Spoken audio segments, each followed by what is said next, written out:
Chapter 174. Yang Feng's heart was filled with lingering fear. Fortunately, I attacked the city of Dark Elves first, or else it would have been troublesome. When he attacked the city of Dark Elves, Yang Feng was already mentally prepared. If he was unable to capture the city of Dark Elves in a short period of time, he would dispatch engineering robots to build a stronghold in the third layer of the underground world. They would mine and collect all kinds of resources, and build new munitions factories to fight a long war. If Yang Feng really did that, then he would now be faced with a dilemma. Yang Feng silently calculated, the city of Dark Elves and the city of Hellions, each city must be guarded by 100,000 primary battle robots in order to be as stable as Mount Tai. In other words, I only have 800,000 main battle robots left. Dephilia suddenly asked, Eunice and Judy, are you going to save them? Eunice was just a level 1 warlock. Judy was just a pet gifted to Yang Feng by Sanger clan. If it was a peerless, ambitious and ruthless character, his expression would definitely change and he would tell them to die. He could do whatever he wanted without being affected in the slightest. Eunice is just a trifling level 1 warlock and Judy is just a pet. In your position, women more beautiful than them can easily be found. Cordelia, Carolina, and Clarissa's appearance and temperament are a notch better than Eunice's. The dark elven great matriarch Xiaofan is even more beautiful. According to your current situation, the most stable method should be to use the demon city as a stronghold and sweep away the underground world's resistance forces. Excavate more veins and let your uncle refine more powerful puppets. Once he had accumulated enough power, he would kill his way out of the underground world. As long as you accumulate for 10 years, no one in Tyrannid subcontinent will be your opponent. Dephilia calmly analyzed. Dephilia's every word struck Yang Feng's heart. Indeed, as Dephilia said, as long as Yang Feng hid in the underworld and developed for 10 years, then used the underworld's countless mineral resources to build a legion of more than 10 million primary battle robots, no one in Tyrannid subcontinent would be his match. Even if it was Warlock College in Talia, after 10 years, Yang Feng also had the confidence to flatten it. But now against Warlock College and Talia, Yang Feng wasn't completely sure. Joanna and the upper echelon of the Dark Elves focused their gazes on Yang Feng, waiting for his decision. Yang Feng gave a domineering smile, and his eyes flickered with a fierce glint. Ha ha ha, what's there to choose? Of course, they had to be saved. As for why? Of course, it's because they are my women. Even Judy's pet is also Yang Feng's, pet. Whoever dares to touch her will die. The corners of Dephilia's mouth rose slightly, revealing a smile. Good, well said. That was more like a man. If you talk about giving up Eunice and Judy, I shall despise you from the bottom of my heart. Dephilia was also a woman, and the kind of men she hated the most were those who abandoned their wives and children in order to achieve great things. Although she had always been somewhat dissatisfied with Yang Feng for saving her and then profiting from her misfortune, but at this moment, all the grudges disappeared, her mood became carefree, and she felt that Yang Feng was a lot more pleasing to the eye.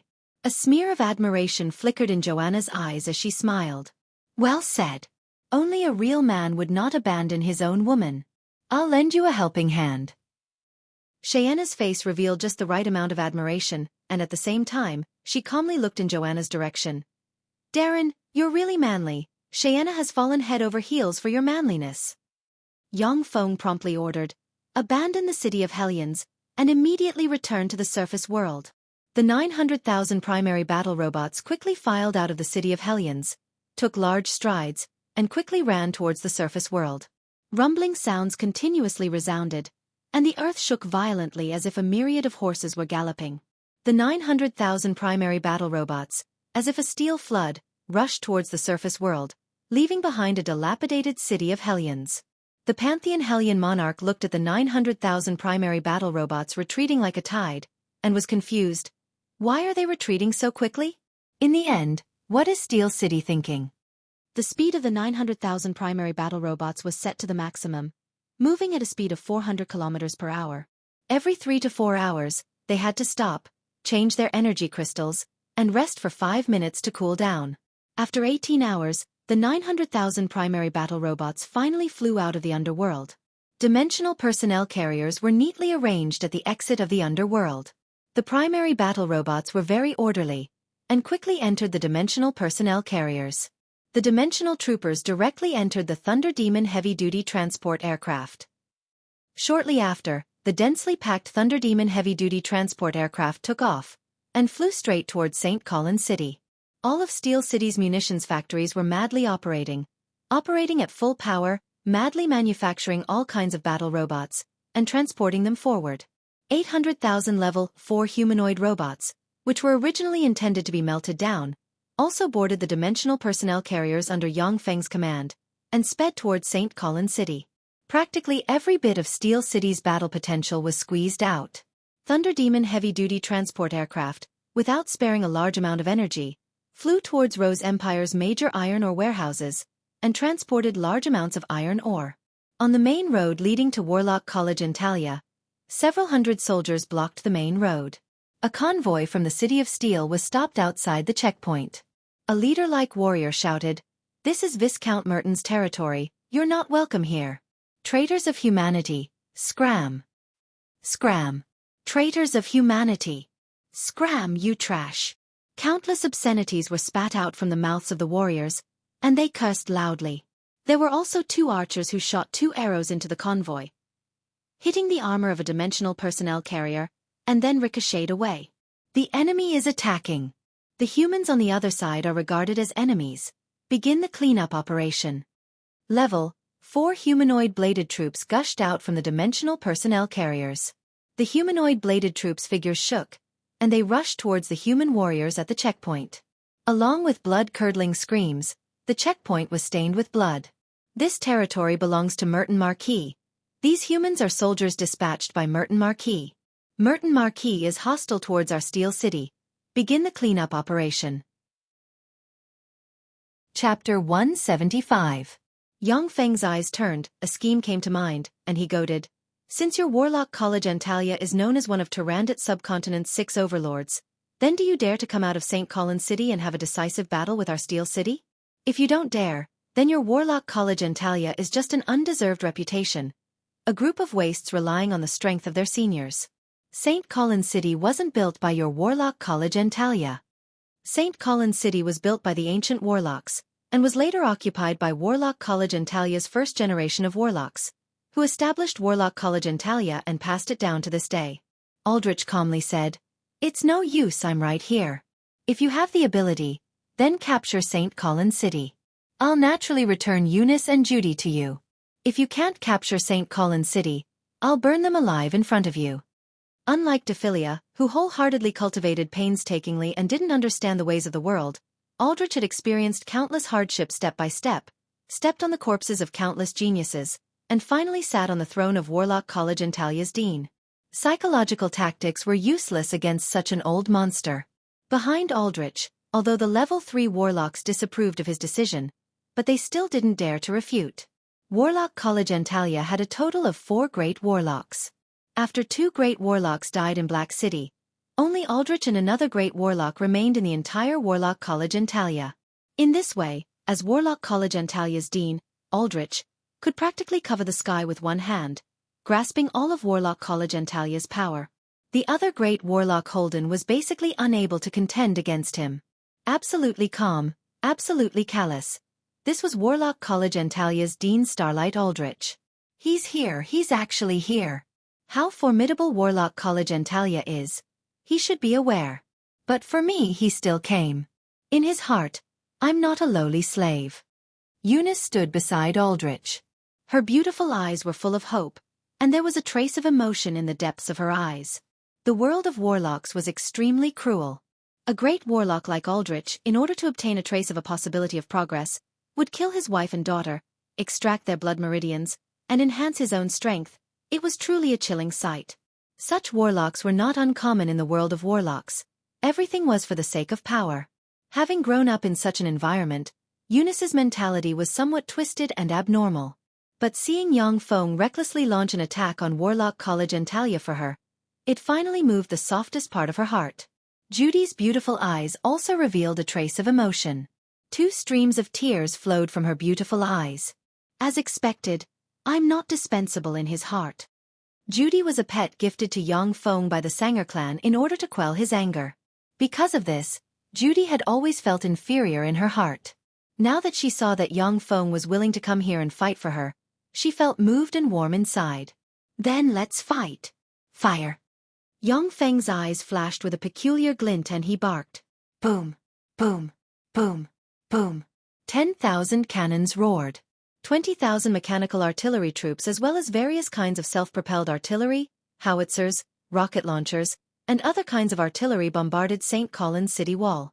Above St. Colin's city's city wall, 9 5-story-tall warlock pagodas flickered with radiance.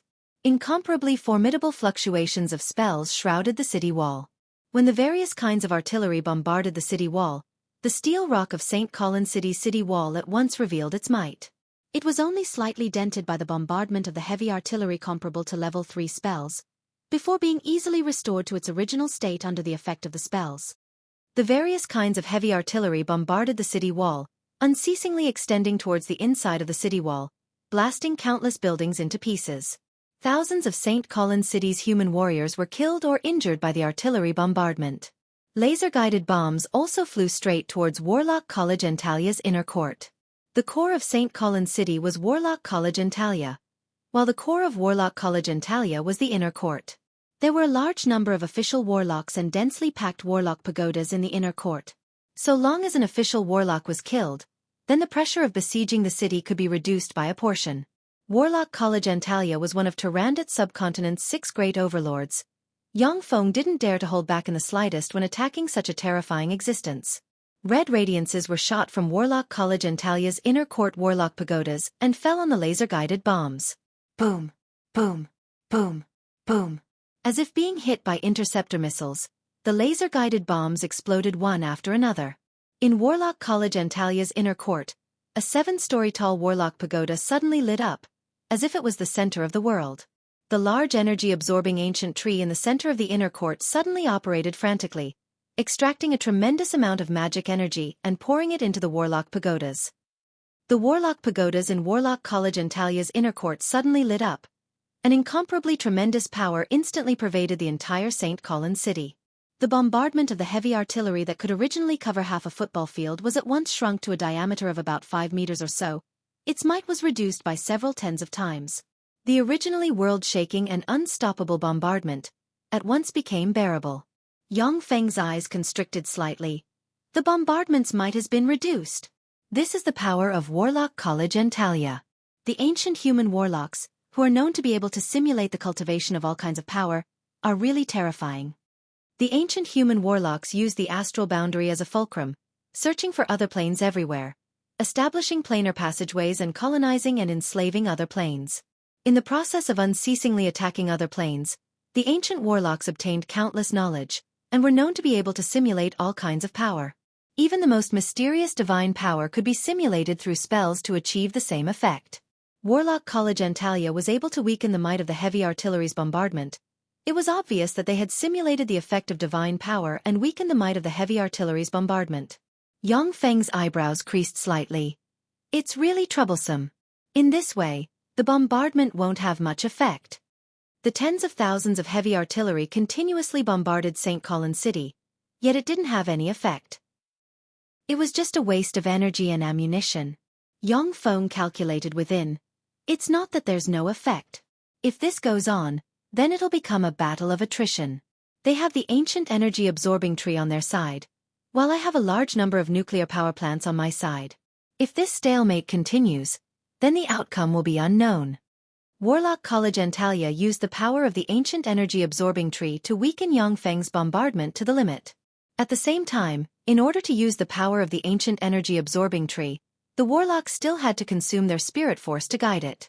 If this stalemate continued, then it would become a battle of attrition, which would instead be disadvantageous to Yang Feng.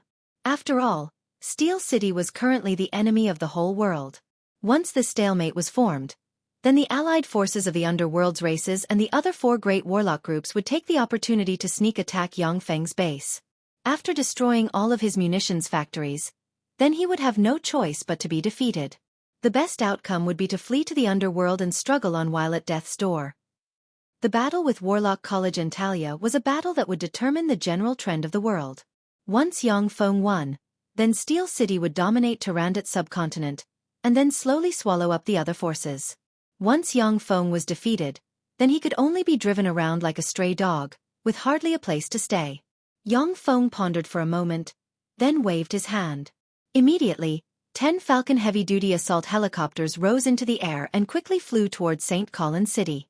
The 10 Falcon heavy-duty assault helicopters had just approached within a range of 200 meters of St. Colin City, when flame arrows were shot from the 9 Warlock pagodas located within St. Colin City, before blasting at the 10 Falcon heavy-duty assault helicopters. Shortly after, the 10 Falcon heavy-duty assault helicopters exploded, turning into 10 balls of fire, before falling from the sky. Attack! Yang Feng was expressionless as he waved his hand and ordered.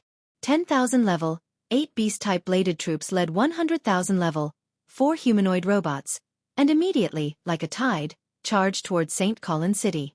Atop St. Colin City's city wall, the 9 Warlock pagodas flickered with radiances, the fire elemental particles in the sky churned and surged. An incomparably huge meteorological fire magic was brewing. Dispel! Dephilia's beautiful eyes flashed with a cold glint. She pointed towards the sky with her lily-white hand and cast Dispel. Under Dephilia's Dispel, the incomparably huge fire elemental particles in the sky collapsed and disappeared. The 9 Warlock pagodas once again flickered with radiances, before shrouding the land with fluctuations of earth magic. The land in front of St. Colin City squirmed, before rotting and stinking, turning into a bottomless swamp. The various battle robots at once fell into the bottomless swamp, struggling to budge. Dispel! Dispel! The Dark Elven wizard squads that Yang Feng had gathered from the city of Dark Elves successively took action, directly dispelling the bottomless swamp. Dark Elves! That's a Dark Elven wizard squad. Dark Elves, those Dark Elves actually colluded with him. This Yang Feng is guilty of the most heinous crimes. He deserves to die 10,000 times over. Heavens, that bastard actually colluded with the Dark Elves. What a traitor to humanity. Within Warlock College Antalya, after the Warlocks who were observing everything on the battlefield through spells saw the Dark Elven wizard squad beside Yang Feng, they were both startled and angered, before roaring madly and revealing their ugly appearances. Warlock College Antalya and the other great Warlock groups had framed Steel City for colluding with the Underworld's races. But now that they saw that Yang Feng had really colluded with the Dark Elves, they were immediately startled and angered, their hearts brimming with fear. Chapter 176. Aldrich, who had always been extremely calm, as if nothing could overwhelm him, finally had a slight change in his complexion, and his eyes flashed with a touch of awe. The Dark Elves are actually standing on its side. Could it be that the city of Dark Elves has already been captured? No, even if the city of Dark Elves had been captured, it still wouldn't be that easy to subdue the Dark Elves. What's going on? Could it be that Steel City had previously colluded with the Dark Elves? After the bottomless swamp disappeared, all the battle robots emerged from the ground, and then charged towards St. Colin City. On the special highlands of St. Colin City, openings were opened, and the muzzles of magic cannons extended. St. Colin City's magic cannons were up to 10 meters in length, were engraved with countless mysterious runes, and were manufactured from a large amount of magic metals and mithril. The manufacturing cost of each magic cannon was at least 50 million magic stones.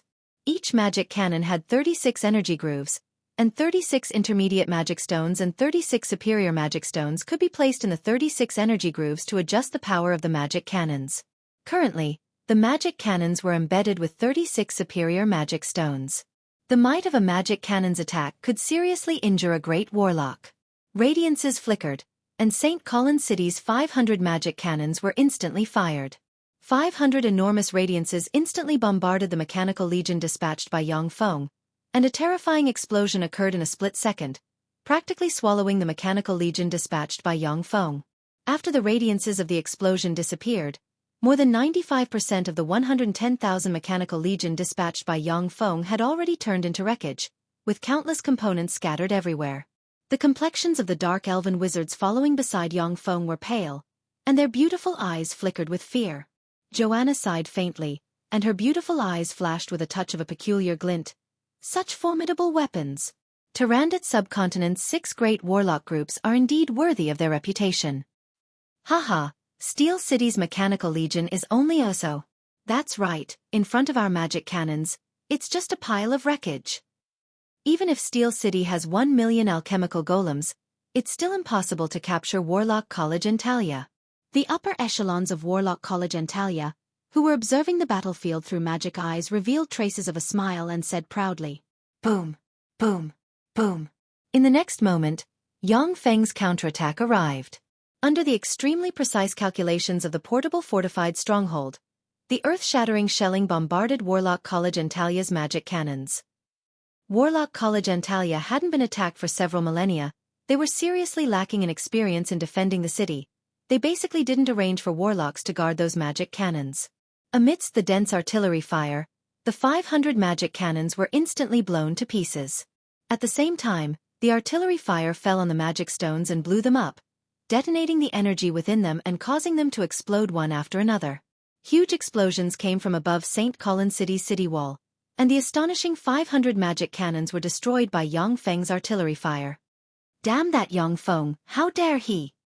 How dare he destroy our magic cannons? That damned beast!" As if being slapped in the face, the upper echelons of Warlock College Antalya had ashen complexions as they cursed loudly. Each of the 500 magic cannons was worth at least 50 million magic stones. There was no market for them. The 500 magic cannons were worth at least 25 million inferior magic stones. This was the foundation that Warlock College Antalya had accumulated for several millennia, and now it was destroyed by Yang Feng in one fell swoop. The upper echelons of Warlock College Antalya wanted to devour Yang Feng. Aldrich's complexion also became extremely unsightly. During the process of the artillery fire, 5,000 engineering robots quickly arrived at the battlefield, quickly absorbed the destroyed robot wreckage, threw it into the wreckage recovery vehicle, and then quickly transported the wreckage to the rear. Yang Feng waved his hand, and the legion formed by 18,000 level 8 primary battle robots and 100,000 level 4 humanoid robots continued to attack St. Colin City. In St. Colin City, there were all kinds of elite knight orders that Warlock College Antalya had drawn from the major city-states, with a number of knights in those elite knight orders reaching up to 1 million. Seeing the battle robots approach, the 9 Warlock towers above St. Colin City flickered with radiances, and large area of effect spells blessed with strength, agility, physique, and spirit fell on the human experts above the city wall. Once the human knight rank experts received the spell blessings, their strength immediately soared by more than twofold, and their hearts brimmed with courage. Human powerhouses who were proficient in archery took out enchanted bows and arrows and shot them at the mechanical army below. Although humans weren't as talented in archery as the Dark Elves, but the human population was still several hundred times that of the Dark Elves. The human experts in St. Colin City were experts that were 1 in a million, and their archery wasn't the slightest bit inferior to that of the Dark Elves. Arrows fell from the sky, and shot at the huge mechanical legion. Many of the arrows directly penetrated the heads of the level 4 humanoid robots, before nailing them to the ground. The archery of the human experts in St. Colin City was very tyrannical, but the robots had an extremely high resistance towards arrows. Many level 4 humanoid robots were covered in arrows, as if hedgehogs, yet they still advanced towards St. Colin City in large strides. The level 4 gunner troops madly swept at the human experts above the city wall with Gauss rifles in their hands. Amidst the dense hail of bullets, a large number of human knight rank experts were hit by the Gauss bullets, before falling from above the city wall. The level 4 gunner troops' marksmanship was incomparably accurate, forcibly suppressing the human archers above the city wall to the point that they didn't dare to reveal themselves. The densely packed primary battle robots at once approached the edge of St. Colin City's moat. The water of St. Colin City's moat was drawn from the nearby Poway River. It was 60 meters wide and 100 meters deep. The river surged violently, and no matter how many people were killed, it would be difficult to fill up the moat. Once the 5,000 engineering robots arrived before the moat, countless metal blocks quickly unfolded, and spacious huge metal pontoon bridges quickly extended toward St. Colin City's city wall. Once the pontoon bridges were built, the densely packed primary battle robots quickly arrived below St. Colin City's city wall along the pontoon bridges, before madly crawling towards the top of St. Colin City's city wall like spiders.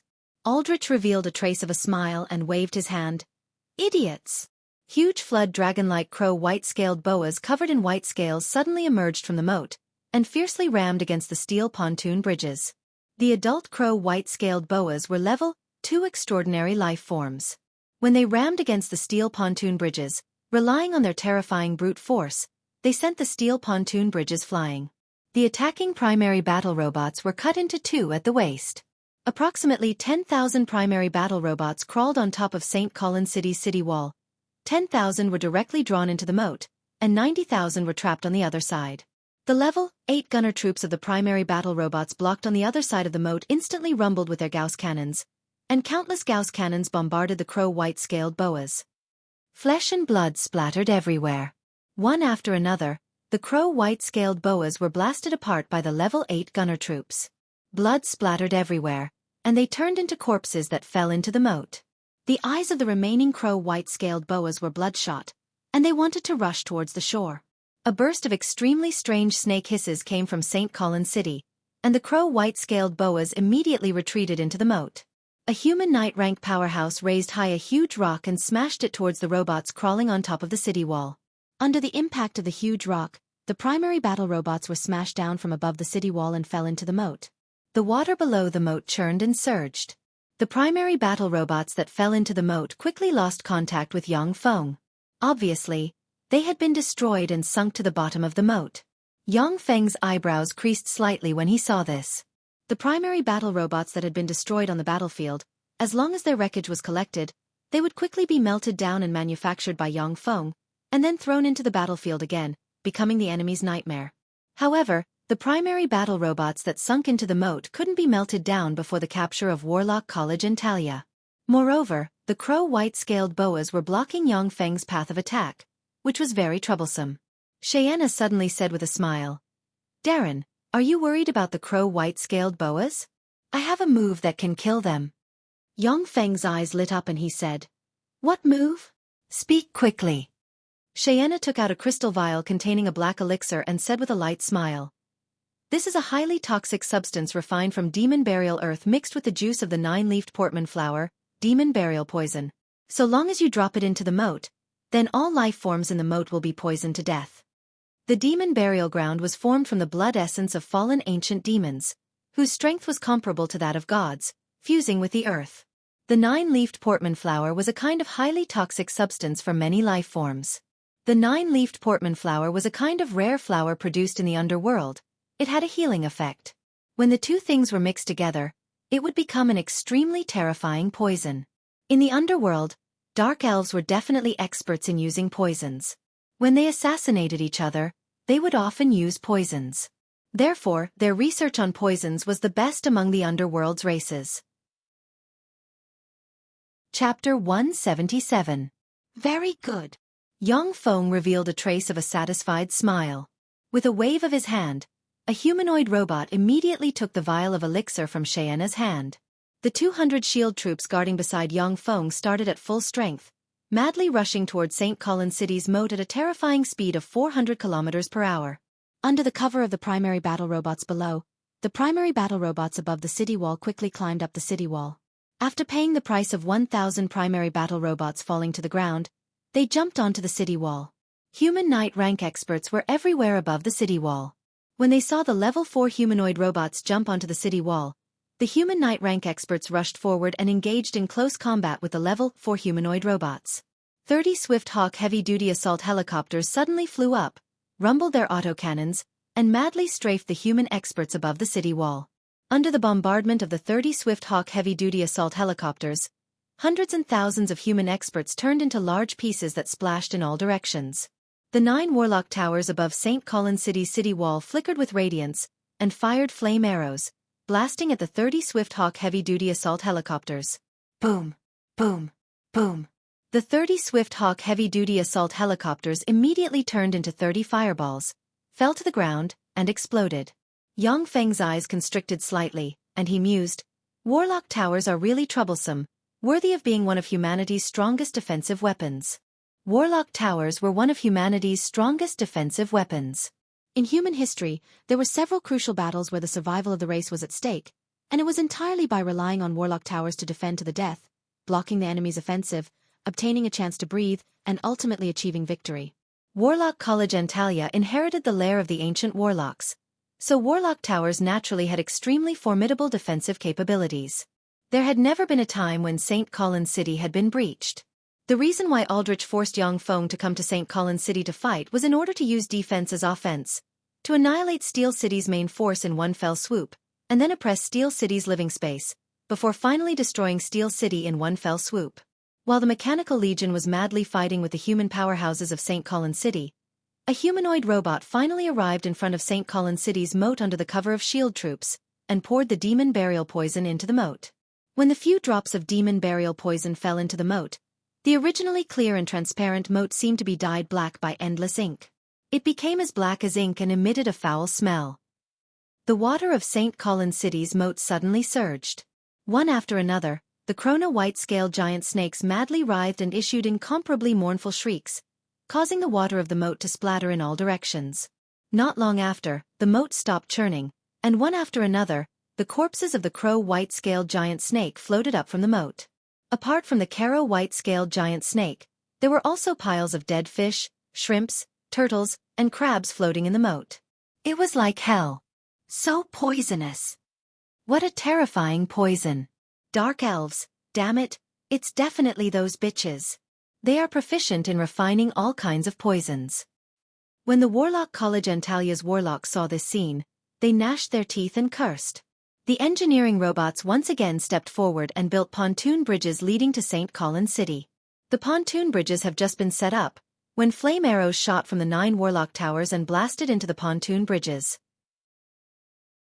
Boom, boom, boom. The pontoon bridges that had just been set up were destroyed by the 9 warlock towers and collapsed. OM, OM, OM, OM. Rumbling sounds unique to bombers came from the sky. Countless bombs dropped from the sky, and as if raindrops, fell towards the 9 warlock towers with extreme precision.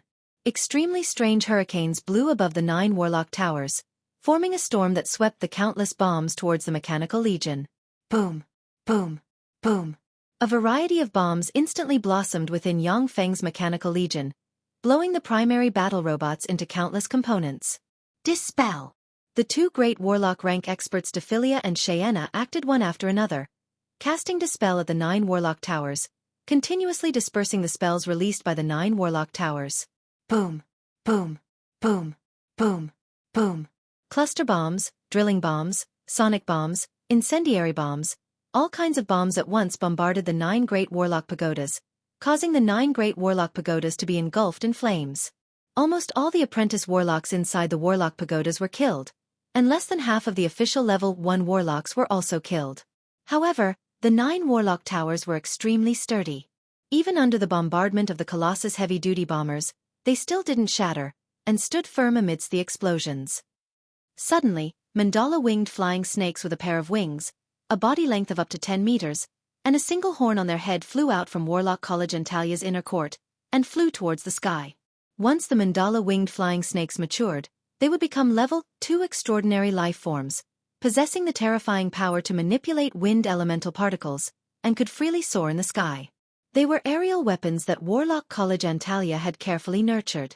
Under the leadership of a mandala 4-winged flying snake comparable to a level 3 extraordinary life form, 1,500 mandala-winged flying snakes soared into the sky, and flew towards the Colossus heavy-duty bombers high in the sky.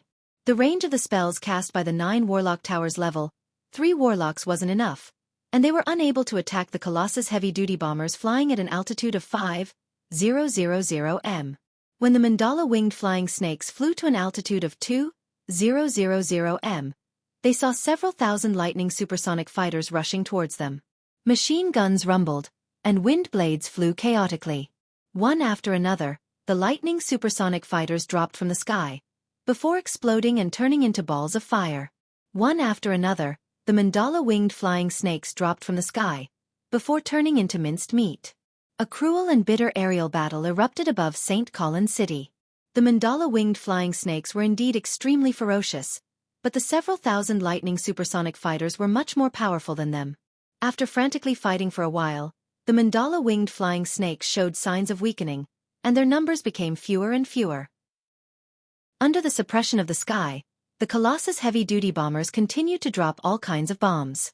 The 9 warlock towers could only barely cast defensive spells, and were powerless to suppress the Mechanical Legion below. The engineering robots quickly unfolded the steel pontoon bridge, allowing the battle robots to climb the city wall through the pontoon bridge. Suddenly, along with a furious roar, a black dragon carrying a tyrannical weapon rose into the sky from Warlock College Antalya, and flew towards the sky. Cheyenne's pretty face changed slightly, and she warned, "That's the tyrannical Black Dragon Anthony. Black Dragon Pagoda has also joined the battle." The tyrannical Black Dragon Anthony was Black Dragon Pagoda's pagoda master. Since he appeared, it proved that Black Dragon Empire had also joined the battle, and wanted to destroy Steel City in one fell swoop. As soon as the tyrannical Black Dragon Anthony flew into the sky, the wreckage of lightning supersonic fighters continuously fell from the sky, and continuously exploded. The battle prowess of the lightning supersonic fighters was extremely terrifying, but when faced with the tyrannical Black Dragon Anthony, who was one of Tyrandot subcontinent's strongest experts, they still seemed to be unable to withstand a single blow. 300 magic artilleries suddenly appeared in every corner of St. Colin City, and with a flash of radiance, 300 magic radiances instantly fell on Yang Feng's mechanical legion. Boom, boom, boom. Along with earth-shaking explosions, more than 90% of the mechanical legion in the vicinity of St. Colin City was destroyed. Yang Feng's eyebrows creased slightly, he waved his hand, and instantly launched a counterattack. The several tens of thousands of heavy artilleries instantly fired in unison, and bombarded the 300 magic artilleries. Only this time, there were level 3 warlocks from Black Dragon Empire standing in front of the 300 magic artilleries. The level 3 warlocks from Black Dragon Empire at once cast defensive spells, and directly intercepted the artillery shells. Originally, even the strong level 3 warlocks would be unable to intercept Yang Feng's bombardment of heavy artilleries. If level 3 warlocks dared to stand still and let the heavy artilleries bombard them, then their spirit force would eventually be exhausted, and they wouldn't even have their bones left. However, after the heavy artillery shells were weakened by Warlock College Antalia's spells, their might had already been weakened to a terrifying degree, and thus were easily blocked by the level 3 warlocks from Black Dragon Empire. Aldrich said faintly, "Yang Feng, from the moment you were lured here by the 2 women, your Steel City's defeat was foreordained. This battle isn't a battle between Warlock College Antalya and you, but a decisive battle between all of Tyrandot subcontinent's humans and you human traitors." Aldrich pointed with his finger, and suddenly, magic radiances condensed above St. Colin City, changing into an enormous curtain of light. The place that appeared on the curtain of light was precisely Golden Sand City, which was within Steel City's sphere of influence. At this moment, Golden Sand City was filled with smoke and fire, and everywhere was in shambles. A group of warlocks urged all kinds of extraordinary life forms to madly massacre the humans inside Golden Sand City. Inside Golden Sand City, the munitions factories were ablaze, and the sounds of explosions lingered. An extremely ferocious behemoth was rampaging inside Golden Sand City, tearing apart all the primary battle robots in its way. As if it had sensed something, the extremely ferocious behemoth turned its head, its eyes flickered with a ferocious glint, and it bellowed, "Yang Feng, you fool, you actually took Steel City's main force with you.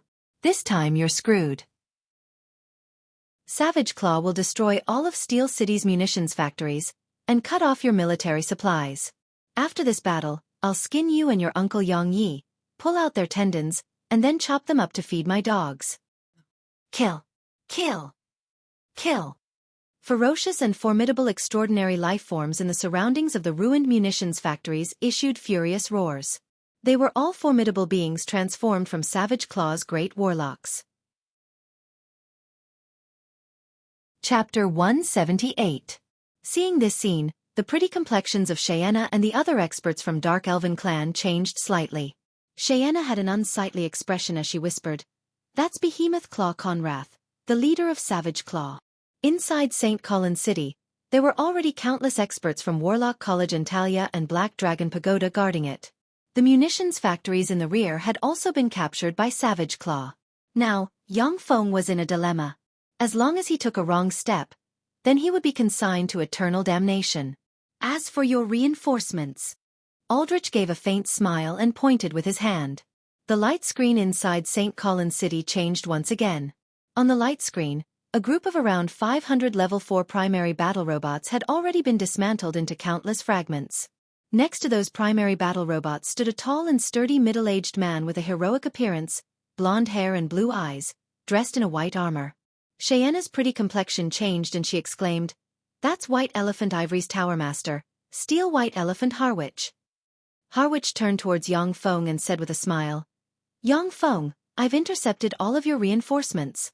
After I've annihilated all of your reinforcements, I'll lead all of White Elephant Ivory's warlocks to attack from behind. You won't have any reinforcements. Your fate is to die here. The light screen above St. Colin's City continuously rotated. On the light screen, everywhere were the remains of Level 4 primary battle robots as well as the remains of all kinds of munitions factories. Regardless of their status, Savage Claw and White Elephant Ivory's peak warlocks attacked one after another, destroying the Mechanical Legion reinforcements as well as the munitions factories. Aldrich only gave Yang Feng 2 days of time, as he didn't want the Mechanical Legion to converge.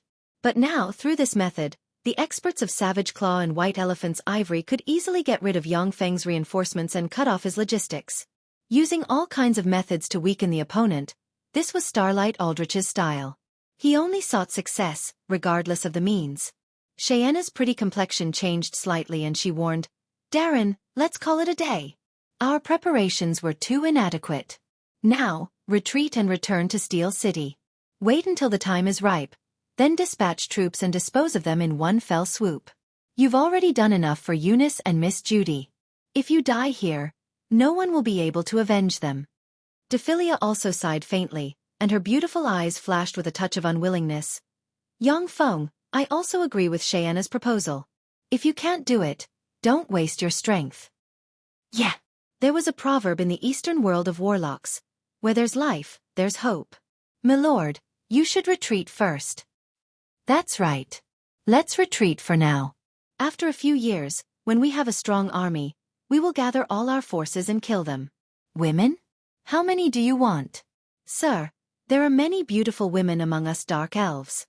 Anyone would be willing to serve you if you wanted to. Let's retreat first." The upper-class dark elves had wavering expressions as they tried to persuade Yang Feng. They didn't want to die here. Yang Feng's eyes flashed with a touch of firmness and he said solemnly, "There's no need to say any more, I've made up my mind. Warlock College Antalya will be breached within today. As long as Warlock College Antalya is breached, then all the problems can be solved." Everyone beside Yang Feng looked at each other, and their eyes flashed with a touch of disapproval. How could Warlock College Antalya be breached so easily? It was a nest built by the ancient warlocks. Dephilia was both gratified and puzzled when she heard that, and her beautiful eyes intertwined with extremely complicated emotions. Yang Feng suddenly ordered, "Pass down my order, everyone immediately retreat by 30 kilometers." After hearing that order, all the primary battle robots quickly retreated frantically towards the rear. Retreat? Or a plan to lure the enemy? Aldrich was filled with doubts when he saw this scene, yet he didn't send people to pursue. In a field battle, Warlock College Antalya couldn't beat Yang Feng's Mechanical Legion.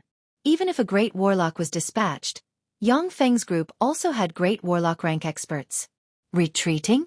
This is probably my fate. Eunice's beautiful eyes flashed with a touch of disappointment, and she sighed faintly. Yang Feng's Mechanical Legion retreated to a distance of 30 kilometers from Warlock College Antalya, and then stopped according to Yang Feng's order. Everyone was somewhat at a loss regarding Yang Feng's order. Some upper-class dark elves even revealed traces of disdain as they looked at Yang Feng. Dark elves only respected the strong, and Yang Feng's hesitant behavior of not fighting and not retreating made them despise him the most. Yang Feng took out a pair of sunglasses, put them on, looked in the direction of Warlock College Antalya from afar, and ordered faintly, "Detonate." Boom. Below St. Colin's City's 9 warlock towers, the nuclear warheads installed by the Spectre assassins instantly erupted. Endless light and heat instantly engulfed St. Colin's City's 9 warlock towers. An extremely terrifying shock wave instantly wreaked havoc in St. Colin's City. As if the sky was falling and the earth was splitting, the more than 1 million night-rank experts from the Southern States Coalition atop St. Colin's City's city wall were completely engulfed by the terrifying shock wave, before turning into ashes amidst the endless light and heat. The 300 magic cannons along with the 300 level 3 warlocks of Black Dragon Pagoda were also directly vaporized and turned into ashes. No! Aldrich's terrified scream came from the sky. The magic screen above St. Colin's City instantly collapsed. Warlock College Antalya's inner court, inside a 7-story tall warlock tower. Aldrich! Great Warlock Holden's eyes suddenly widened, and he issued a heart-wrenching roar. His body instantly exploded, before turning into countless fragments that scattered on the ground. Inside the 7-story tall warlock pagoda, the moment Holden's body exploded, all the warlocks were blasted apart. The weakening array that covered the entire St. Colin's city, comparable to the might of gods, was presided over by the warlock inside the 7-story-tall Warlock Pagoda. Once the spell was broken, then the warlock inside the Warlock Pagoda would suffer a backlash at the first moment. The large energy-absorbing ancient tree also dimmed, with many branches falling from its huge trunk. It had obviously suffered heavy damage. In the sky, heavy bombers were also shrouded by the aftermath of the nuclear explosion, before falling to the ground like raindrops, before turning into balls of flames and exploding. The lightning supersonic fighters were also affected and fell from the sky, crashing to the ground and exploding. In the sky, the tyrannical black dragon Anthony, who had transformed into a black dragon, was also affected by the nuclear explosion's shockwave, before spitting out a large mouthful of blood. Suddenly, the stone-like mechanical black dragons hidden in the clouds opened their eyes. Their electronic eyes flickered with an ominous glint. They descended from the sky, opened their ferocious maws, and ferociously bit at the neck of the tyrannical black dragon Anthony transformed into a black dragon. They forcefully tore off a large chunk of flesh from the neck of the tyrannical black dragon transformed into a black dragon. "Fuck, you're just a smelly golem, break for me." Anthony gave a furious roar, and ferociously whipped the mechanical black dragon with his tail, sending the mechanical black dragon, the strongest among Yang Feng's mechanical battle beasts, flying for a dozen meters. After the mechanical black dragon flew for a dozen meters, it flapped its wings and continued to fly towards Anthony. "Aldrich, you good-for-nothing." Anthony swept the area below with his gaze. He saw that the 9 Warlock Pagodas and the 300 Black Dragon Pagodas level 3 warlocks had already disappeared. He faced upwards and issued a howl of grief and indignation. He cast a spell, turned into a black ray of light, and quickly fled in the direction of the Black Dragon Pagoda. "So decisive, Anthony. These old geezers are really hard to kill." Among the clouds, the space distorted, and Carolina slowly walked out of the space. She looked in the direction Anthony had fled in, and sighed faintly. According to Yang Feng's plan, Carolina should have appeared when Anthony and Aldrich were mutually wounded, and then harvested Anthony's life in one fell swoop. However, Anthony was extremely cunning. Seeing that the situation was anything but reassuring, he immediately chose to flee. Carolina didn't have the ability to make Anthony stay, since he was bent on leaving. Carolina glanced at St. Colin's City below, and her beautiful eyes flashed with a touch of apprehension. St. Colin's City was actually breached by him. The might of that weapon is really terrifying. St. Colin's City's defensive strength was terrifying to the extreme. Even Carolina would find it extremely difficult to destroy the 9 Warlock Pagodas situated above the city wall. Unless there was a mole, otherwise, it was practically impossible to breach it. However, St. Colin's City, which was known to be impregnable, was actually breached by Yang Feng. Carolina's heart was also brimming with complicated feelings. Because that meant that St. Rose City might not be able to withstand the assault of Yang Feng's mechanical legion. What power is this? So terrifying. Is this the power of gods? So terrifying. Such destructive power. It's really terrifying. The Dark Elven experts were dumbstruck when they saw this scene, not daring to believe their eyes. Their ears were still in severe pain from the shock. If it wasn't for the level 8 shield troops opening their protective covers in front of them, then they would definitely have suffered heavy injuries. Cheyenne was dumbstruck. She looked at Yang Feng, and her beautiful eyes brimmed with awe. So terrifying. I'm afraid that only gods with their full strength might be able to accomplish such destructive power. Dephilia's beautiful eyes also flashed with a touch of astonishment. What a terrifying weapon! Such a weapon is really too terrifying.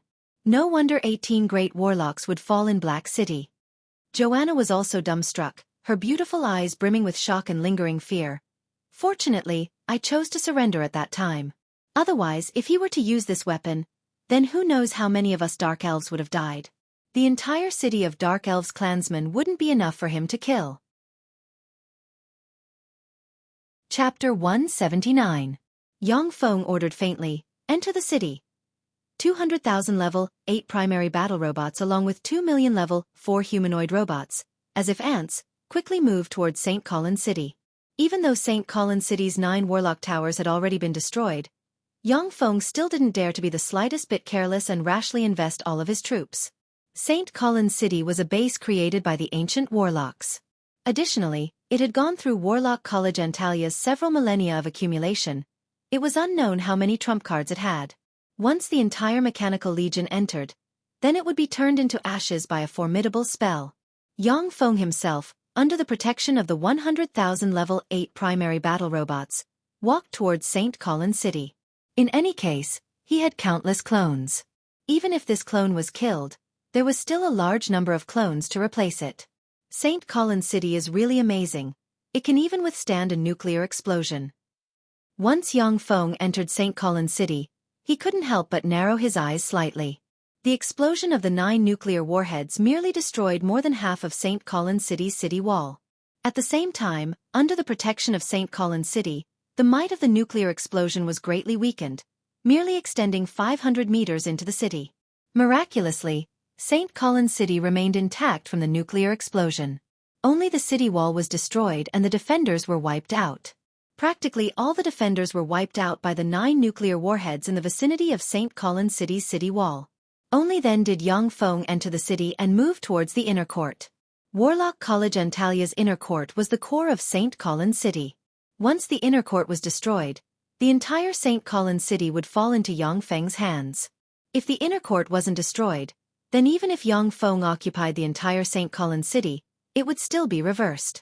Under the protection of the huge Mechanical Legion, Yang Feng arrived before Warlock College Antalia's gate. Yang Feng looked at Warlock College Antalia's gate, his heart filled with complex emotions. A few years ago, he was still racking his brains to enter Warlock College Antalia. Furthermore, he had suffered the blows of the Scarlet Hands Blitz and the bullying of his mentor Eunice. But now, he came to Warlock College Antalia with a magnificent army and countless experts as a conqueror. Yang Feng silently glanced at Warlock College Antalia's gate, then directly stepped into the college. In Warlock College Antalia's outer court, there were students who weren't even apprentice warlocks. When the students saw Yang Feng and the Mechanical Legion behind him, their eyes flashed with panic and fear, and they successively surrendered. Suddenly, an excited voice came from the crowd. Yang Feng, is that you? I'm Jarl. Yang Feng looked in the direction of the voice and saw a youngster standing in the crowd. It was the youngster Gars who had accompanied him through the Hunting Fangs wilderness. So it's Gars come here. Yang Feng smiled and waved his hand. The battle robots made way for him. Gars had a complicated look in his eyes, a touch of envy and jealousy flashed past the abyss of his eyes, and he sighed slowly. Yang Feng, you've changed a lot in just a few years. A few years had passed, yet Gars was still an outer court student of Warlock College Antalia. As for Yang Feng, not only was he a formidable level 1 warlock, but he was also Steel City's Grand Marshal, commanding the Mechanical Legion to breach St. Colin City. The difference in strength and status between the two parties was like night and day. Naturally, Garland felt a little strange.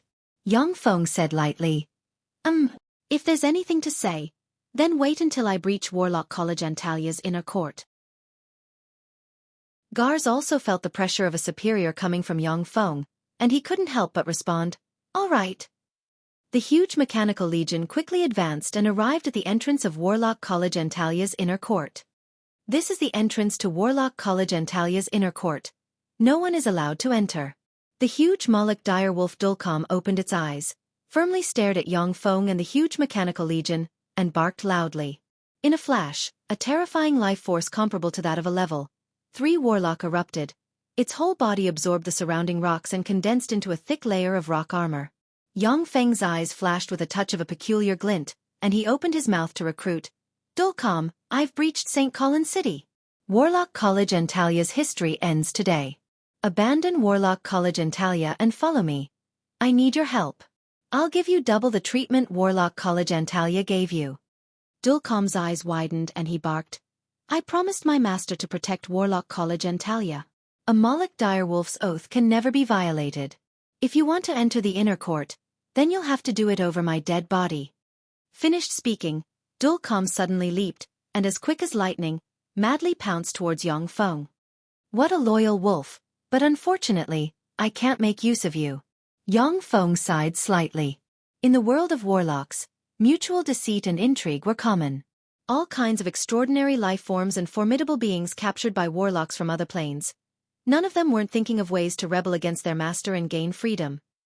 Only loyal and formidable extraordinary life forms like Dulcom, who kept their promises, were rare and precious. More than a dozen mechanical shield troops raised their shields and suddenly stepped forward to block. Layers of level 3 protective covers suddenly appeared, blocking in front of Yang Feng. Dulcom extended its claws and madly slapped, smashing a shield troop's protective cover with a terrifying force. At the same time, the level 3 shield troop's shield caved in, and it was sent flying, before crashing into another shield troop. Thousands of mechanical gunner troops and artillery troops opened fire in a flash. Countless Gauss cannon's shells bombarded Dulcom, and countless rock fragments splashed about. Dulcom only resisted for less than 10 seconds, before collapsing and turning into a pile of rocks under the concentrated fire of the countless artillery shells. Whether it was physical resistance or magical resistance, the Moloch direwolf was very formidable. But under the concentrated fire of thousands of level 8 mechanical gunner troops and artillery troops, no matter how formidable it could only die with a grievance. What a pity! Yang Feng sighed faintly, and then walked towards the inner court. A humanoid robot stepped forward, took out Dulcom's magic core, and put it away. Eunice and Judy had been injected with liquid metal nano-robot elixir. Through the liquid metal nano-robot elixir, Yang Feng could easily lock onto their positions. Under Yang Feng's lead, the Mechanical Legion advanced in the inner court, before arriving below a 7-story tall warlock pagoda. "Stop, Yang Feng!" Following a furious bellow, Starlight Aldrich grabbed Judy and Eunice, and appeared at the top of the 7-story tall warlock pagoda. At this moment, Aldrich, who had always maintained a calm demeanor and killed his wife and daughter without batting an eyelid, had his hair in a mess, blood spilled from the corners of his mouth, and cut a sorry figure like a beggar. He looked at Yang Feng with eyes brimming with resentment. The might of the super defensive spell that enveloped St. Colin's City was comparable to that of a divine spell cast with the help of a god's power. Even with the help of St. Colin's City left behind by the ancient warlocks, Aldrich still suffered a huge backlash from the nuclear explosion. But Aldrich was very cunning, and transferred the majority of the backlash onto the great warlock Holden as well as the countless low-level warlocks, bursting Holden as well as the countless official warlocks in the inner court in one fell swoop. Even so, his injuries weren't light, and he was naturally brimming with resentment towards Yang Feng. Yang Feng raised his hand, and the 200,000 level 8 primary battle robots and the densely packed level 4 humanoid robots behind him stopped. "Very good. Yang Feng, it seems that you value these 2 women very much. Immediately hand over the control of your Mechanical Legion to me, and then immediately leave St. Colin's City along with all of Steel City's great warlock rank experts.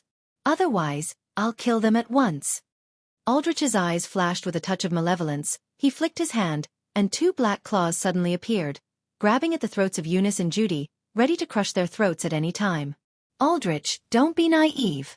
Today's battle will decide the life and death of Steel City. I won't take even half a step back. I won't hand over the control of the Mechanical Legion to you. Otherwise, wouldn't the millions of citizens of our city of steel all die at your hands? I admit that I value Eunice and Judy very much. However, your conditions are too outrageous, and I can't agree to them. How about this, you return the 2 of them to me, and I'll let you live and give you a chance to stage a comeback. For a selfish person like you, your life is more important than anything else. Let them go and you'll live. Otherwise, only death awaits you." Yang Feng took a step forward, his eyes flickered with a cold glint, and he barked. Aldrich burst into laughter, his eyes brimming with contempt. "Haha, you want to kill me? How could it be that simple?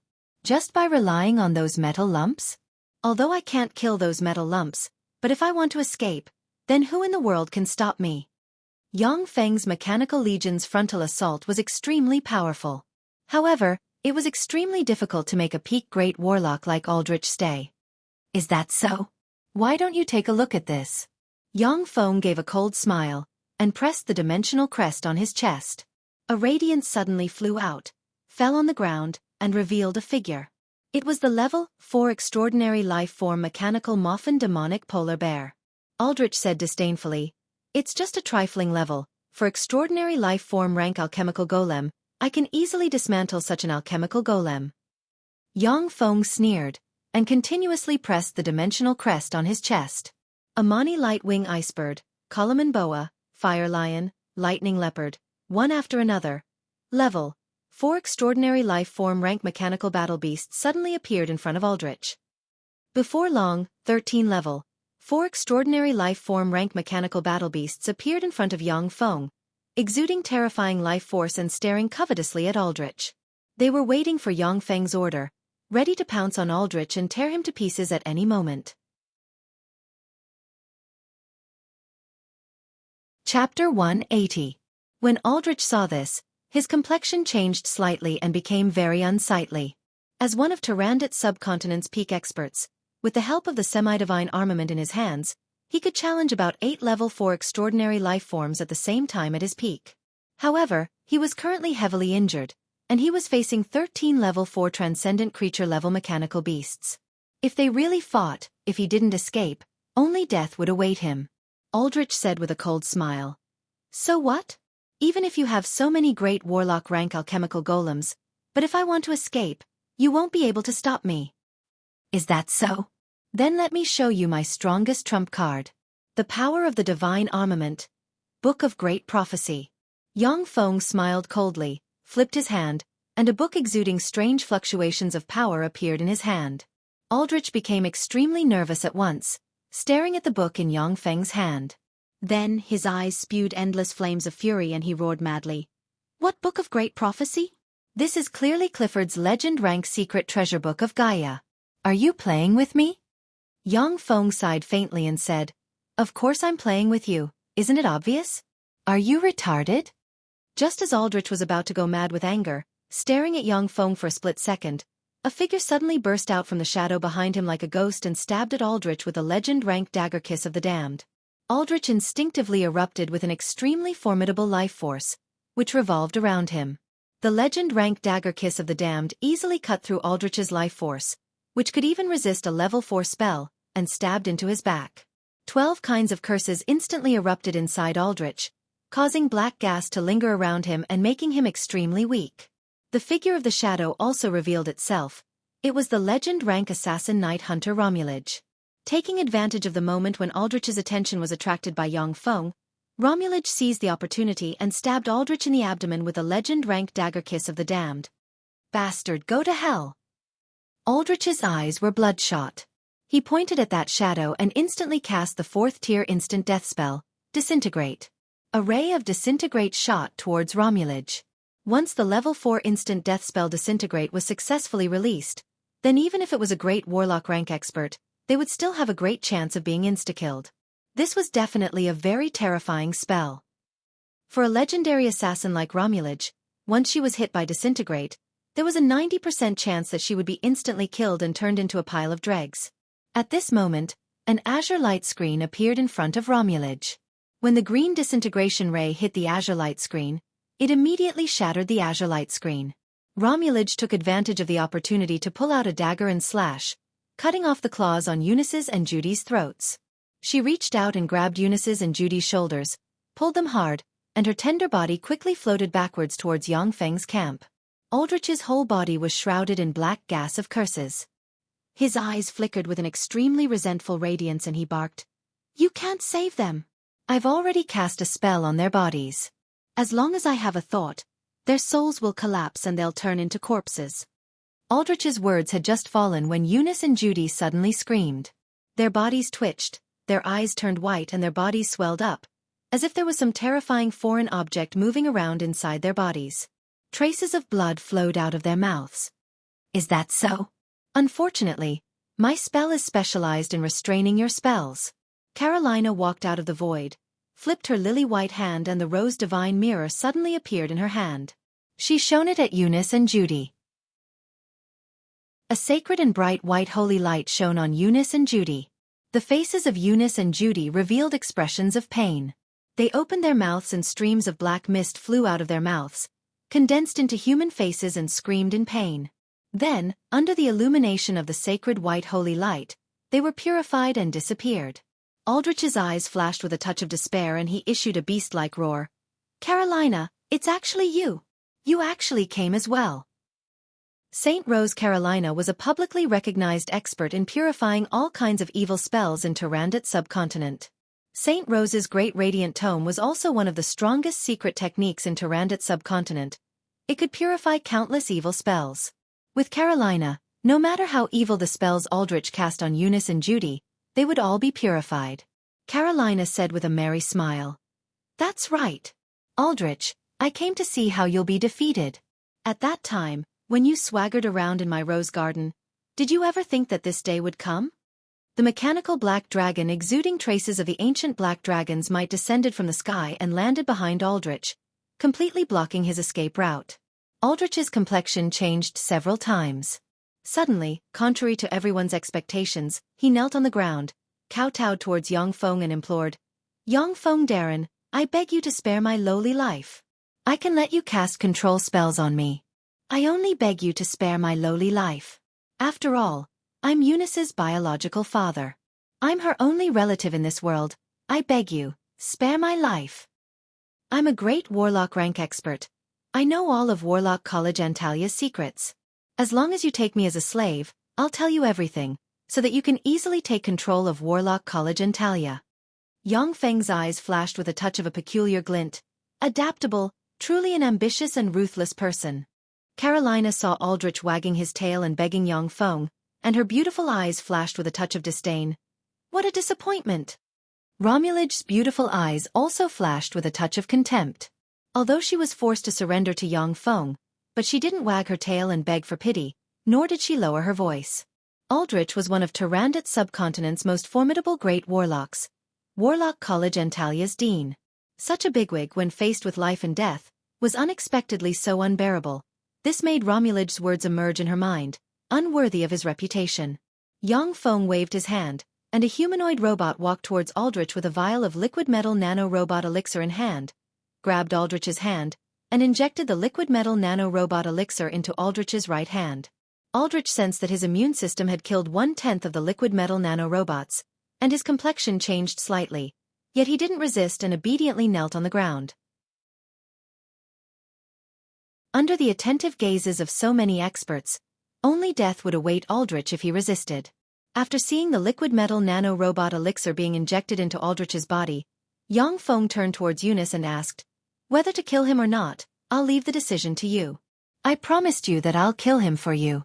So long as you say the word, I'll let him die.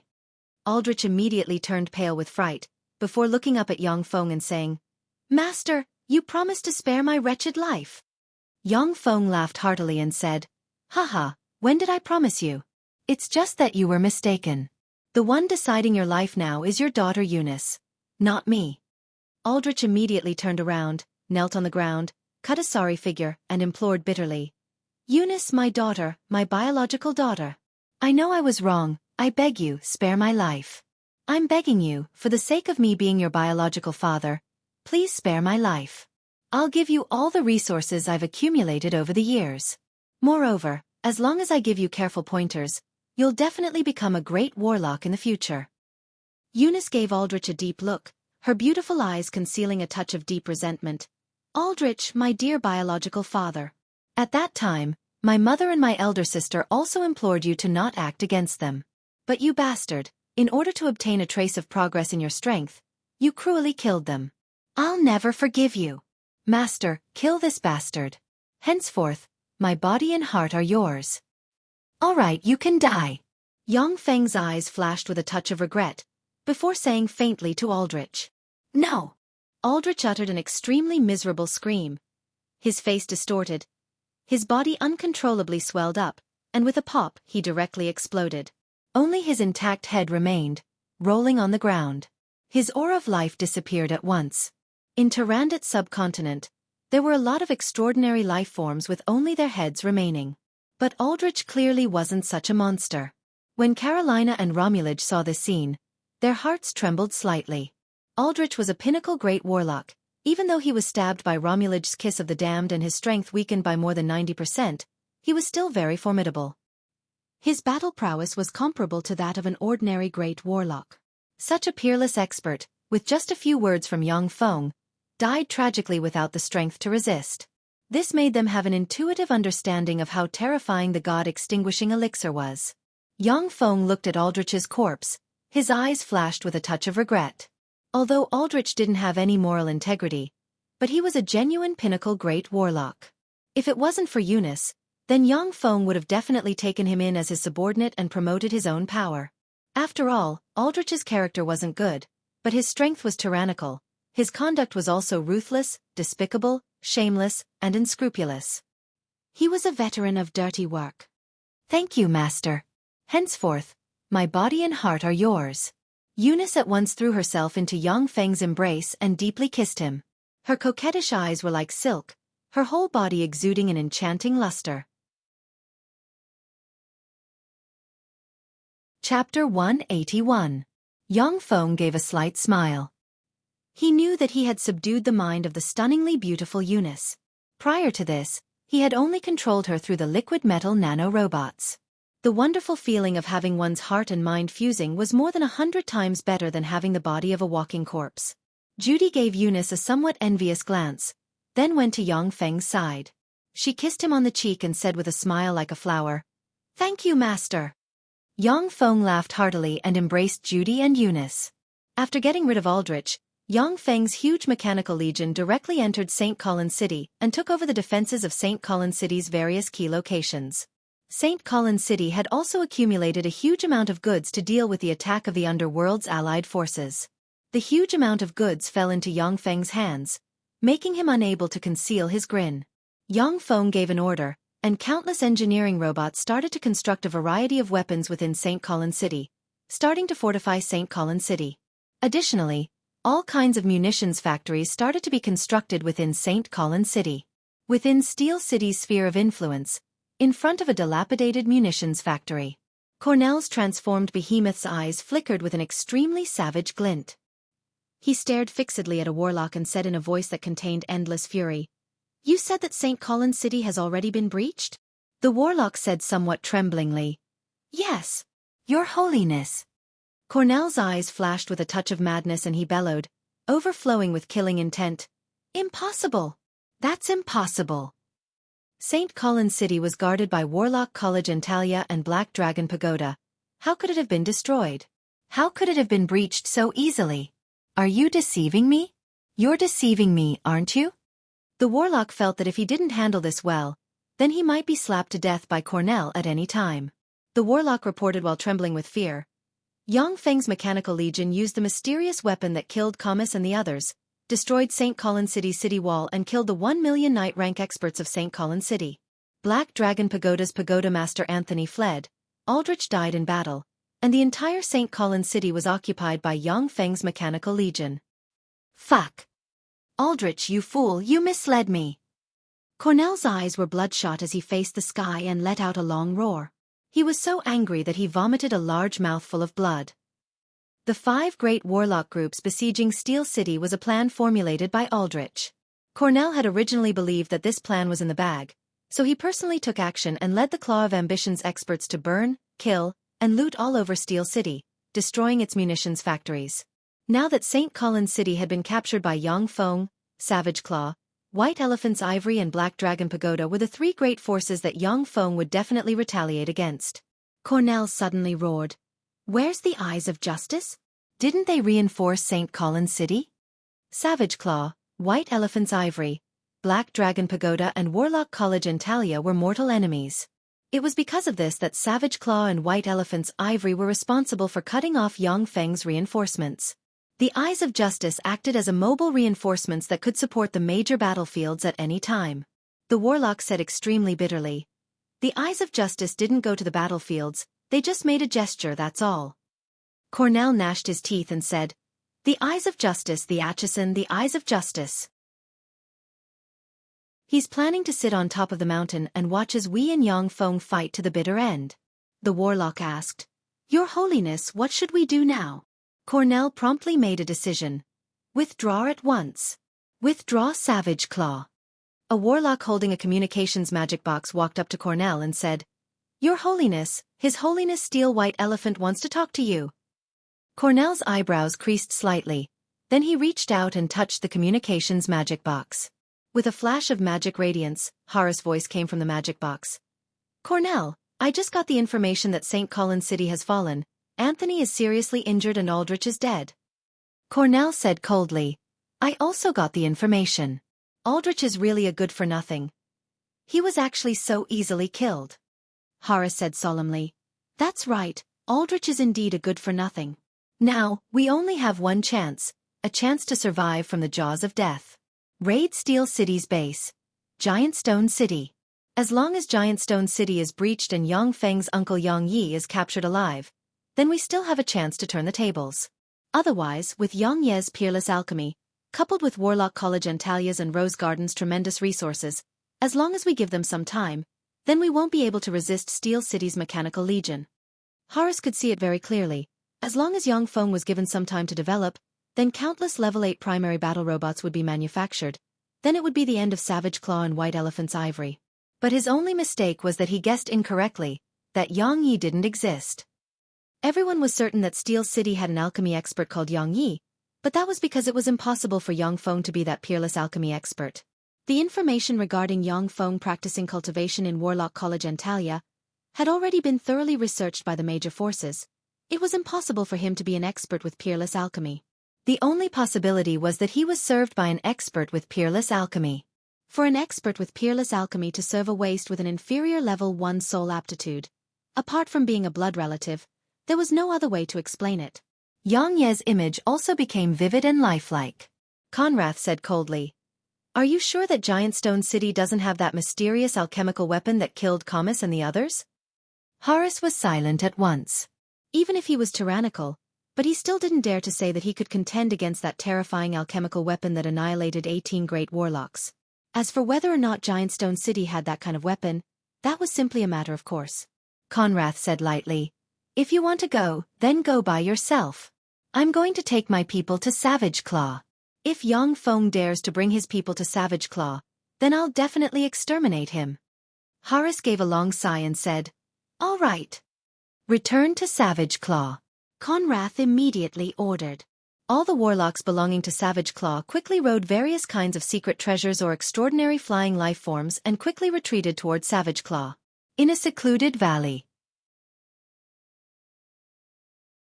Dressed in white, a handsome middle-aged man brimming with a scholarly temperament said somewhat regretfully, "Conrath and Horace actually didn't fight Steel City to the bitter end. That's truly regrettable."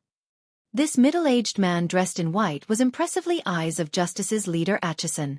"However, we've already received enough offerings for this battle." Atchison smiled slightly, flipped his hand, and a scarlet crystal ball appeared in his hand. Inside the scarlet crystal ball, countless wronged souls screamed mournfully.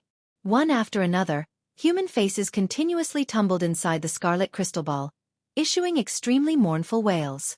Atchison stared at the scarlet crystal ball in his hand, his eyes flashing with a trace of madness, before saying in a low voice, "Speaking of which, I still have to thank those idiots from the underworld's allied forces. If it wasn't for them, then it wouldn't have been so easy for me to collect this 100 million wronged souls bloody tear crystal. With this wronged souls bloody tear crystal, I can open a planar passageway and let the mighty Lord descend upon this plane. As for me, I can also become a formidable existence comparable to a starry sky warlock." Finished speaking, Atchison smiled slightly, waved his hand, opened a portal, and directly entered it. Before long, the news of St. Colin's City being breached and Warlock College Antalya's Dean Aldrich dying in battle spread throughout Tyrandot subcontinent. The entire Tyrandot subcontinent was in an uproar. St. Colin's City was the nest of the ancient warlocks. It had countless marvelous places. Since the establishment of Warlock College Antalya, it was practically impregnable, and no one had ever been able to breach it. This was also the strongest source of confidence for the 6 great warlock groups. Now that Yang Feng had captured St. Colin's City, the legend of the 6 great warlock groups' nests being indestructible had been shattered. Countless people in Tyrandot subcontinent raised their eyebrows. His reputation as a traitor to humanity was also shattered. Many human forces secretly sent envoys to contact Yang Feng and deliver all kinds of minerals required by Steel City. In the battle with St. Colin's City, countless small forces that opposed Yang Feng were destroyed. The remaining forces basically surrendered to Yang Feng and became a part of Steel City. Fernandro Principality, Fernandro family, in the assembly hall. Lamix laughed excitedly. "Ha ha ha! I told you that Steel City wasn't that simple. I didn't expect that they would even capture St. Colin's City.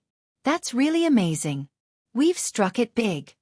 At that time, Lamix had chosen to completely side with Yang Feng. Although he was forced by the circumstances, but he had also shouldered tremendous pressure. Now that Steel City had become Tyrannid Subcontinent's overlord rank force, it proved that his decision at that time was completely correct. In the assembly hall, the faces of all the elders were also brimming with excitement. After the battle with Steel City, it had become Tyrannid Subcontinent's overlord rank force. The forces that had sided with it earlier would also reap tremendous benefits. One of the elders hastily flattered, "Patriarch is really wise. Yang Feng has already become Steel City's Grand Marshal by marriage. I've heard that many level 3 warlock families want to offer their female clansmen to him as concubines, yet they're unable to do so." Another elder said with a smile, "That's right. I've heard that the level 3 warlock family, Blom family, wants to offer their family's first wife's daughter to Yang Feng as a concubine, yet Yang Feng has yet to agree. Haha, our Fernando family's Jessica is his official wife. In the future, when Steel City establishes an empire, she'll at least be an imperial concubine, her status unspeakably noble." Chapter 182. The faces of the Fernando clan's elders were flushed as they laughed heartily. Once Steel City established an empire, then Yang Feng was bound to be Steel City's future crown prince, and even had the possibility of directly becoming the empire's emperor.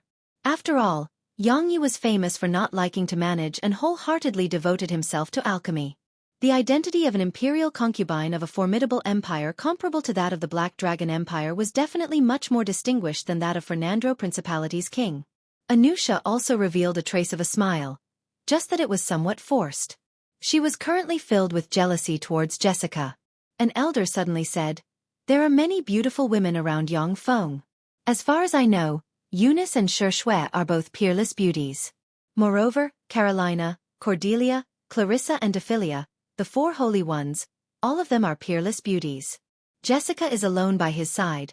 I'm afraid that she won't be able to compete with them for favor." The smiles of the Fernando clan's elders stagnated and their eyes flashed with a touch of graveness. The concubines of a great empire were also divided into favored and unfavored ones. The favored concubines were far from being comparable to the unfavored concubines. "I suggest that we also send Anusha over. Let her be Jessica's maid and help solidify her favor." "Good idea." The elders in the conference hall nodded slightly in agreement with this proposal. Lei Mix waved his hand, suppressing the discussions of the elders in the conference hall. He stared at Anusha and said, "Anusha, are you willing to go to Yang Feng's side for the sake of Fernando clan and help solidify Jessica's favor?" Yang Feng's status was now different. Moreover, the story of Yang Feng leading Steel City's main force to breach St. Colin's City in one fell swoop for the sake of Eunice and Judy had already spread throughout the continent. Lei Mix didn't want to rudely send Anusha to Yang Feng's side. If he nurtured an enemy of the clan, then it would be troublesome. Anusha gave a reserved smile, suppressed the excitement in her heart and said flatly, "Patriarch, I'm willing." Lei Mix nodded in satisfaction and said with a smile, "That's good, I'll take you to St. Colin's City tomorrow." Apart from Fernando clan, all the major forces in the entire Tyrannid subcontinent began to move. Many forces sent the most beautiful women of their families in an attempt to offer them to Yang Feng and become his women. After Yang Feng captured St. Colin's City, he once again began to build munitions factories everywhere and fortify St. Colin's City. At the same time, he had the 2 female great warlock Ophelia and Clarissa preside over St. Colin's City's affairs. In Warlock College Antalia's inner court, there were many more female warlocks from Rose Garden. With Rose Garden's support and the 2 female great warlocks Ophelia and Clarissa keeping watch, St. Colin's City once again became impregnable and recovered part of its power. The Dark Elves' powerhouses returned to the Dark Elves' main city in the underground world. After handing over all the affairs to others, Yang Feng, Xiaofan, Eunice and Judy, the 4 people arrived at Rose Garden. In the depths of Rose Garden. This is my Rose Garden's divine-level secret treasure, the Rose Divine Pool. Carolina took Yang Feng's group of 4 all the way to a pond and pointed at it. Yang Feng took a closer look.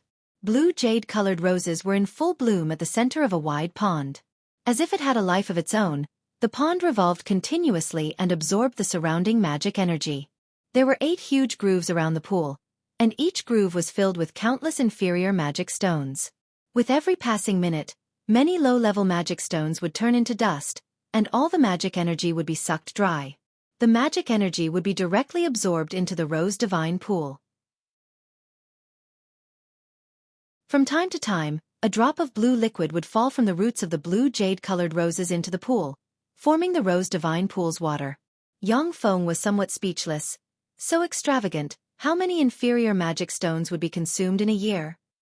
Carolina said flatly, 1 billion inferior magic stones must be consumed in a year to maintain it. It would take 3 years and 3 billion magic stones to accumulate such a pool of water. This pool of water can at most supply 30 people. With this rose divine pool, my rose garden can give birth to 27 first-rate geniuses every 3 years and maintain its inheritance. 3 billion magic stones. Yang Feng was also shocked by the huge number of magic stones. He had expended a lot of effort to get his hands on magic stones, yet he still might not reach 3 billion magic stones. This was the foundation of Tyrannid subcontinent's 6 overlord rank forces. Carolina warned, after you enter and start practicing cultivation, remember to leave immediately if you feel that your body can't bear it. Otherwise, the tremendous power contained in the rose divine pool might directly burst your body. I've seen a lot of idiots think that they're exceptionally talented, that they're peerless geniuses, but in the end, their bodies burst and they die worthless deaths. Yang Feng nodded slightly, took off his clothes, his figure shook, and he jumped into the rose divine pool. As soon as Yang Feng entered the rose divine pool, he felt extremely pure life magic energy spread towards his limbs and bones. When every cell of Yang Feng's body encountered the life magic energy, it was like a thirsty traveler in a desert, madly absorbing the extremely pure life magic energy. Yang Feng operated the secret method Black Dragon Morph, as if the incarnation of a black dragon, madly devouring the extremely huge amount of life magic energy. Yang Feng's spirit sea churned and surged, extremely formidable spirit force was released from his soul seed, slowly condensing into the second innate spell model, Dragon Force. Warlocks with Black Dragon's blood meridians practiced cultivation according to the secret method. Every time they promoted a level, an innate spell model would automatically be born. The level 1 innate spell model was Black Dragon Scales. The level 2 innate spell model was Dragon Force. The level 3 innate spell model was Dragon Breath. The level 4 innate spell model was Dragon Might. The 4 innate spell models solidified in the spirit sea of Black Dragon's Blood Meridian Warlocks would evolve along with the cultivator. Once Black Dragon's Blood Meridian Warlocks practiced cultivation until the Great Warlock rank, then the 4 innate spell models would evolve into 4 level 4 spells. This was also where Blood Meridian Warlocks were much more formidable than Orthodox Warlocks. The 4 innate spell models of Orthodox Great Warlocks would gradually improve from level 1 to level 4, and wouldn't evolve along with the cultivator's cultivation base. Of course, level 1 spells cast by Great Warlocks would definitely be much more formidable than spells cast by level 1 Warlocks, but there was no qualitative change. After Yang Feng smoothly broke through to the level 2 Warlock rank, he once again madly absorbed the life magic energy inside the Rose Divine Pool, feeling that every cell in his body was starting to feel full. He didn't insist, and wanted to leave the Rose Divine Pool.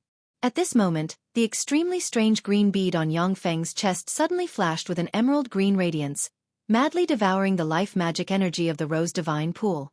At the same time, after devouring the life magic energy of the Rose Divine Pool, it transformed into an even higher ranked emerald green power, nourishing Yang Feng's body.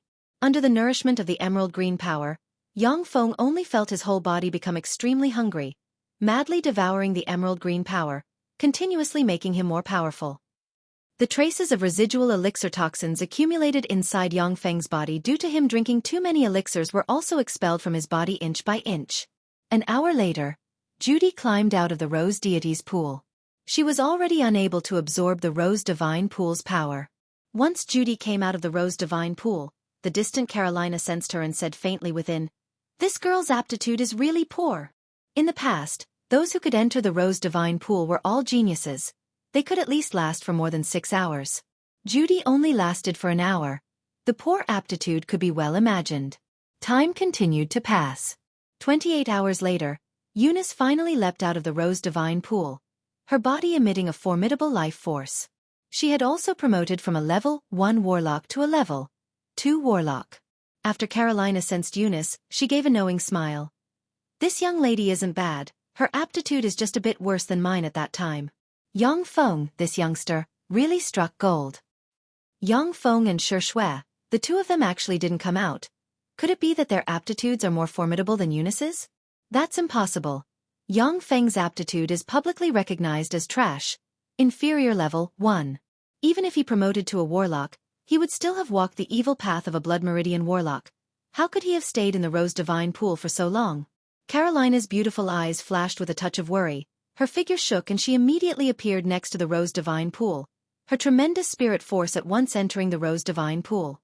Two incomparably formidable life forces were transmitted from the Rose Divine pool, making Carolina slightly loosen her heart. Then she surged with a touch of curiosity. Since there's nothing going on, then I want to see how long they can stay inside. 3 days later, the Rose Divine pool bubbled and Shi Shui lightly leapt out of the Rose Divine pool. In a flash, a terrifying life force of a level 3 warlock erupted from her tender body. She had actually stepped into the realm of a level 3 warlock. When Carolina sensed Shi Shui's aura, she was immediately dumbstruck, not daring to believe her eyes. 3 days, she can actually stay in the Rose Divine pool for 3 days. What kind of freak is she? The strongest genius in the history of Rose Garden only stayed in the Rose Deity's pool for 38 hours. She actually stayed in the Rose Divine pool for 76 hours. She's simply a freak. Shortly after Shi Shui left the Rose Divine pool, the Rose Divine pool bubbled and surged. Yang Feng at once leapt out of the Rose Divine pool. After Yang Feng leapt out of the Rose Divine pool, the entire Rose Divine pool lost all of its life magic energy, turning into a pool of waste water. Chapter 183. Yang Feng opened his eyes. His eyes flickered and brimmed with vigor. His whole body was brimming with indescribable strength. His entire person started to become more handsome and charming, exuding a charming temperament. Gentle energy diffused from the green bead on Yang Feng's chest and entered his body, continuously nourishing his fleshly body and enhancing his strength. Carolina stared at Yang Feng. Suddenly a thought emerged within her. Why does this guy look so much better than before? Black Dragon's blood meridians were originally one of Tyrandot subcontinent's first-rate blood meridians. Yang Feng possessed ancient Black Dragon's blood meridians. The ancient Black Dragon's blood meridians were imperceptibly changing him practically every day, making him evolve in a more perfect direction. Blood Meridian warlocks with Black Dragon's blood meridians were basically handsome men and beautiful women. There were no ugly people. Even if there were ugly people, under the influence of the blood meridians, they would slowly change into handsome men and beautiful women. Unless they were under a strong curse or some sort of dark spell, they would remain ugly. Xiaofan came out from the side with a merry smile and said, "Congratulations, Darren, for promoting to a level 2 warlock and taking another step towards the great warlock path." Yang Feng said with a carefree smile, "Haha, you're such a sweet talker. Speak, what do you want from me?" After Yang Feng's cultivation base was promoted to a level 2 warlock, his strength suddenly soared and his survivability once again soared by a large margin. His lifespan increased once again, naturally making him feel extremely carefree. Xiaofan said with a smile, "I have a matter to report to Darren. As for how to deal with it, I'll leave it to Darren to decide." Yang Feng said lightly, "Speak." Xiaofan sweetly smiled and said, "Our dark elves spent several hundred years in the surface world to support the hidden vampires in the human world. We originally planned to use them as our dark elves' pawns, but they recently broke away from our control. This kindred monarch actually intends to condense divinity and directly ascend to godhood." Yang Feng's eyes flashed with a touch of graveness as he said, "Ascend to godhood. With the help of faith power, ascend to godhood, condense a demigod lattice, and become a transcendent being with terrifying strength." This was the most crucial step in the evolution of many formidable beings from other planes.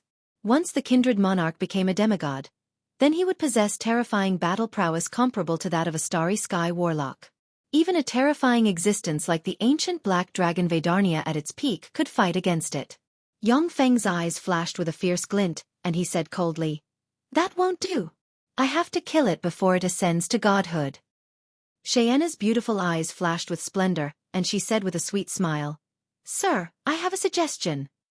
The deepest part of the Eye of Justice headquarters was a forbidden area that only the current leader of the Eye of Justice and the various great elders could enter. A 10-meter-tall monster statue with a wolf's head, a human's head, and a tiger's head sat in the center of a blood-red altar. It had a beast-like body, long claws on both hands and feet, a pair of wings on its back, and a scorpion tail. Around the blood-red altar, There were 8 pools of blood that emitted an endless evil aura. Each of the pools was constantly churning, condensing into human faces that let out mournful and terrifying cries. No one would have thought that the Eye of Justice headquarters, which had always been fair and claimed to represent justice, would actually have such an evil blood-red altar that had killed an unknown number of living beings. Eyes of Justice's leader, the Sword of Justice Atchison, slowly walked in from outside, and arrived before the blood-red altar. Is what I'm doing really the right thing? Atchison's eyes revealed a trace of hesitation when he saw the blood-red altar exuding a thick stench, the wailing of wronged souls, and the constantly churning pools of blood. A trace of bloodthirsty and tyrannical red light suddenly flashed in the depths of Atchison's eyes, and his gaze recovered its firmness. Starry Sky Warlock, as long as I can promote to a Starry Sky Warlock, then I'm willing to do anything. Atchison, my most devout believer, you've come. A majestic voice filled with terrifying pressure reverberated in the forbidden area. Atchison prostrated on the ground, his eyes brimming with fanaticism, and said loudly, Your Majesty, mighty demonic god Cartman, your most devout believer Atchison has come with an offering. I'll open a passage here, and respectfully welcome your Majesty to descend upon this world and dominate the entire world. Your Majesty, mighty demonic god Cartman, it was you who bestowed the power of Eyes of Justice. It was you who guided the development of Eyes of Justice. Everyone in Eyes of Justice is your most devout believer, and we respectfully welcome your arrival, and dedicate everything for your arrival. You'll dominate everything. You'll control everything. This world will belong to you. 8 wizened old men, who looked as if they would die from a gust of wind, yet exuding great warlock rank life force, walked out of the caves behind the statues. They respectfully prostrated on the ground, and recited words of praise. Eyes of Justice's underlying strength was frighteningly terrifying. The number of 9 great warlock rank experts was already far above that of Black Dragon Pagoda, which was reputed to have the most great warlocks. In fact, Eyes of Justice didn't have any divine rank treasures as their underlying strength, yet they were still able to become one of the 6 great warlock groups, and that was because they could obtain tremendous power from the other plane's demonic god Cartman. Their inheritance was continuous, and in every era, they had at least 7 great warlock rank experts. They intimidated the entire Tyrandot subcontinent, and no one dared to underestimate them. At the same time, they publicized that they also had divine rank treasures in their possession. Atchison raised the myriad wronged soul's bloody tear crystal high, and silently recited an incantation. The myriad wronged soul's bloody tear crystal suddenly flourished with red light, and a blood energy brimming with resentment suddenly erupted, attempting to erode Atchison. Atchison casually tossed the myriad wronged soul's bloody tear crystal into the statue's mouth. The statue opened its mouth, and swallowed the myriad wronged soul's bloody tear crystal into its belly. Black and red rays of light spread out from the statue's body. The statue suddenly split open, revealing a huge cave. A path filled with dense blood chi and demonic chi suddenly emerged, forming an extremely strange planar path, connecting to another plane. A terrifying fluctuation of power comparable to that of a god was transmitted from the other end of the planar path. The fluctuation of power was filled with ruthlessness and tyranny. Songji Plane. The path has finally opened. This plane belongs to me, Cartman. A voice brimming with greed and viciousness was transmitted from the other end of the planar path. A huge claw covered in black fur extended from the planar path, attempting to climb out. The huge claw covered in black fur had just extended from the planar path, when the planar path trembled and almost collapsed. The countless blood and souls in the 8 blood pools around the altar evaporated, disappearing in midair. Damn it! This planar path is still too fragile. It can't accommodate my true body. A world-shaking roar was transmitted from the planar path, and the huge claw covered in black fur unwillingly withdrew into the passageway. Atchison, don't resist. I'll grant you the power to become a Starry Sky Warlock. You'll be my divine emissary in the Songji Plane, and represent my will. Think of ways to sacrifice more life forms and stabilize this planar path. A fierce voice was transmitted from the planar path, and a sphere of blood flew out in a flash, before falling on Atchison's head. As if it had a life of its own, the sphere of blood frantically drilled into Atchison's eyes, ears, mouth, and nose. Atchison was alarmed, and instinctively had an ominous premonition. He operated his secret method, attempting to shatter the sphere of life form. But Atchison had just willed it, when like a tide, the life force inside him was absorbed by the sphere of blood. Acheson's eyes turned white, and his body twisted. An incomparably formidable power pervaded his body, directly breaking through one cultivation bottleneck after another. A boundless and terrifying life force comparable to that of a starry sky warlock slowly pervaded his body. The 8 great elders of Eyes of Justice, who looked as though they would be blown away by a gust of wind, sensed the frightening life force spreading from Acheson's body. Each and every one of their eyes revealed a trace of ecstasy and longing. They frantically kowtowed and begged, "Your Majesty, the mighty demon god Cartman, we are your most devout believers. We have dedicated everything for your great cause. Please be merciful and bestow us with more lifespan and strength." The Eyes of Justice's great elders were already nearing the end of their lifespans, and were on the verge of dying of old age. This was why they were so devout towards such a formidable existence like Cartman. They longed to obtain the lifespan and strength bestowed upon them by him. Now that they sensed the terrifying starry sky warlock rank power emitting from Acheson's body, they became even more devout and respectful. Strength and lifespan? All right, I'll grant you even greater strength and lifespan. Acheson's face flashed with a touch of a queer expression. He smiled malevolently and waved his hand. From the strange planar passageway, 8 lumps of blood flew out and pounced on the faces of the 8 Eyes of Justice's great elders. The 8 Eyes of Justice's great elders first revealed traces of smiles, then their faces twisted, as if they had seen the most terrifying thing, and their eyes flashed with a touch of despair. Before long, the bodies of the 8 Eyes of Justice's great elders began to transform. They became younger and possessed more and more strength, before finally recovering their peak state when they were young. "Greetings, Your Majesty, the mighty demon Emperor Cartman." After the 8 Eyes of Justice's great elders recovered their youthful appearance, their eyes flickered with inhuman glints. They knelt on one knee in front of Acheson and said respectfully. Cartman's eyes flickered with an excited glint, and he burst into laughter. "Haha, after thousands of years of planning, it's finally time to reap the harvest. The Zhongji Plains Dawn Imperial Court has already collapsed. Now it has become a piece of juicy meat. Whoever can snatch it, it will belong to them. I, Cartman, will open a planar passageway leading to our demon race in the Zhongji Plain. We'll once again descend upon this plain and become its ruler. I, Cartman, will also be promoted to a true demon god because of this achievement." Cartman said lightly, "Go and summon Eyes of Justice's warlocks. I'm going to transform all of them into puppets of our race. These human warlocks aren't weak, and they're cultivating the flawed secret methods I passed on to them. They'll serve as cannon fodder for our conquest of Tyrandot subcontinent." "Yes, Your Majesty." The demons draped in the skins of the 8 Eyes of Justice's great elders responded respectfully, and then retreated.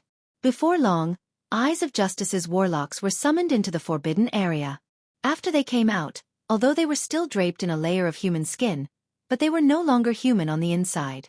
Before long, all of Eyes of Justice's human warlocks had been transformed into demons. After all of Eyes of Justice's human warlocks had been transformed into demons, a steady stream of grotesquely shaped demons emerged from the planar passageway. Savage Claw's headquarters, in a reception hall, there were 2 people sitting at a large table. They were Cornell and Horace. Cornell's eyebrows creased slightly, and he said solemnly, "Acheson actually wants to see the 2 of us? What the hell is he thinking?" Horace analyzed faintly. "He should be apologizing to us for the matter of the reinforcements not arriving. I'm afraid that the pressure from Steel City isn't small. These past few days, due to Yongfeng's seclusion, Steel City hadn't made any big movements. However, a steady stream of all kinds of supplies had been delivered to St. Colin City and Giant Stone City. The munitions factories issued loud noises day and night, making the 4 great forces tremble in fear and brimming with anxiety. However, St. Colin City, Rose Garden, Giant Stone City, and the City of Dark Elves, these 4 strongholds were as solid as a rock, without any flaws. Cornell and the others also had no choice but to sink into a deadlock. They could only watch helplessly as Yongfeng continued to grow stronger. Cornell snorted coldly. "Humph, that coward. He actually fled midway. If he had led Eyes of Justice's people to support Aldrich, then Aldrich might not have been defeated so quickly." Warlock College Antalya had 9 7-story-tall warlock pagodas. According to Reason, it required 7 great warlock rank experts in coordination with countless warlock rank experts, in order to display Warlock College Antalya's most formidable battle strength. With every additional Great Warlock rank expert, Warlock College Antalia's defense would double. If Atchison had led all of Eyes of Justice's experts to station themselves in Warlock College Antalia's Warlock Pagodas, then Yang Feng might not have been able to capture Warlock College Antalya. Horace smiled bitterly, and didn't say much. He was very clear that even if Atchison had led Eyes of Justice's experts to support Warlock College Antalya, Aldrich still wouldn't have let them station themselves in the core 9 Warlock Pagodas. Otherwise, it would be equivalent to inviting a wolf into the house, and exposing his mysteries to Eyes of Justice. Chapter 184. Sorry, I'm a bit late. With a graceful smile on his face, Atchison slowly stepped into the hall. As if he had eaten gunpowder, Conrath said coldly with a straight face. You still have the face to see us? Horace swept Atchison with a glance and creased his eyebrows slightly. He vaguely felt that something was amiss, but he couldn't tell what exactly was wrong. Atchison said with a mysterious smile, Everything that happened before was my fault. I've prepared a big gift for the two of you. I guarantee that you'll definitely like this big gift. Conrath sneered. What big gift? What good things does Eyes of Justice have? That big gift is... Atchison took a step forward. His eyes suddenly flashed with a touch of a cold glint. In a flash, he erupted with the terrifying life force of a starry sky warlock. His hands were shrouded in dense demonic chi, and he shot towards the two great experts Conrath and Horace. With a starry sky warlock rank expert launching a sneak attack at such a close distance, Conrath basically couldn't react in time. Defensive force fields flickered on his body, and at the same time, space distorted. He was about to launch a short-distance teleportation spell. Atchison's right hand, shrouded in endless demonic chi, passed through Conrath's defensive force field, and patted Conrath's chest, directly interrupting the teleportation spell, and heavily stamped on Conrath's chest. Conrath spat out a large mouthful of black blood, and was sent flying, before crashing into the wall of the hall. On the other side, Horace was also sent flying by a palm strike, spitting out a large mouthful of blood, before crashing into the wall of the hall. You're not Atchison. Who the hell are you? Horace was both startled and furious. He roared loudly, before forcefully tearing apart a life-saving long-distance teleportation spell scroll. Interesting. You have a defensive demigod artifact on you. Atchison revealed a trace of a smile of interest, before reaching out with his right hand. His right hand emitted a trace of spatial fluctuations, before grabbing at Horace. The spatial fluctuations shrouding Horace immediately disappeared, before he flew into Atchison's hand. Atchison reached out and pointed at Horace's body. With a flash of black light, the semi-divine tool white elephant battle armor flew out of Horace's body and fell into his hand. Atchison casually waved his hand, and the semi-divine armament white elephant armor appeared on his body. This backward subcontinent also has semi-divine armament rank treasures. As expected of the Tsongji plane, the primary material plane said to contain the mysteries of immortality. Horace's body was churning and his eyes were overflowing with blood. He angrily said, You're not Atchison. Who the hell are you? Cartman smiled faintly and said, That's right, I'm not Atchison, I'm Demon Emperor Cartman. Everyone in the Sword of Justice has already been transformed into demons by me. Cornell, Harris, the two of you are two of the strongest experts in Tyrannid subcontinent. I admire you very much. If you side with me, I can spare your lives and grant you power. As long as you make enough contributions for me, I can even raise your strength to the demigod realm. Devils! As soon as he said that, Cornell and Harris were greatly shaken, and raging waves were set off in their hearts. Towards the end of the Third Warlock Dynasty, the Demonic Divine Dynasty, the Tsongji Plane's human warlocks found a formidable plane, the Demonist Plane. The natives of the Demonist Plane were demons. The Demonic Divine Dynasty's human warlocks launched a war of conquest towards the Demonist Plane. The fighting prowess of the demons was far beyond the imagination of the human warlocks. Although the Tsongji Plane's human warlocks barely defeated the demons of the Demonist Plane, but it was still a situation where both sides suffered. After this war, the human warlocks were no longer able to suppress the various gods and demons that filled the Demonic Divine Dynasty. Due to the rebellion of the various gods and demons, the dynasty collapsed. The demons were definitely one of the most terrifying enemies of the Tsongji Plane's human warlocks. Every time the demons descended on the Tsongji continent, It would be followed by a terrifying calamity that would engulf the whole world, a demonic calamity. Tarandit's subcontinent was extremely remote, and had not experienced a demonic calamity for nearly 10,000 years. Cornell and the others didn't expect that Acheson's body was actually being controlled by a formidable demon. Cartman said lightly, "What do the two of you think about it?" While spitting blood, Cornell burst into wild laughter. "Ha ha ha, I, Cornell, and the master of Savage Claw, a man of indomitable spirit. How could I surrender to a freak like you? Back then, you demons were our slaves. Now you want to enslave your master. That's simply wishful thinking." During the time of the Fourth Warlock Dynasty, the Star Dynasty, the Star Lord had already conquered the Demonus Plane and incorporated it into the sphere of influence of the human warlocks, becoming one of the human colonies. Ever since the Fourth Warlock Dynasty, whenever a human warlock dynasty rose, the demons would obediently serve as the slaves and lackeys of the human warlocks. Once the human warlock dynasty collapsed, then they would throw stones at the human warlocks while they were down, and attack the Zhongji Plane in an attempt to replace and eliminate the human warlocks.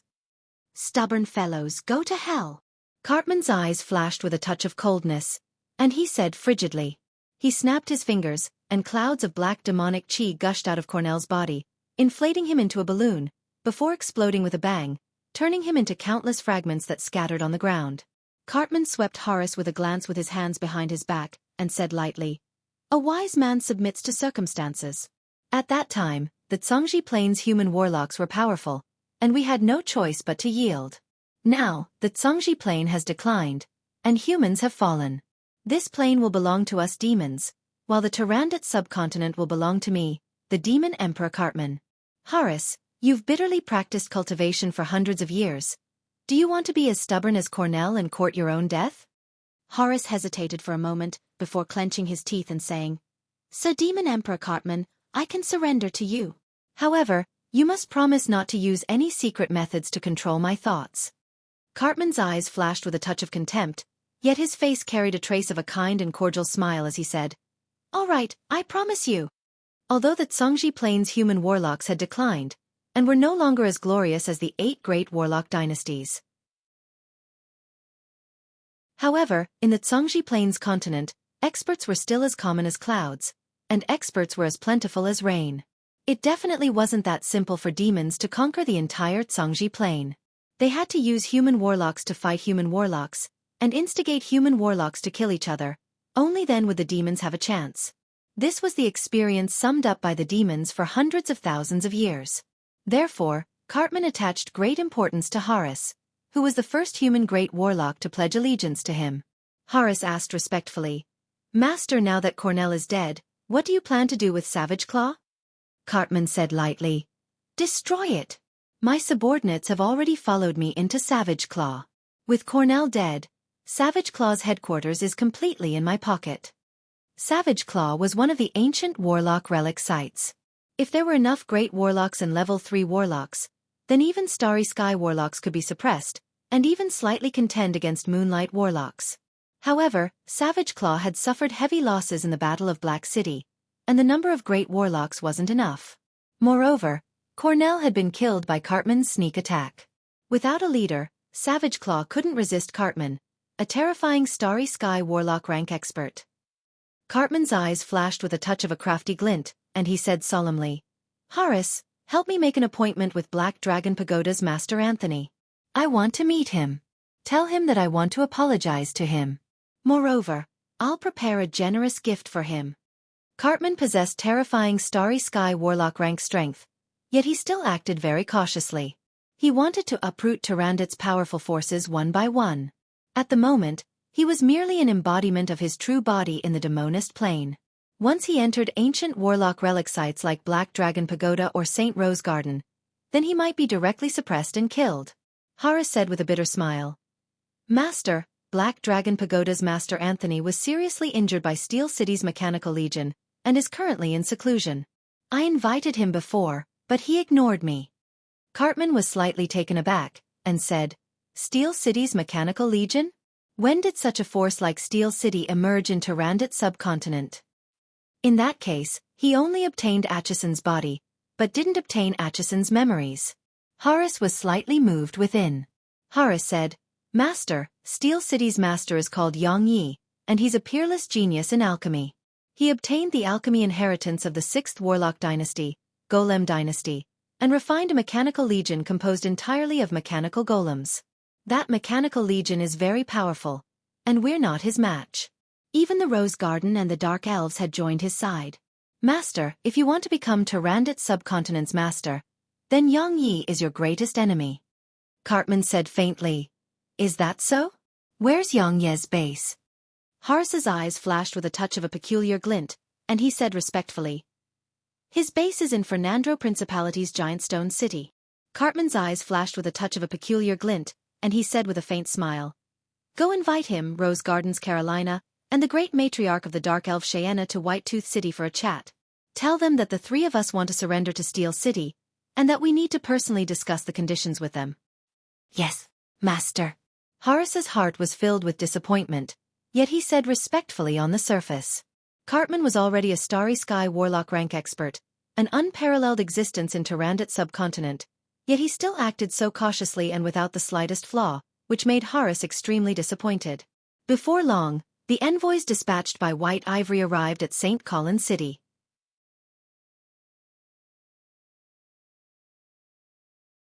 Chapter 185. Eyes of Justice and White Ivory have decided to surrender to me? How could it be so fast? When Yang Feng heard the news from the envoys, he was somewhat puzzled. Eyes of Justice and White Elephant's Ivory were 2 of Tyrandot subcontinent's 6 overlords. They had ancient warlocks' relic sites as their headquarters and were extremely powerful. Yang Feng believed that as long as he was given some time to develop, he would definitely be able to flatten Eyes of Justice and White Elephant's Ivory. However, he did not expect such an overlord force to choose to surrender so quickly. Cheyenne came to Yang Feng's side and said resolutely, That's right, there's definitely a conspiracy. Yang Feng asked curiously, Why? Although Yang Feng felt that there seemed to be something wrong, but he also couldn't tell what was wrong.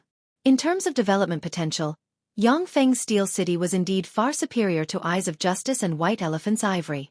It was not strange that these 2 forces chose to surrender to him. Ever since Yang Feng breached St. Collins City, countless large and small human forces in Tyrandot subcontinent had chosen to surrender to him. Eunice was in charge of dealing with the defection of human forces. Although Steel City was still a city, its sphere of influence had already expanded to the point where it could rival the Black Dragon Empire. This still didn't include Rose Garden's forces. If Rose Garden's forces were added, then Yang Feng's forces would be even more formidable and frightening. Cheyenne resolutely and decisively said, I have studied the leaders of the 6 major forces of Tyrandot subcontinent in detail. Eyes of Justice's Atchison was brimming with ambition, and absolutely wasn't willing to be under others. Moreover, Wild Claw and White Elephant's Tusk were like birds of a feather, always exhaling from the same nostrils. Only White Elephant's Ivory had surrendered, while Savage Claw hadn't responded. This was definitely abnormal. There must be a conspiracy behind this. Yang Feng said with a faint smile. Heh, since that's the case, then reply to them. Tell them that if they are sincere, they can come to Rose Garden. Anyway, we have the upper hand. Even if they don't come, we won't lose anything. Cheyenne said. Yes, Lord. Yang Feng suddenly asked. How are the preparations for that? Cheyenne's beautiful eyes flashed with a dignified look as she said. It's ready. The corners of Yang Feng's mouth rose slightly. Very good. The Taiyan's dukedom was located next to the Satsuma dukedom. It was extremely vast and had a population of more than 1 million. That night, the capital of Duke Taiyan's territory, Palmer City.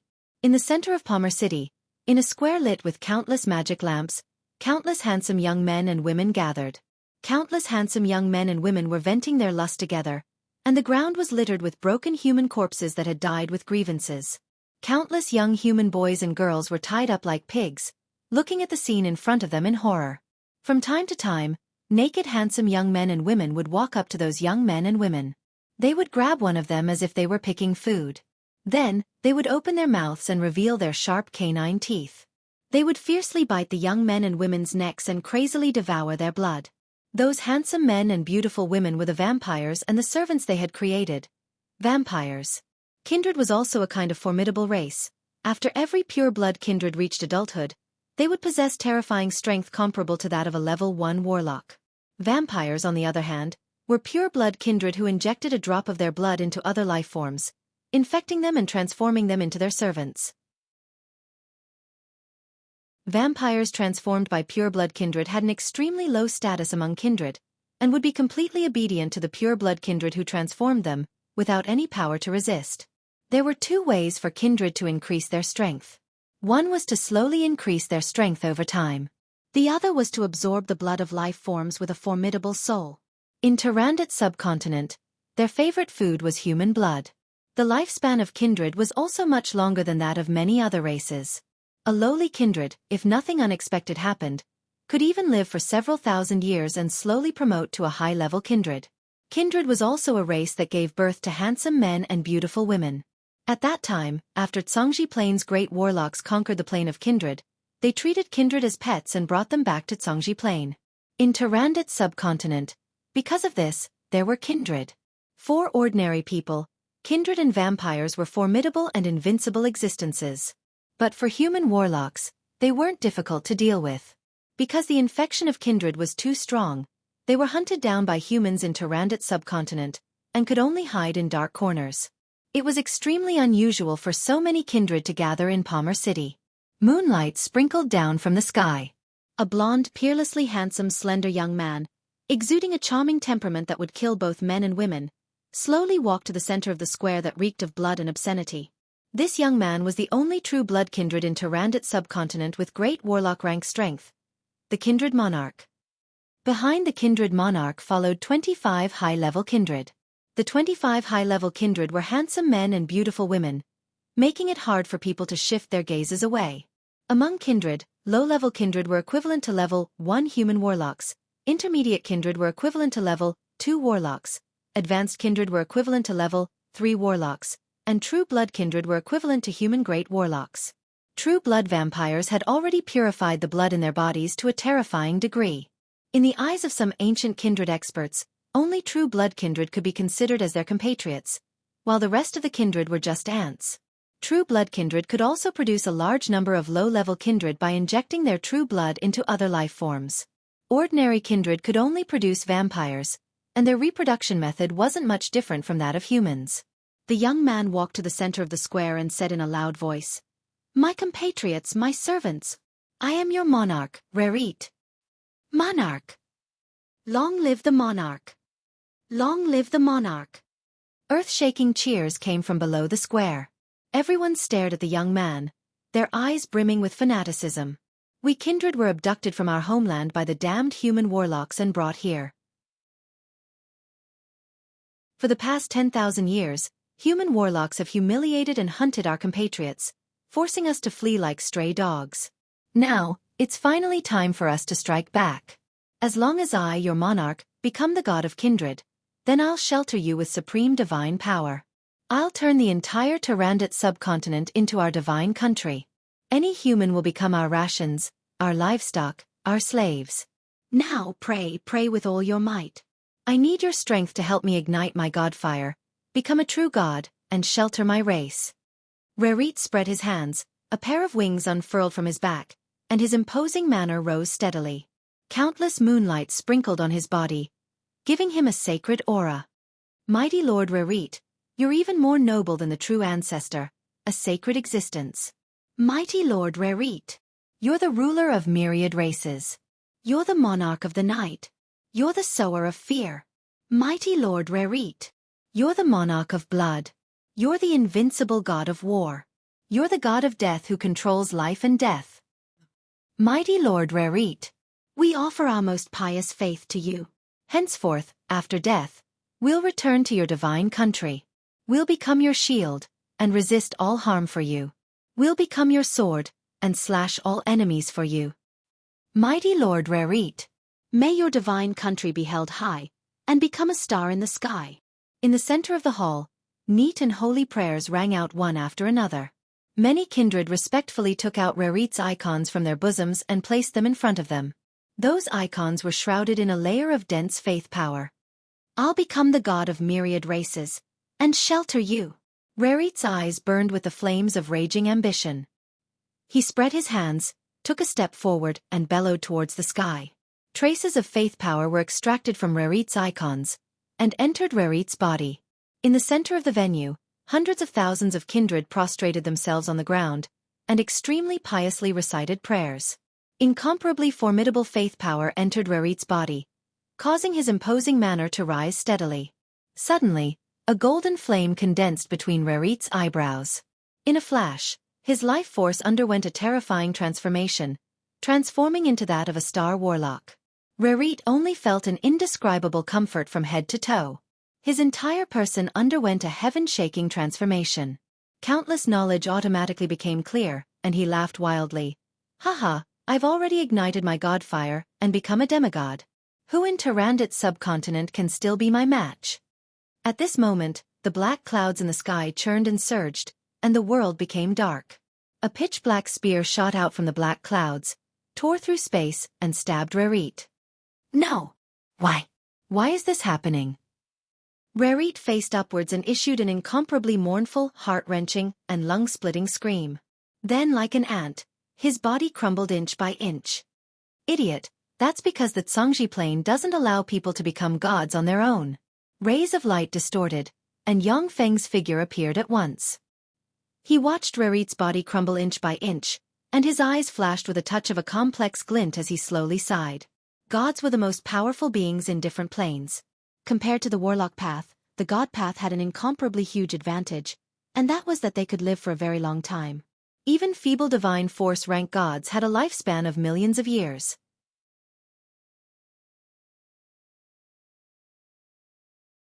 Chapter 186. No matter what kind of life form it was, once it ascended to become a true god, its lifespan would increase exponentially. At the very least, it would have a lifespan of millions of years. The most powerful warlocks who walked the warlock path, such as the first warlock dynasty's Time Lord, the second warlock dynasty's Taboo Lord, the third warlock dynasty's Demonic Divine Lord, the fourth warlock dynasty's Star Lord, the fifth warlock dynasty's Death Lord, the sixth warlock dynasty's Golem Lord, the seventh warlock dynasty's Magic Note Lord, and the eighth warlock dynasty's Dawn Lord. The 8 great warlocks were the most powerful human warlocks of the Zhongji plane. They founded the 8 great warlock dynasties and suppressed and conquered countless planes. However, they still couldn't resist the corrosion of time. Their lifespans were exhausted, falling one after another, turning into piles of yellow earth. Some of the gods from the same era as the Lord of Time were still alive. The difference in lifespan between the two was enough to drive many humans crazy. The spear that pierced Rarit was the strongest secret treasure refined by the first Warlock Emperor, the Time Lord, the god-murdering spear that had slain countless gods and Zhongji Plain's ancient gods. After the fall of the Time Lord, any creature that ignited their god fire on the Zhongji Plain would be killed by the god-slaying spear. No matter how powerful a warlock is, after they ignite their divine fire, they cannot resist a blow from the god-slayer spear.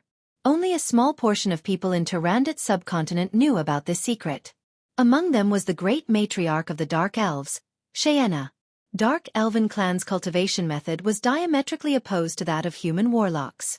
If Xiaofan wanted to break through the legendary realm, she had to become a demigod. But in the Zhongji plane, once you promote to a demigod, you will be killed by the god-slaughtering spear. Therefore she studied this deeply and came up with a way to break through the bottleneck. That was to lure others to ignite the divine fire and become a demigod. Then they would seize the opportunity to snatch the broken divine fire of the demigod of death, absorb the divinity within, and transform into a divine creature. No! After Rarit let out a blood-curdling scream, his body completely collapsed and was directly absorbed by the god-slaying spear. 3 golden points of divinity fell from Rarit's remains. Yang Feng's figure fluttered, and he rushed towards the 3 gold divinities. Stop! Dang! The bodies of the 25 high-level Blood Clan members flickered and turned into streams of light as they flew toward the 3 golden divinities. They instinctively knew that the 3 golden divinities were top-notch items. You overestimate yourself. Kill them. Yang Feng ordered with a cold smile. Yes, master. Xiaofan walked out of the shadow beside Yang Feng, smiled sweetly, pointed at the 25 advanced kindred, and said coldly, Divine Judgment. The level 4 divine spell Divine Judgment instantly erupted. Black rays of light filled with divine power shot out of Xiaofan's lily-white fingers and shone towards the 25 high-ranking vampires. The 25 high-level vampires let out miserable screams when they were illuminated by the black light. Blood flames erupted from their bodies and enveloped them, resisting the judgment of God's judgment. A Moffin mechanical demonic polar bear suddenly burrowed out of the ground and directly charged into the midst of the vampires and vampires. It waved its huge claws and slapped continuously, smashing the vampires and vampires into meat paste. Dephilia waved her lily-white hand, and a huge ice phoenix suddenly condensed and pounced towards the vampires and kindred. In the wake of the ice phoenix, ice and snow enveloped the land, and all the vampires were frozen into ice sculptures. The mechanical legion that had long been lying in ambush around the Palmer city also started to mobilize at full force, rushing towards the Palmer city. Yang Feng took advantage of this opportunity to reach out and grab the three divinities. The three divinities entered Yang Feng's body as soon as they fell into his hands. All kinds of knowledge poured into Yang Feng's mind at once, nearly bursting his brain. The three divinities were respectively the divinity of massacre, the divinity of blood energy, and the divinity of fear. The three divinities contained a trace of knowledge of the laws of massacre, blood energy, and fear. Even if it was just a trace of knowledge of the laws, it was already extremely huge for Yang Feng, nearly bursting his mind. However, Yang Feng had already promoted to a level 2 warlock, and his physical constitution was extremely formidable. He forcibly accepted the huge amount of information.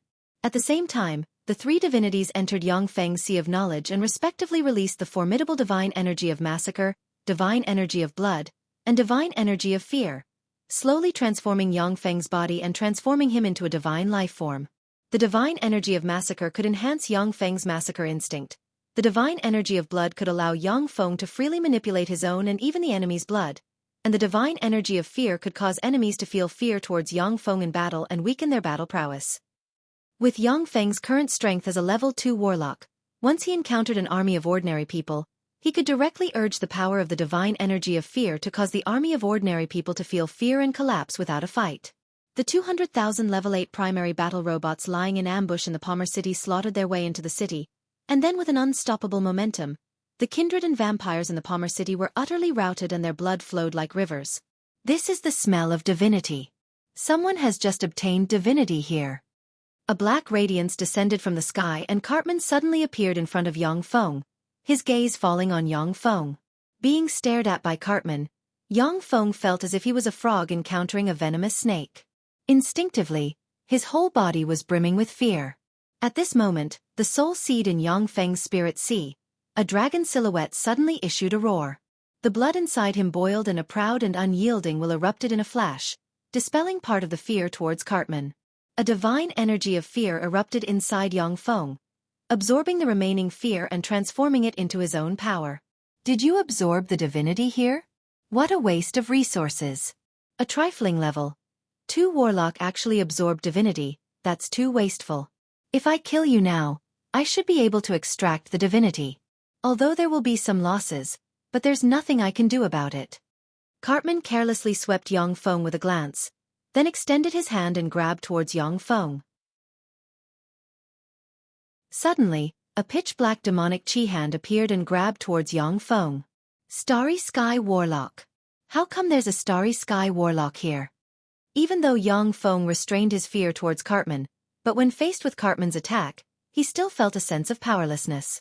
Among ordinary people, level 2 warlocks were already considered extremely powerful, but in front of Starry Sky Warlocks, they were still as weak as ants. An azure light curtain suddenly appeared in front of Yang Feng. The level 4 spell Skyflower water curtain was launched, and countless water elemental particles formed a light curtain that firmly protected him. When the black demonic chi hand grabbed the Skyflower water curtain, it immediately crumbled and shattered. Starry Sky Warlock, this guy, he's a Starry Sky Warlock. Yang Feng gave a furious roar and pressed the dimensional crest on his chest. The mechanical black dragon, Yang Feng's trump card, instantly flew out, flapped its wings and madly flew towards Cartman. The mechanical black dragon was refined from the corpse of the ancient black dragon Vedarnia. It was the most powerful among his mechanical battle beasts, with terrifying battle prowess infinitely close to that of a Starry Sky Warlock. It was his trump card and trump card.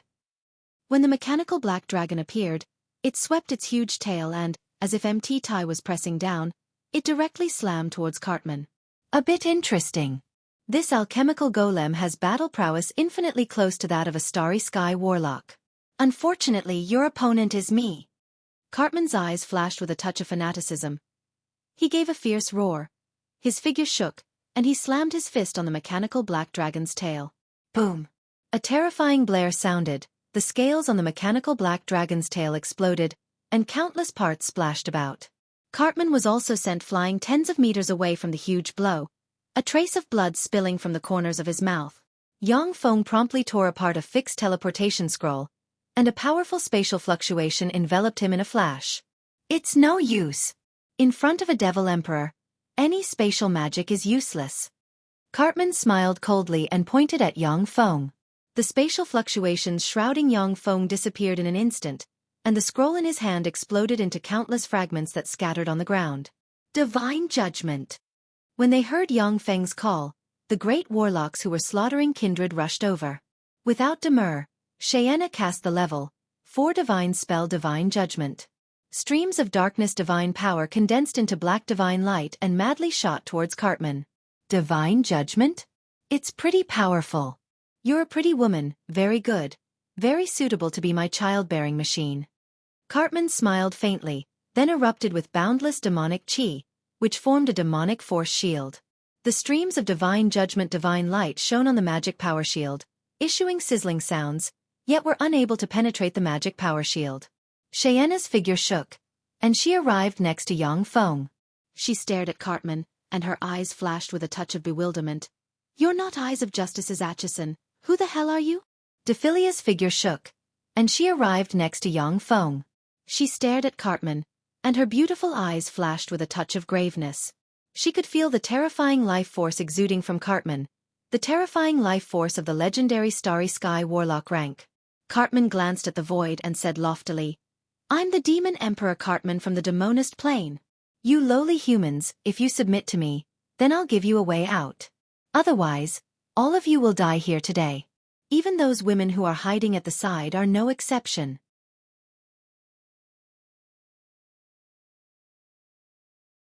Chapter 187. Where Cartman's gaze swept, light distorted and Carolina slowly walked out. She stood beside Yang Feng and stared at Cartman, her beautiful eyes flashing with a touch of graveness. Yang Feng was very clear that Tyrannet's subcontinent situation was unstable.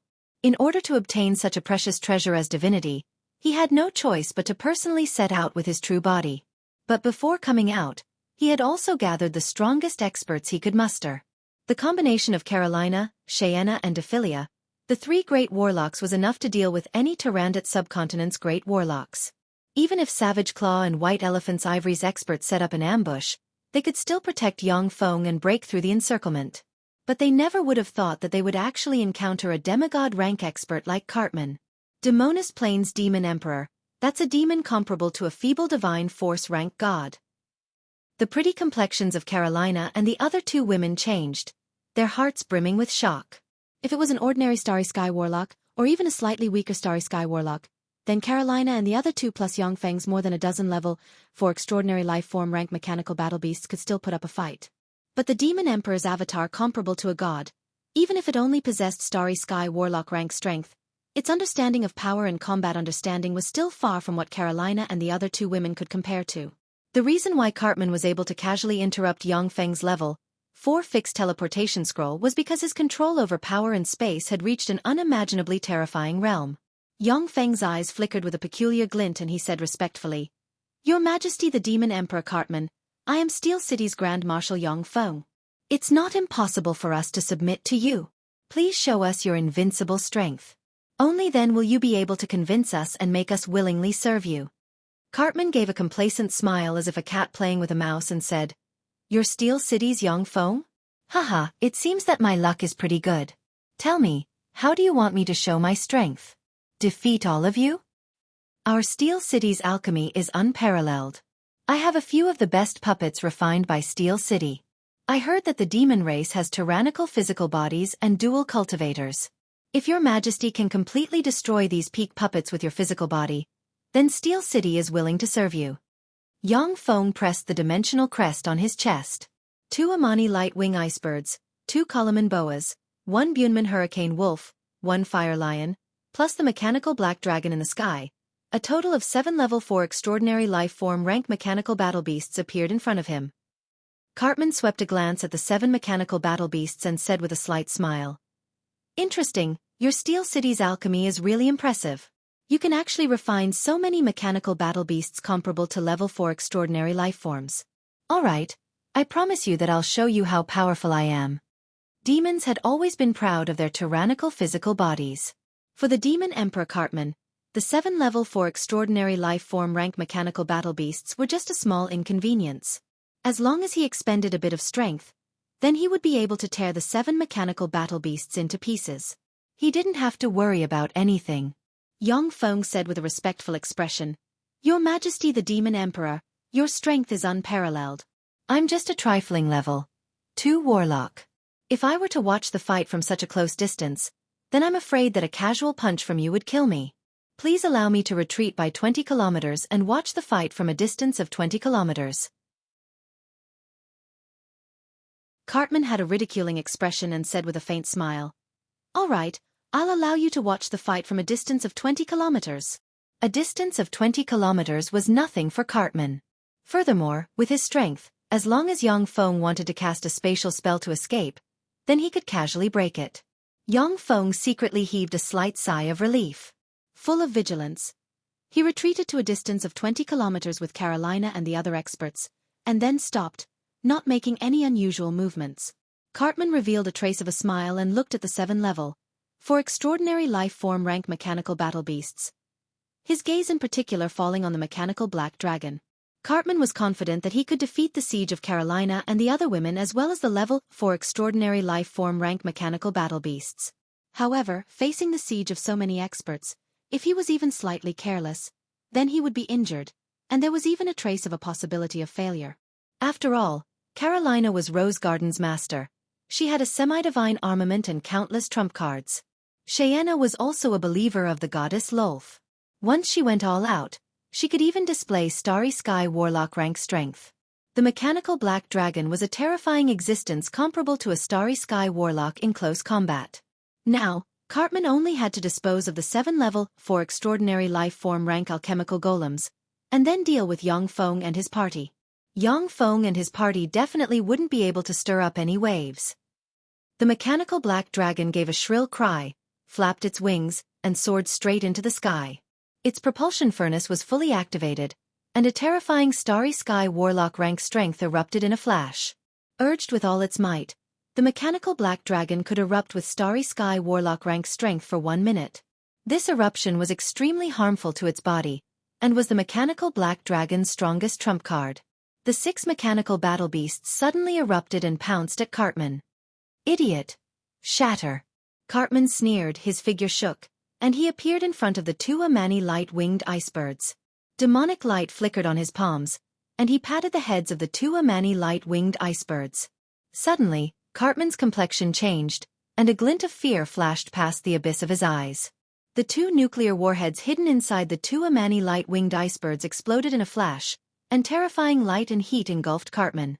Practically at the same time, the 4 mechanical battle beasts, 2 Kalaman boa, 1 Bunman hurricane wolf, and 1 fire lion, also detonated the nuclear warheads inside them in a split second.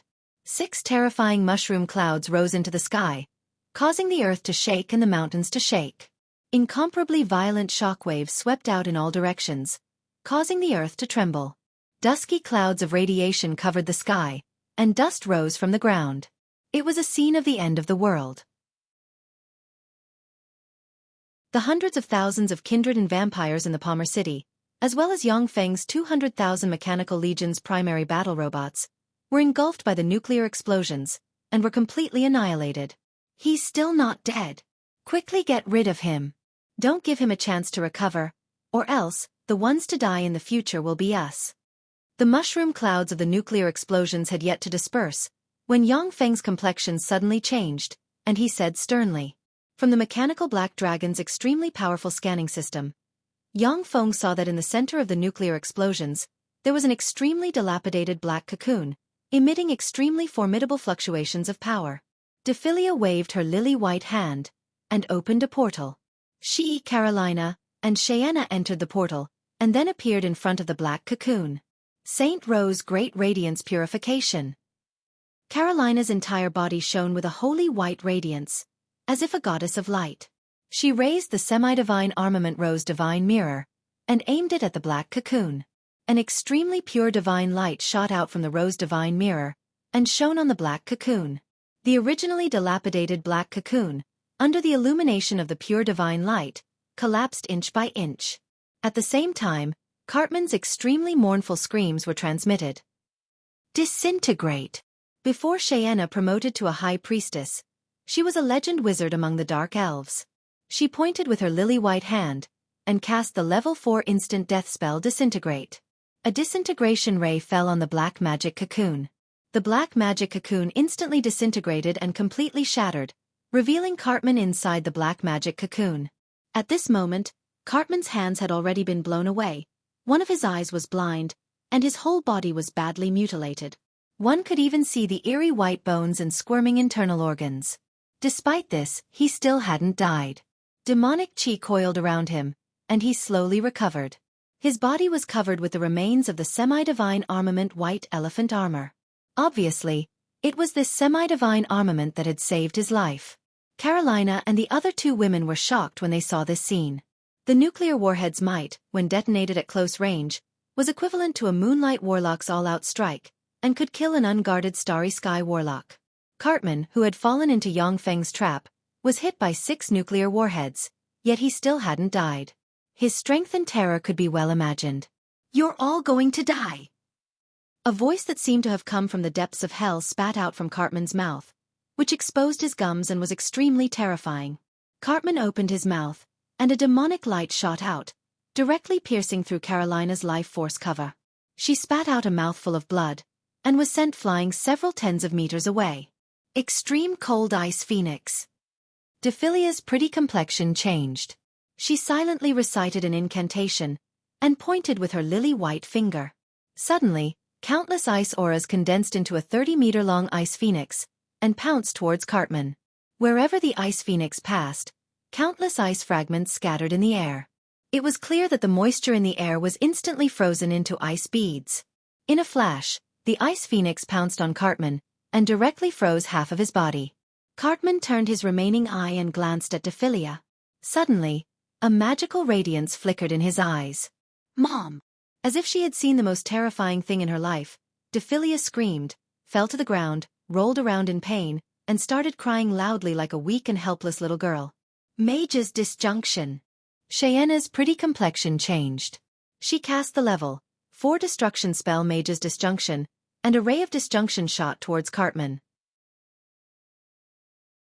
Cartman opened his mouth, and ejected a black tongue that collided with the ray of disjunction.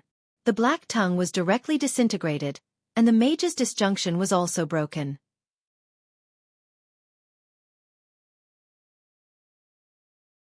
Chapter 188.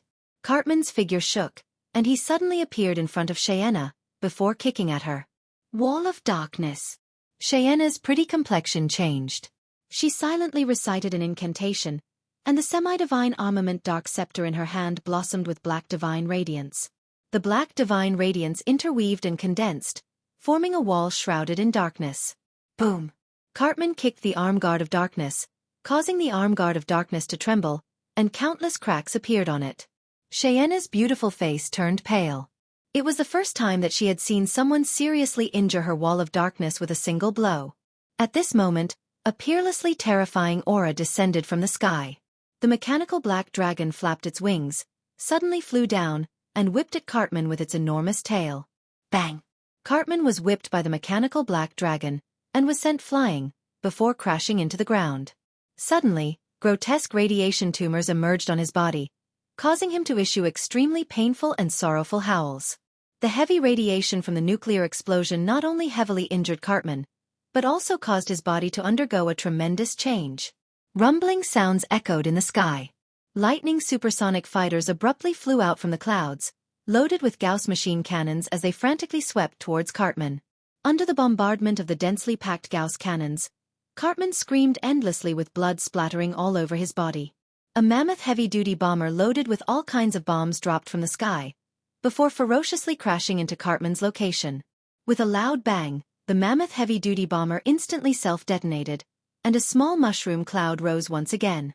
According to the analysis of the Portable Fortified Strongholds intelligent computer, the might of a mammoth heavy-duty bomber self-detonation was comparable to that of an offensive spell cast by a great warlock.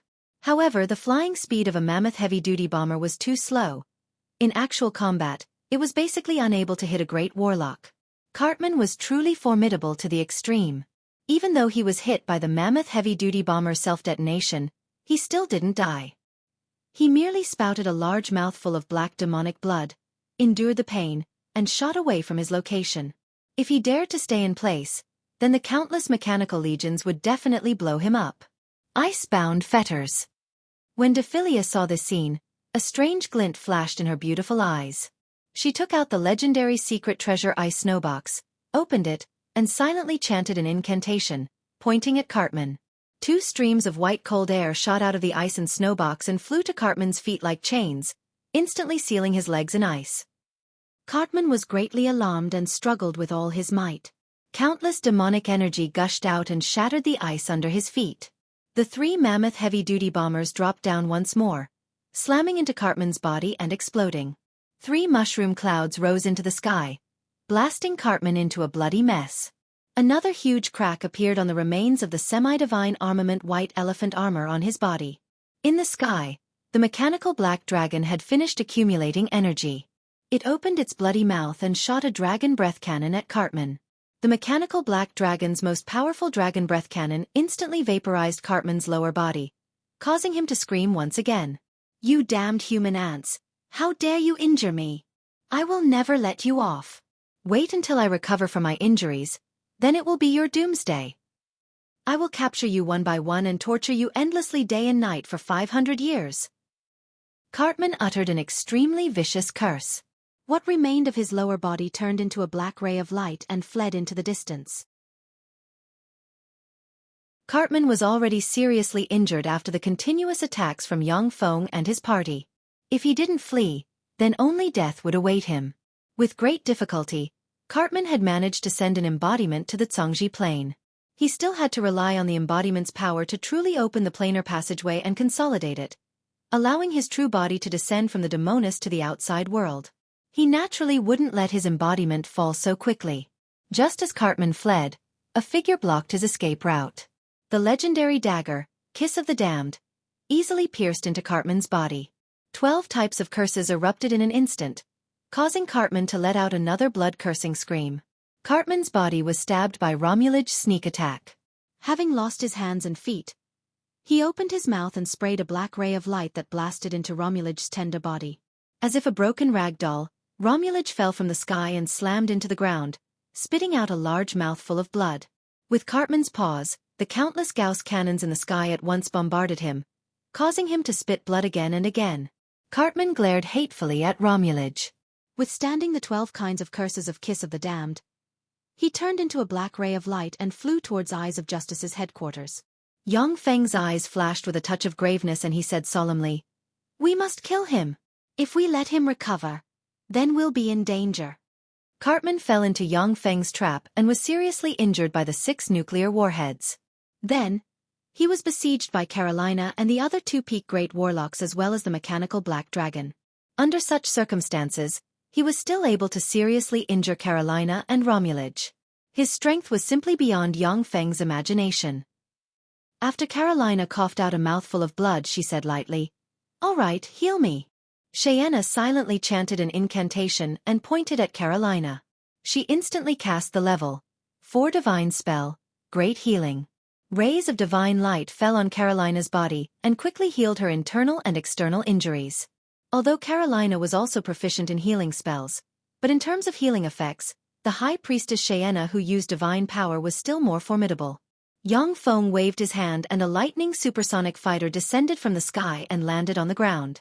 Carolina and the other 3 women jumped lightly into the cabin of the lightning supersonic fighter. The flying speed of the lightning supersonic fighter couldn't compare to the flying speed of Carolina and the others when casting spells at full strength. However, that was only for short-distance flights. In terms of long-distance flights, the lightning supersonic fighter was definitely a notch better. The lightning supersonic fighter took off in a flash and madly chased after Cartman at full speed. I should also do what I should do. Yang Feng's eyes flashed with a touch of a cold glint. He put on a helmet and began to issue a series of orders. The 1 million level. 8 primary battle robots stationed in St. Collins City entered the dimensional personnel carriers one after another. The dimensional personnel carriers then quickly entered the Thunder Demon heavy-duty transport aircraft. The Thunder Demon heavy-duty transport aircraft suddenly took off and, under the escort of several thousand Falcon heavy-duty assault helicopters, moved towards Eyes of Justice. The level 4 humanoid robots that couldn't enter the Falcon heavy-duty assault helicopters quickly assembled and then rushed towards Eyes of Justice. A large number of dimensional personnel carriers filled with high-energy crystals followed beside the humanoid robots, ready to replenish their energy at any time. 800,000 level. 8 primary battle robots of various types walked out of Giant Stone City and boarded the Thunder Demon heavy-duty transport aircraft as they moved towards Eyes of Justice. Boom! Boom! Along with loud noises, the ground of Giant Stone City split open and an enormous sphere with a diameter of 500 meters flew out of Giant Stone City. That enormous sphere was covered with all kinds of thick cannons and equipped with all kinds of weapons. At a glance, one could tell that it was an incomparably ferocious war-fortified stronghold. This enormous sphere floating in the air was the most powerful weapon Yang Feng currently possessed, the Level 1 Portable Fortified Stronghold. Shortly after the Level 1 Portable Fortified Stronghold flew out, another Level 1 Portable Fortified Stronghold flew out. Yang Feng had made a total of 3 Level 1 Portable Fortified Strongholds. He had made up his mind that if he couldn't survive in Tyrandot subcontinent, then he would flee to another place. Now that he had mobilized 2 Level 1 Portable Fortified Strongholds and exposed his trump card, he decided to get rid of Cartman in one fell swoop. At the very least, he would eliminate all of Cartman's subordinates in Tyrandot subcontinent. After the 2 armed mobile strongholds took off, they quickly flew in the direction of Eyes of Justice's nest. Under the pursuit of the several thousand lightning supersonic fighters dispatched by Yang Feng, Cartman cut a sorry figure as he fled. The legendary dagger kiss of the dam that was stabbed into his body would erupt with curses from time to time, causing him unbearable pain and abruptly reducing his speed. Then, he would be overtaken by the lightning supersonic fighters. Moreover, the legendary dagger kiss of the damned would always emit a peculiar fluctuation of curses that even Cartman couldn't conceal. It was also impossible for Cartman to pull out the kiss of the damned. Once he pulled out the kiss of the damned due to his lack of strength, then he would be captured without putting up a fight. If the legendary dagger kiss of the damned hadn't been stabbed into Cartman's body, then by relying on his ability, he would have already quietly escaped from Yang Feng and his party's pursuit. Cartman didn't have any leeway to choose. He could only madly flee towards Eyes of Justice's direction. The chase lasted for 3 days and 3 nights, before Cartman finally erupted and directly fled into Eyes of Justice's territory. Your Majesty! As soon as Cartman entered Eyes of Justice, his 8 subordinates brought more than 100 Level 3 Warlock-ranked demon experts to greet Cartman. Cartman opened his mouth and inhaled. The more than 100 advanced demon generals with battle prowess comparable to Level 3 Warlock rank exploded one after another, turning into mists of blood that entered his mouth. The 8 great Warlock-ranked demon commanders stood respectfully to the side, watching everything with indifference. Among demons, the strong were revered.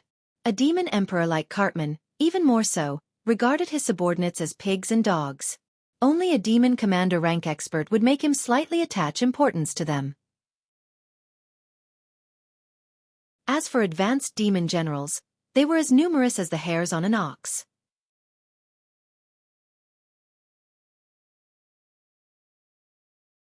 Chapter 189. After Cartman absorbed the flesh essence and souls of more than 100 advanced demon generals, his complexion at once became a lot ruddier. Flesh sprouted from his lower limbs, and with a pop, 2 tender and long legs grew out. Cartman said coldly, "Immediately bring those human captives over." "Yes, Your Majesty." The 8 demon commanders responded respectfully and quickly retreated. Before long, countless humans were herded into the square where Cartman's giant statue was located by the demons as if they were pigs and dogs. After Cartman took control of Eyes of Justice, he released a bit of a rumor and deceived countless humans who attempted to join Eyes of Justice into Eyes of Justice's lair. The number of humans who had become demon captives reached as high as 1,300,000. When Cartman saw the densely packed humans, his eyes flashed with a touch of a smile. He opened his mouth and inhaled. A strange and terrifying suction force instantly shrouded the human captives. Ah! Help! Amidst blood-curdling screams, the densely packed humans exploded in an instant. A mixture of blood, flesh, and souls entered Cartman's mouth. Along with the continuous absorption of the humans' flesh and souls, his severed hands quickly grew back and his aura rose steadily. Boom! Boom! Boom! Just as Cartman was enjoying himself, a series of explosions rang out from Eyes of Justice's lair. A demon commander said respectfully, "Your Majesty, Steel City's Mechanical Legion has already killed their way outside and is currently attacking us." Cartman said impatiently, "You guys go out at once and destroy Steel City's Mechanical Legion." "Yes, Your Majesty." The 8 demon commanders responded with great respect. With a sway of their figures, they quickly flew away. At this moment, apart from Eyes of Justice's forbidden area, everywhere had already turned into a sea of fire. Under Yang Feng's order, the mammoth heavy-duty bombers were loaded with massive amounts of white phosphorus incendiary bombs and threw them into Eyes of Justice. Eyes of Justice turned into a sea of fire, with countless demons, demon generals, and other demons howling mournfully in the sea of fire. A demon commander saw the countless demon humans and demon generals wailing in the flames, and a cold light flashed in his eyes as he shouted, "His Majesty has ordered everyone to follow me out and kill everyone in the City of Steel. Kill them all. Kill them all." The eyes of the brave and ruthless Devil Cultivator S and demon generals were all scarlet red, and they let out angry roars. Their morale was raised to the extreme, and they followed the 8 demon commanders out of the Eyes of Justice. More than 1 million demon experts passed through the planar path. Many of them had grotesque appearances and were shrouded in demonic energy. They followed the 8 demon commanders to Eyes of Justice like ants. The 8 great demon commanders had just led countless demon armies to the Eye of Justice, when missiles carrying nuclear warheads fell from the sky, directly falling towards the Eye of Justice. Boom! Boom! Boom! Boom! Without waiting for the 8 demon commanders to act, the dozens of nuclear warheads detonated. Mushroom clouds rose into the sky, and endless light and heat engulfed the 8 demon commanders as well as the demons around them in a flash. Mountains collapsed and the earth split. The earth quaked and the mountains swayed. Even the forbidden area of Eyes of Justice's headquarters, which was the most heavily guarded, was completely engulfed by the terrifying nuclear explosions. The 1 million humans who had been captured by the demons were also engulfed by the endless light and heat from the explosions of the dozens of nuclear warheads. Cartman had already recovered part of his strength, but he was completely engulfed by the explosions of the dozens of nuclear warheads. His hands and feet, which had just grown back, instantly turned into ashes. More than half of the mountain range where Eyes of Justice's headquarters was located had collapsed due to the explosions of the dozens of nuclear warheads. The explosions of the dozens of nuclear warheads had caused the 8 great warlock-ranked demon commanders to be insta-killed without being able to display the slightest bit of their strength. Dephilia couldn't help but inhale a mouthful of cold air when she saw that Eyes of Justice's headquarters had completely disappeared and the mountain range had collapsed. She exclaimed, "What a terrifying weapon! The might of such a weapon is too terrifying." Cheyenne's beautiful eyes flashed with a touch of a peculiar glint. She smiled but didn't say anything. Carolina's beautiful eyes flashed with a touch of a peculiar glint and she said faintly, "I finally understand why he doesn't rashly use this weapon. This powerful weapon has a huge weakness." Dephilia promptly asked, "What weakness?" Romulage also pricked up her ears and listened carefully. Carolina said with a smile, "This weapon has to explode in order to display its terrifying might. So long as the carrier of this weapon is sealed before the explosion, or it is transferred to another place using a teleportation spell, then it won't have any power. If handled well, then it can be used to deal with its original owner." Yang Feng walked over from the side and said with a slight smile, "That's right. As expected of Carolina, your eyes are sharp. The greatest weakness of this weapon is that it's hard to hit the enemy. If it encounters a targeted spell, then it will instead become a sharp weapon in the hands of the enemy." The Zhongji Plains human warlocks had conquered many planes, absorbed the knowledge of countless different planes and created countless strange spells. Among the level 4 spells, there were sealing spells, teleportation spells and many other targeted spells. Sealing spells could directly seal missiles carrying nuclear warheads, while teleportation spells could instead teleport missiles carrying nuclear warheads to Yang Feng's mechanical legion. The nuclear warheads would then explode in the midst of Yang Feng's mechanical legion. When attacking Eyes of Justice's headquarters, Yang Feng first bombarded it to probe the reaction of Eyes of Justice's demons. Only then did he decisively launch dozens of nuclear warheads, directly razing Eyes of Justice's demon lair to the ground.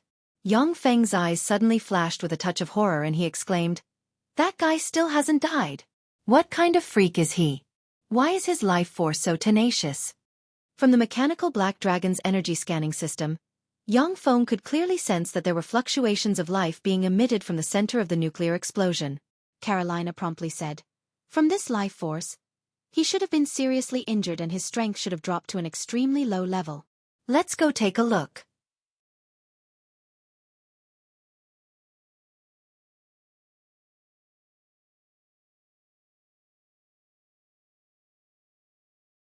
After extracting Cartman's demonic blood, Yang Feng injected a vial of liquid metal nano-robot elixir into Cartman's body.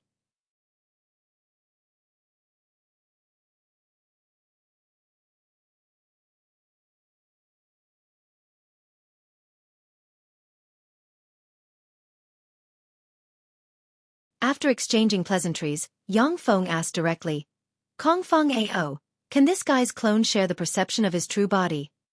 Kong Feng Ao smiled slightly and said unhurriedly, "When powerful beings from other planes descend to the Zhongji plane, they will generally use projections, clones, and the like.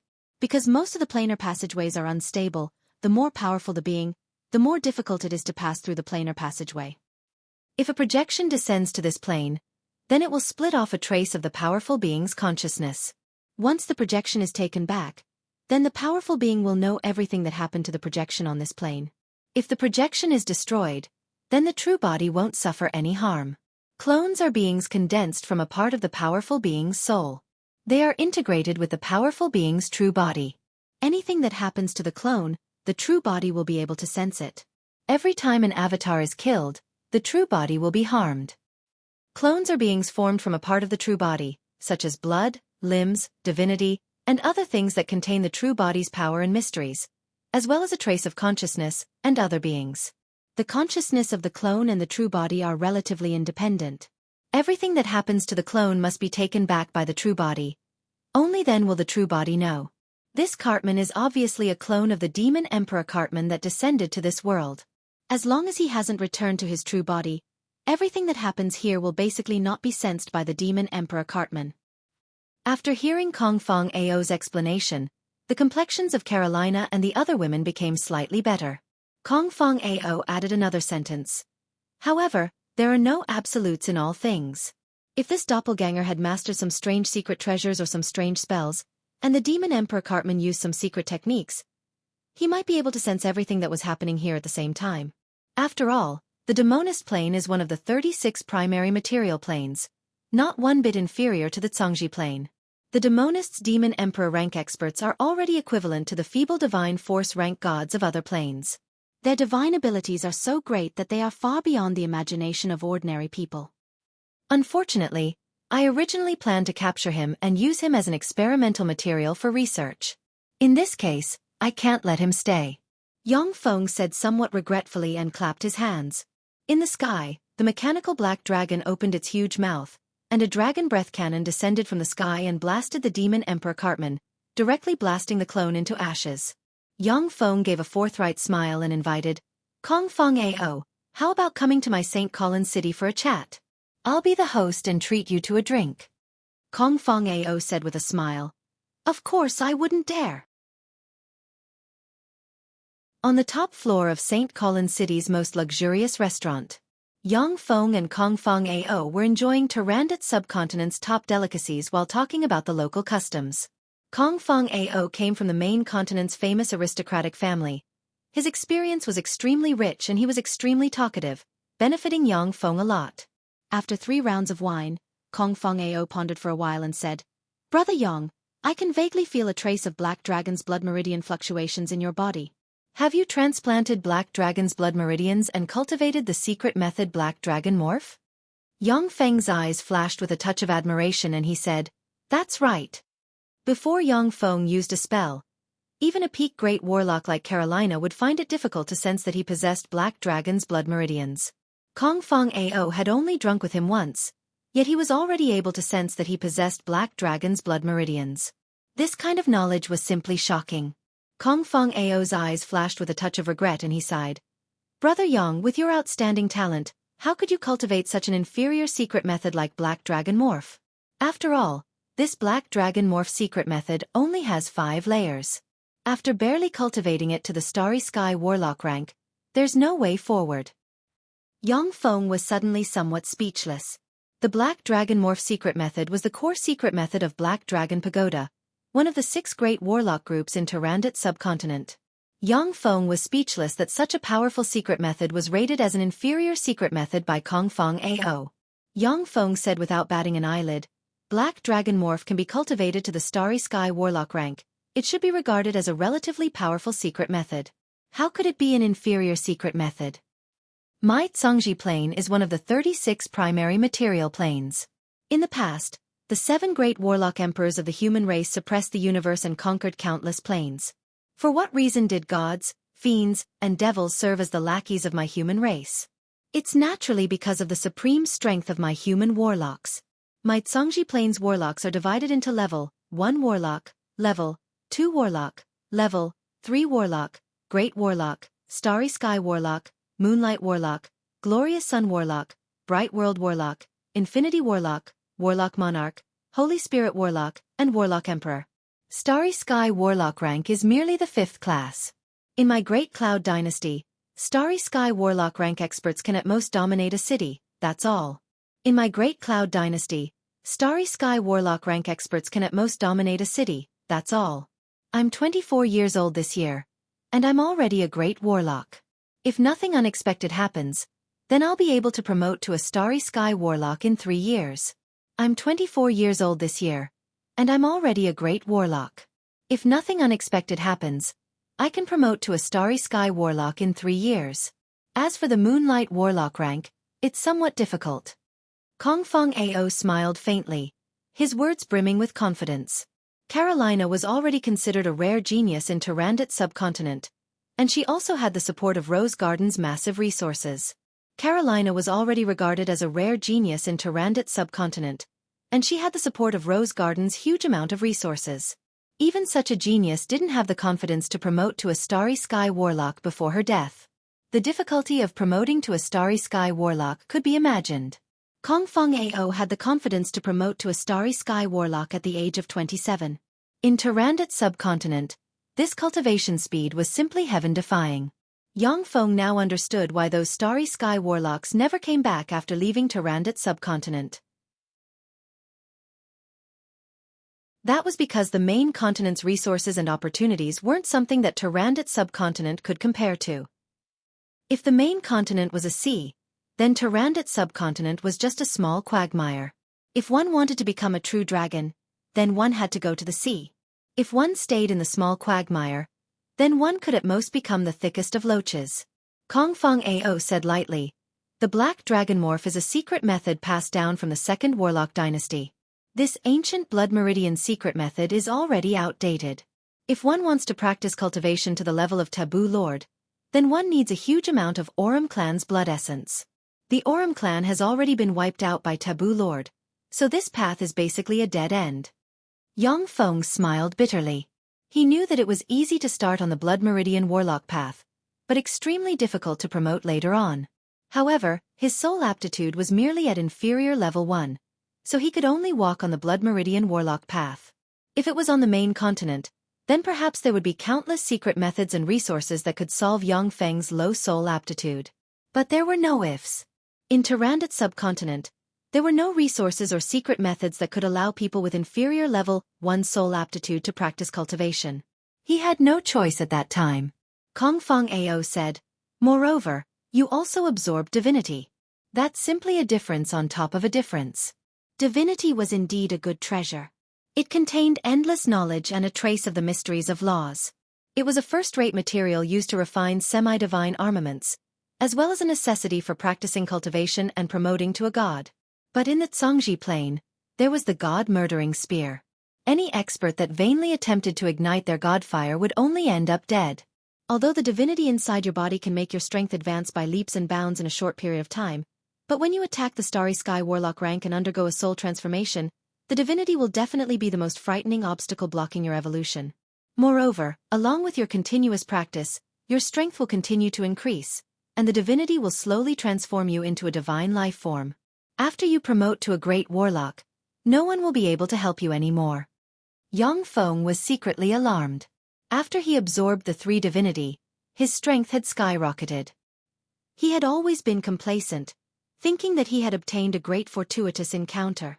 But he never would have thought that the 3 divinity would actually be a terrifying slow-acting poison for him. Yang Feng's eyes flashed with a touch of bitterness. This is the consequence of insufficient knowledge. If I had known about it, then I wouldn't have personally come to devour the divinity. Yang Feng asked solemnly, Brother Kong, is there no other way? Kong Fong Ao said, It's not that there isn't a way. You're currently a level 2 warlock. If you go to the main continent, then ask a Moonlight Warlock rank expert to take action. They can extract the divinity inside you. However, in that way, you won't be able to preserve the divinity inside you. Furthermore, after the divinity is extracted, your strength will also drop greatly. In addition, you can find some heaven and earth treasures, such as the True Mystic Embodiment Bead, the Life Embodiment Bead, the Immortal Mark Embodiment Lotus Root, and such peerless embodiment treasures. You can transplant your blood meridians and divinity to form a new embodiment, and then put the new embodiment into another plane's god, killing 2 birds with 1 stone. However, peerless embodiment treasures such as the True Mystic Embodiment Bead are extremely rare. Even Glorious Dawn Warlock rank experts and above would go crazy for them. Even in the main continent, they're rare and hard to find. You can forget about this method. Yang Feng's heart stirred slightly, and he said, Brother Kong, tell me about the characteristics of these treasures such as the True Mystic Embodiment Bead. I can also send people to pay attention to them.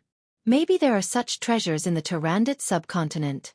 I still have a bit of influence in the Tyrandot subcontinent. Alright. Kong Fong Ao was very straightforward.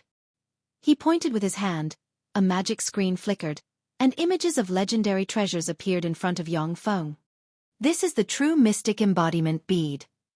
Kong Fong Ao pointed at the images of the treasures and introduced them to Yang Feng. Yang Feng stared at the Life Embodiment Bead, and suddenly felt excited. The Life Embodiment Bead. This bead is similar to the green bead I got from Gloom Cave.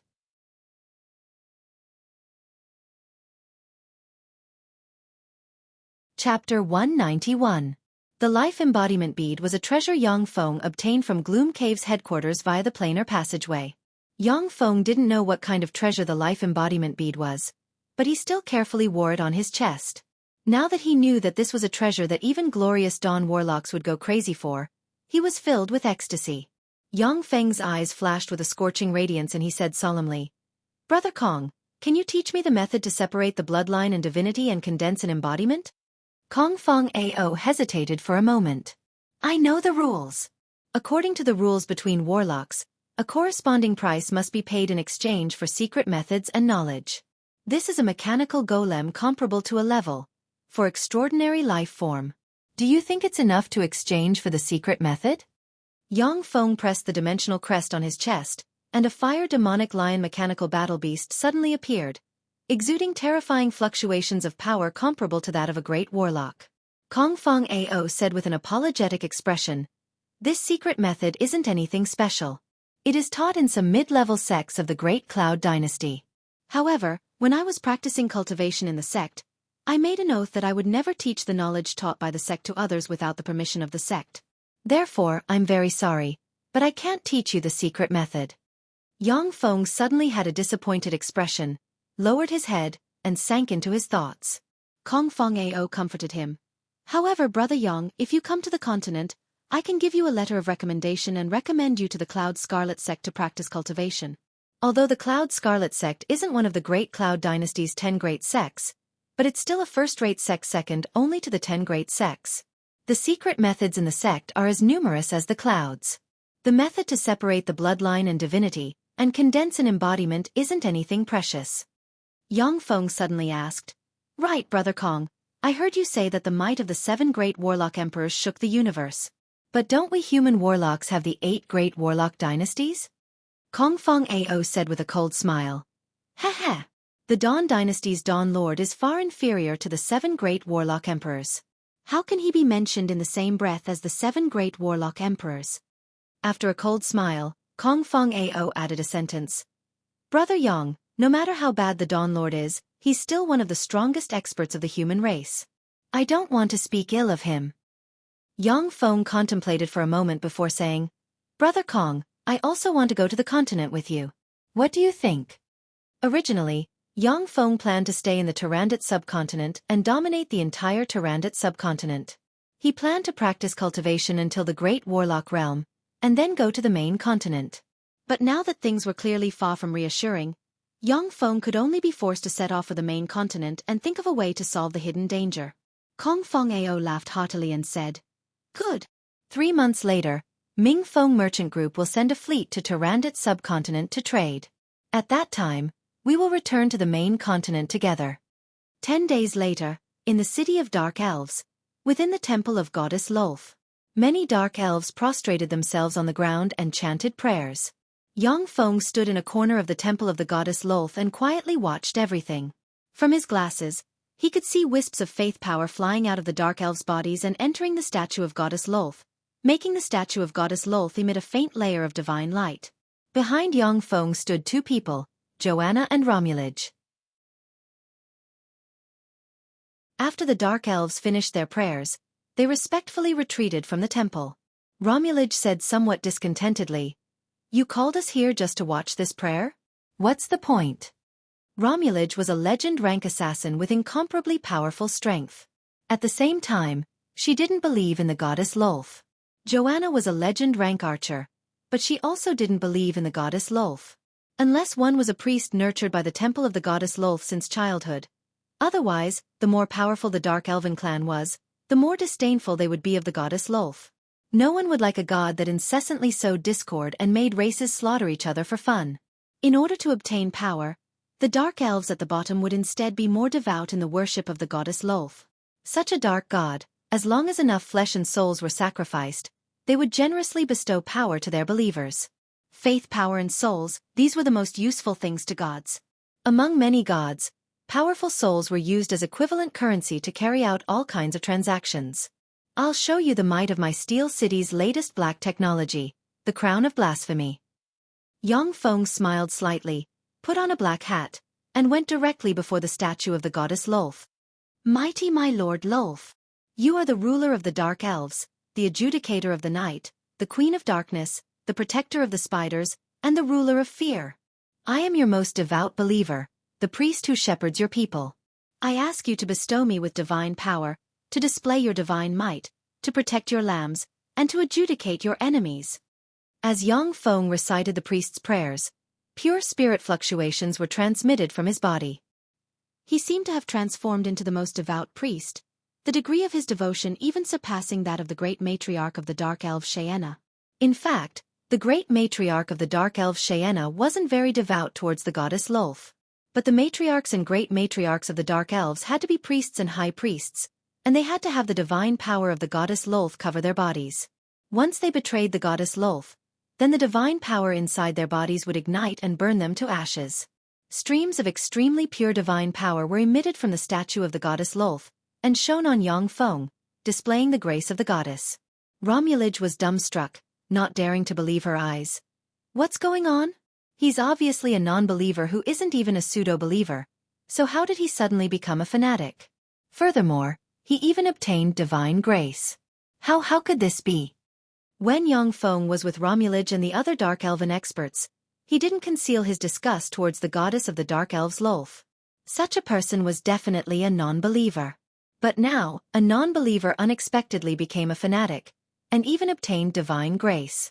He was simply a freak. Joanna was also dumbstruck. What's going on? How could he become a fanatic, and even obtain divine grace, and become a priest in one go? How is this possible? Cheyenne was speechless. Even she, because her faith wasn't pious enough, hadn't obtained divine grace. Only because of her tyrannical strength, and her body had been immersed in a large amount of Lolth's divine power, was she able to become a high priest of the goddess Lolth. Many thanks, great goddess. Yang Feng laughed heartily, walked over, and said somewhat complacently, unfortunately, it's only at the level 2 priest rank. But it's still a... After all, the healing effect of divine power is much stronger than that of many level 2 spells. Romulage hurriedly asked, how did you do it? Yang Feng, you're obviously not a believer, so how did you obtain divine grace? Being an assassin was a high-risk occupation. Walking on the tip of a blade, one could be seriously injured if they were the slightest bit careless. If Romulage could obtain a divine spell and become a high priest, then her battle prowess would increase geometrically. Among the divine spells of the goddess Lolth, there was also the legend Stealth, which was a divine spell for assassins. Shadow goddess Malia was the weakest among great warlocks in terms of strength, but with the help of all kinds of outrageous shadow divine spells, she had assassinated quite a few great warlock rank experts who were much more powerful than her. Yang Feng said with a slight smile, although gods are powerful, but they can't always pay attention to any plane. They basically have to rely on the divine domain to handle daily affairs. The crown of blasphemy can imitate the spirit fluctuations of a fanatic. As long as you carry a prayer, you can deceive her divine domain and obtain power.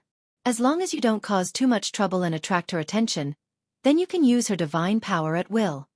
Joanna said without a trace of politeness, good stuff, I want one. Romulage said with a beaming smile, I want one too. Top Dark Elven experts like Joanna and Romulage didn't believe in the goddess Lolth. Instead, they were very eager to improve their strength. With their strength, they could serve as high priests and unleash formidable divine spells with the help of the goddess Lolth's power. Yang Feng handed the crown of blasphemy to Xiaofan. Xiaofan, wear one as well. With this thing, you can prevent her divine power from eroding your body. In the future, I'll think of a way to get rid of the hidden dangers in your body. Xiaofan took the crown of blasphemy and showed Yang Feng an extremely charming smile. Thank you, Lord. When casting divine spells, the priests of gods would be eroded by divine power, allowing the divine spell to spread throughout their body and soul. Once the priests died, their souls would be directly received by the divine power into the divine country of the god, where they would be reborn. The prerequisite was that the god had their own divine country. Not all gods had their own divine country. In order to establish a divine country, it required a tremendous amount of resources and a tremendous amount of faith power. Some newborn gods didn't have a divine country, which was when they were at their weakest. At that time they could easily be targeted by powerful enemies and then hunted down. Gods with divine nations are very powerful in their own divine nations. If a feeble divine force rank god hid in their divine country, then if a weak divine force rank god went in and fought them, they would basically die. Even if an intermediate divine force rank god entered the divine country of a feeble divine force rank god and fought them, the outcome would still be uncertain. As the primary god of the Dark Elves, the goddess Lolth also had her own divine country. This was also the reason why many Dark Elves believed in her. However, in the Tyrandot subcontinent, many legend rank experts were generally unwilling to believe in gods. That was because once they believed in a god, then after death, they would still have to fight for the god after entering their divine country, which was equivalent to a different kind of slave. In the Zhongji Plain, the experts who accepted the ideology of human warlocks were naturally unwilling to become slaves of gods after death.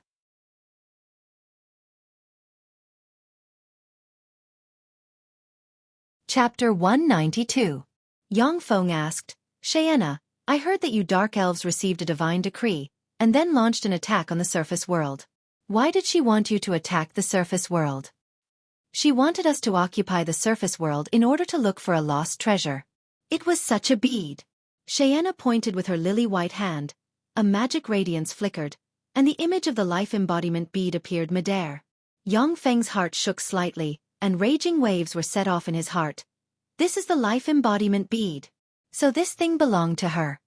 Yang Feng's train of thought changed, and he vaguely guessed that the reason why the Dark Elves launched the Holy War was probably because he had opened the seal, and the goddess Lolth sensed a trace of fluctuations from the other plane, and thus ordered the Dark Elves to launch the Holy War in an attempt to find the bead.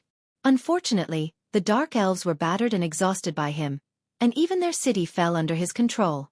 Naturally, the matter of finding the life embodiment bead was left unsettled. Yang Feng pondered for a moment, and then said, I intend to go to the main continent to look for even more powerful warlock secret methods. Who's willing to go with me? Cheyenne and the other two creased their eyebrows slightly when they heard this. Cheyenne said, "My lord, it's not that we don't want to go with you. Rather, in the main continent, human warlock experts are as common as clouds, firmly occupying a dominant position.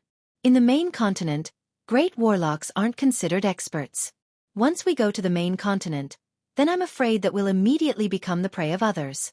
Please forgive me for speaking bluntly, but with your strength in the main continent, my lord, it's not enough to shelter us." Romulage said frankly, "That's right. On the main continent, some human experts like to exterminate the non-human kind. Once we encounter such human experts, then it'll be difficult for us to survive. Although I'm good at concealment secret methods, but in front of the human warlocks of the main continent, I still can't withstand a single blow." Cheyenne, Joanna, and Romulage, the three women were Tyrannid subcontinent's peak experts. But in the Zhongji Plains main continent, they didn't count for much. In the Zhongji Plains main continent, peak human warlocks could even enslave gods and ancient fiends. That kind of existence could easily suppress the three women. Yang Feng could already proclaim himself a hegemon in the Tyrannid subcontinent, but once he went to the Zhongji Plain, he'd have to tuck his tail between his legs. Otherwise, the slightest carelessness could lead to death. Yang Feng pondered for a moment, and then said decisively, "I miscalculated. How about this?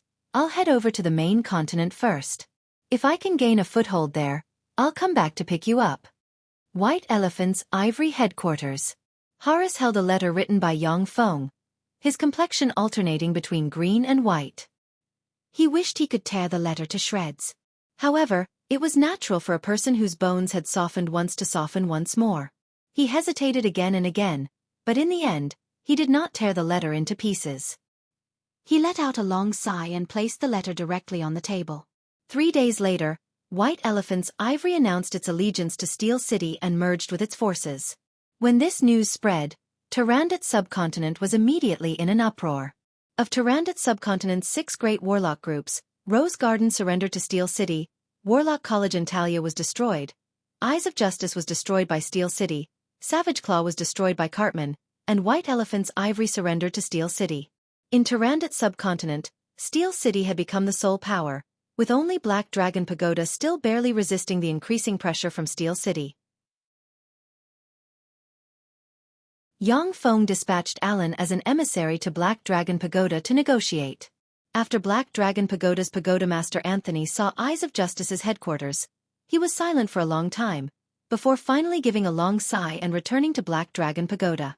Soon after Yang Feng agreed to a series of conditions put forward by Black Dragon Pagoda, Black Dragon Pagoda also announced its allegiance to Steel City and became a part of Steel City. In exchange, Yang Feng also married Black Dragon Empire's level 3 warlock Carol. Time elapsed, and in the blink of an eye, more than 2 months had passed. On the harbor, there was a 3000m long, several tens of meters tall giant ship, its hull exuding a black metallic luster and engraved with countless mysterious runes. What a big ship! After Yang Feng saw the giant ship, his eyes flashed with a touch of shock and he said solemnly. Kong Fong Ao's words revealed a trace of pride. "This is our Great Cloud Dynasty's D-Class armed merchant ship. This D-Class armed merchant ship is manufactured from magic cloud ironwood, a specialty of one of the 72 lesser provinces, Green Province's Magic Cloud County. It weighs 1,725,432 tons. They specialize in maritime trade with the subcontinents of the Sea of Trolls." Yang Feng was filled with shock. This is only a D-Class armed merchant ship? Great Cloud Dynasty is really formidable. Through his chat with Kong Fong Ao, Yang Feng already had a general understanding of Zhongji Plains' main continent, Eastern World's Great Cloud Dynasty. Great Cloud Dynasty's territory was vast and boundless. It had 36 greater provinces and 72 lesser provinces. Each province had 108 subordinate prefectures. Each lower prefecture had 250 to 360 subordinate prefectures under its direct jurisdiction. The area of each greater province of the Great Cloud Dynasty is more than 10 times that of the Tyrannid subcontinent. Lower provinces' subordinate counties were also 3 to 5 times that of Tyrannid subcontinent. Great Cloud Dynasty's armed merchant ships for maritime trade were divided into 4 grades. A. B, C, and D. The D class was the highest grade of armed merchant ships for maritime trade. In addition to the 4 grades of merchant ships, there were also some mediocre armed merchant ships responsible for offshore trade. Before Yang Feng's eyes was a huge armed merchant ship, which was very difficult to manufacture on Earth, yet it was merely a D-class armed merchant ship of Great Cloud Dynasty. Compared to the main continent's Great Cloud Dynasty, Tyrannid subcontinent's people were a bunch of country bumpkins. They couldn't even manufacture 1/10 of this D-class armed merchant ship. Young Master Kong Fong. Who are these people? A dark-skinned, tall, black-haired, middle-aged man brimming with an oriental aura walked over and asked Kong Fong Ao with a slightly respectful tone. Kong Fong Ao introduced, Captain Zheng, this is my good friend Yang Feng and this is his younger sister Shi Shui. Brother Yang, this is the Storm Cry's captain, Captain Zheng Gong. This time, Yang Feng's true body went to the eastern continent's Great Cloud Dynasty with only Shi Shui. He was well aware that his strength was nothing in Great Cloud Dynasty. That was why he went to Great Cloud Dynasty alone. If anything happened, he could slip away without any worries. The reason why he brought Shi Shui was because Tyrannid subcontinent's various secret methods were too weak. A freak like Shi Shui would only be wasting her talent in Tyrannid subcontinent. Only by going to Great Cloud Dynasty and practicing even more powerful secret methods could she make perfect use of her freak-like talent and let her grow faster and better. In Tyrannid subcontinent, a cultivation desert, Shi Shui was able to directly promote to a level 3 warlock in less than 5 years. The strength of her talent could be imagined. Yang Feng wasn't willing to waste her talent in vain. Yang Feng said with a smile, Hello, Captain Zheng. Zheng Gong swept Yang Feng with a glance, creased his eyebrows slightly, and said after a pause, Young Master Yang, hello. Although you're a friend of young Master Kong, but the fare can't be exempted. Yang Feng smiled slightly and threw a storage ring to Zheng Gong. I know, for 1,000 top-notch magic stones per person. Here are 8,000 top-notch magic stones. Take a look. Zheng Gong took the storage ring, scanned it with his spirit, put it away, and then threw 2 jade cards to Yang Feng and Shi Shui. These are your identity cards, don't lose them. These 2 jade tokens might be able to save your lives at a crucial moment. Yang Feng took the jade card and took a look at it. He saw that the jade card was engraved with countless mysterious runes and emitted mysterious fluctuations of power. Clearly, it was a secret treasure. Zheng Gong said with a solemn expression, The Sea of Monsters is very dangerous and there are countless taboos.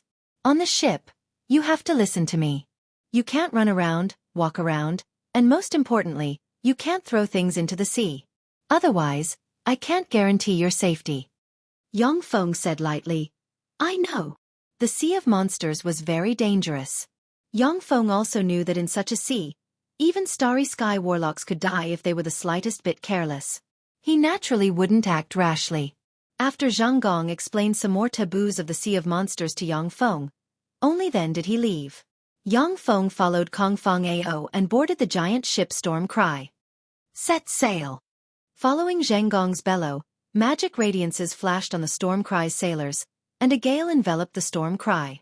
The entire Storm Cry was filled with an extremely formidable life force, as if an extraordinary life form had come to life. It slowly started up and swam towards the deep sea. Yang Feng felt the formidable life force filling the Storm Cry. His eyes flashed with a touch of horror, and he exclaimed, This ship is alive? Kong Fong Ao said with a smile. In a sense, it is alive. The soul of an ice sea demonic shark with battle prowess comparable to a starry sky warlock is sealed on the Storm Cry. After the power of the ship's crew is poured into the Storm Cry, it can even make the Storm Cry erupt with terrifying starry sky warlock rank battle prowess. An armed merchant ship could erupt with terrifying starry sky warlock rank battle prowess. Yang Feng was once again shocked by the Great Cloud Dynasty's strength. The Storm Cry sped above the sea. Its speed was extremely fast. As if it was riding the wind, it split the sea in two. Yang Feng had the optical computer calculate. The Storm Cry's speed was actually more than 300 knots per hour, 10 times the speed of Earth's aircraft carriers. In the sea, due to the obstruction of the sea, the speed of ships generally couldn't be too high. However, under the effect of the magic power, the Storm Cry completely broke Yang Feng's common sense on Earth. It was so fast that it left people tongue-tied. At the same time, while sailing at such a fast speed, the entire ship was still extremely stable, without the slightest sway. Yang Feng felt as if he was on land on the ship, without any discomfort.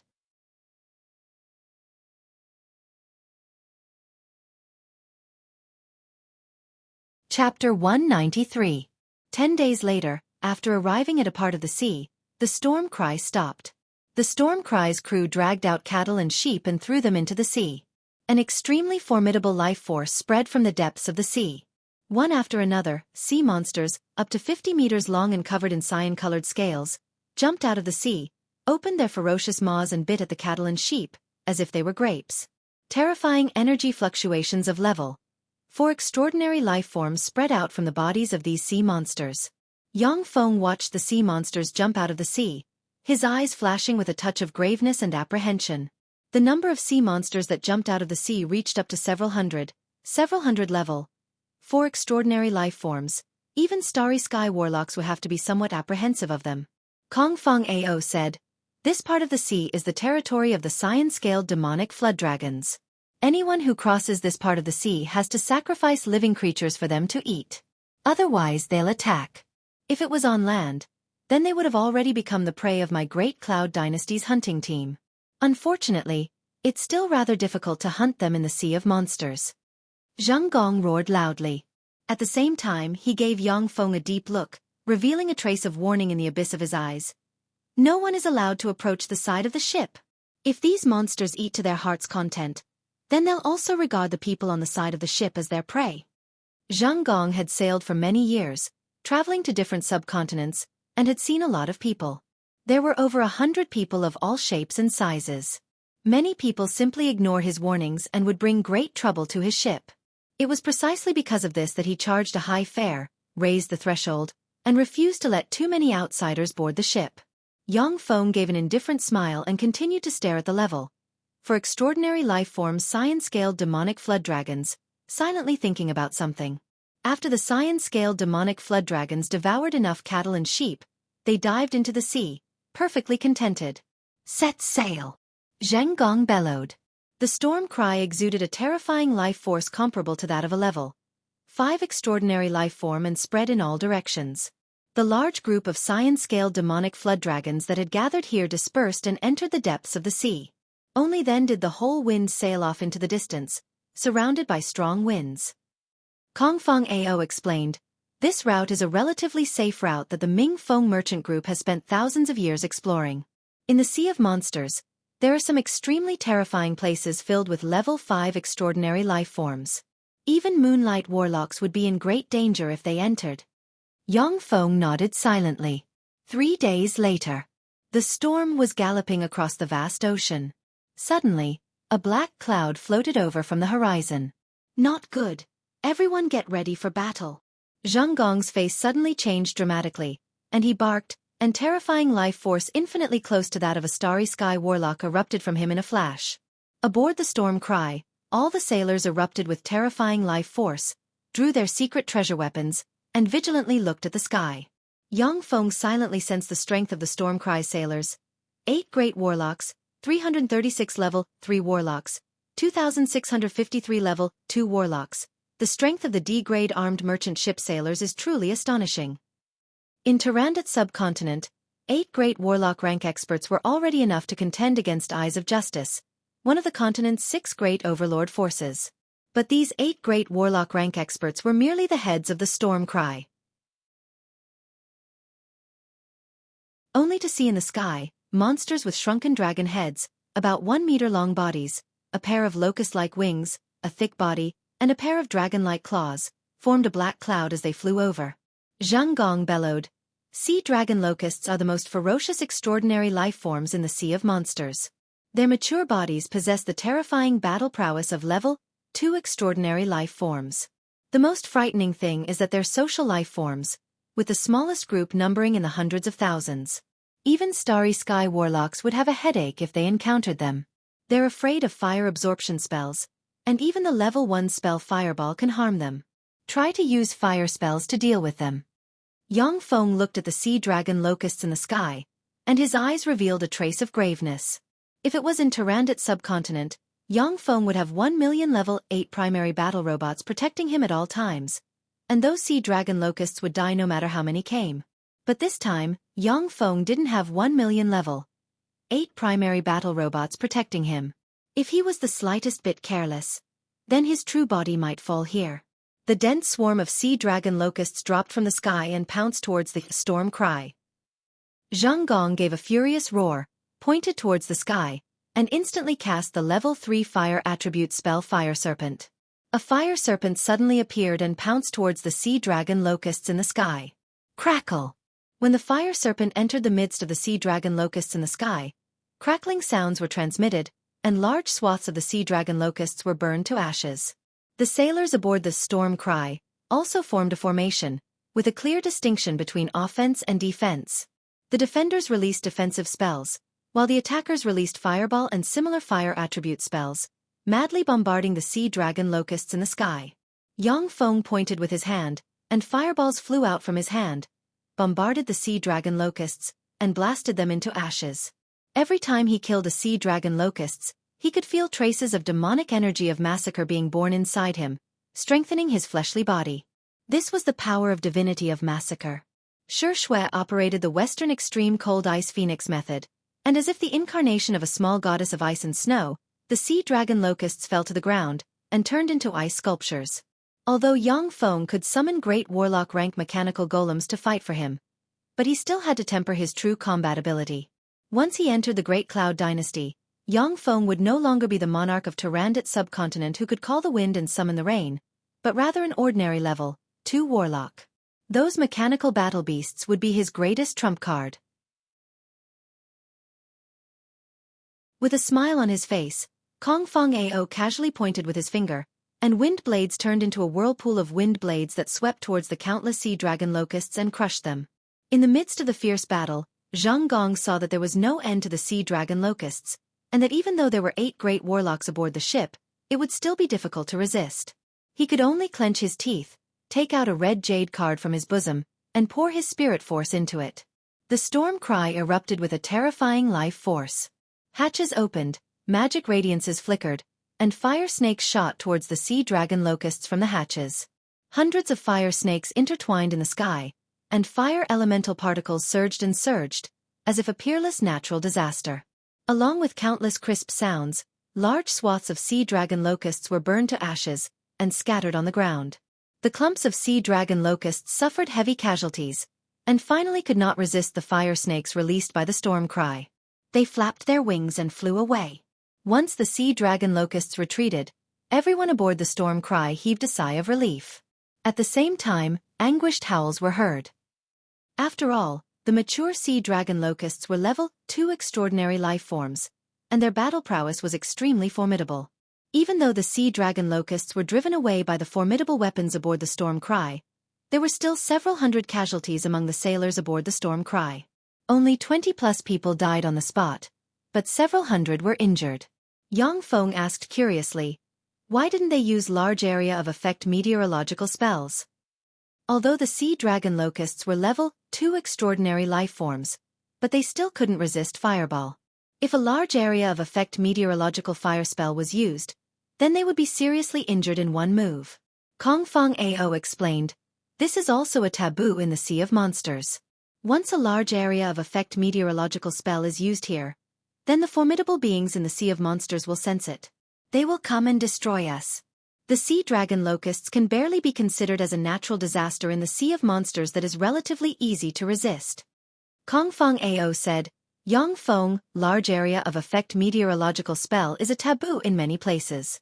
Unless it's a mortal enemy, otherwise, once you use it, then you'll be hunted down to your last breath. It's best not to use your alchemical weapon of mass destruction in the Great Cloud Dynasty. Once too many ordinary people die, then the Great Cloud Dynasty will list you as an A-class wanted criminal and send countless experts to hunt you down. In the Great Cloud Dynasty, there are many Moonlight Warlock rank bounty hunters. Yang Feng pondered for a moment, and then nodded. If Yang Feng was the ruler of a great empire, then he would definitely send countless experts to hunt down those villains who could casually kill hundreds of thousands or even millions of ordinary people. Until the villains were completely exterminated. The incomparably large number of ordinary people with weak strength were the foundation of the world of warlocks. Many warlocks started out as ordinary people step by step. Without the large number of ordinary people, then it would be impossible to have a bright and flourishing world of warlocks. Kong Fong Ao added another sentence. However, you only have to pay attention to one thing: don't use that kind of alchemical weapon in densely populated places. In the main continent, the first-generation warlock emperors of the 8 great warlock dynasties gathered the power of their dynasties and carried out magic blessings on the main continent. The laws of the main continent are somewhat different from those of the broken subcontinents. Moreover, the main continent is much more solid than the subcontinents. The might of your alchemical weapon can't be as great as in the subcontinents. It's fine to use it in some remote places. Kong Fong Ao warned again. In fights in the main continent, generally some spells with strong single target power and small area of effect will be chosen. Otherwise, once the area of effect of the spell is too large, it will attract the attention of many experts and lead to a lot of unnecessary troubles.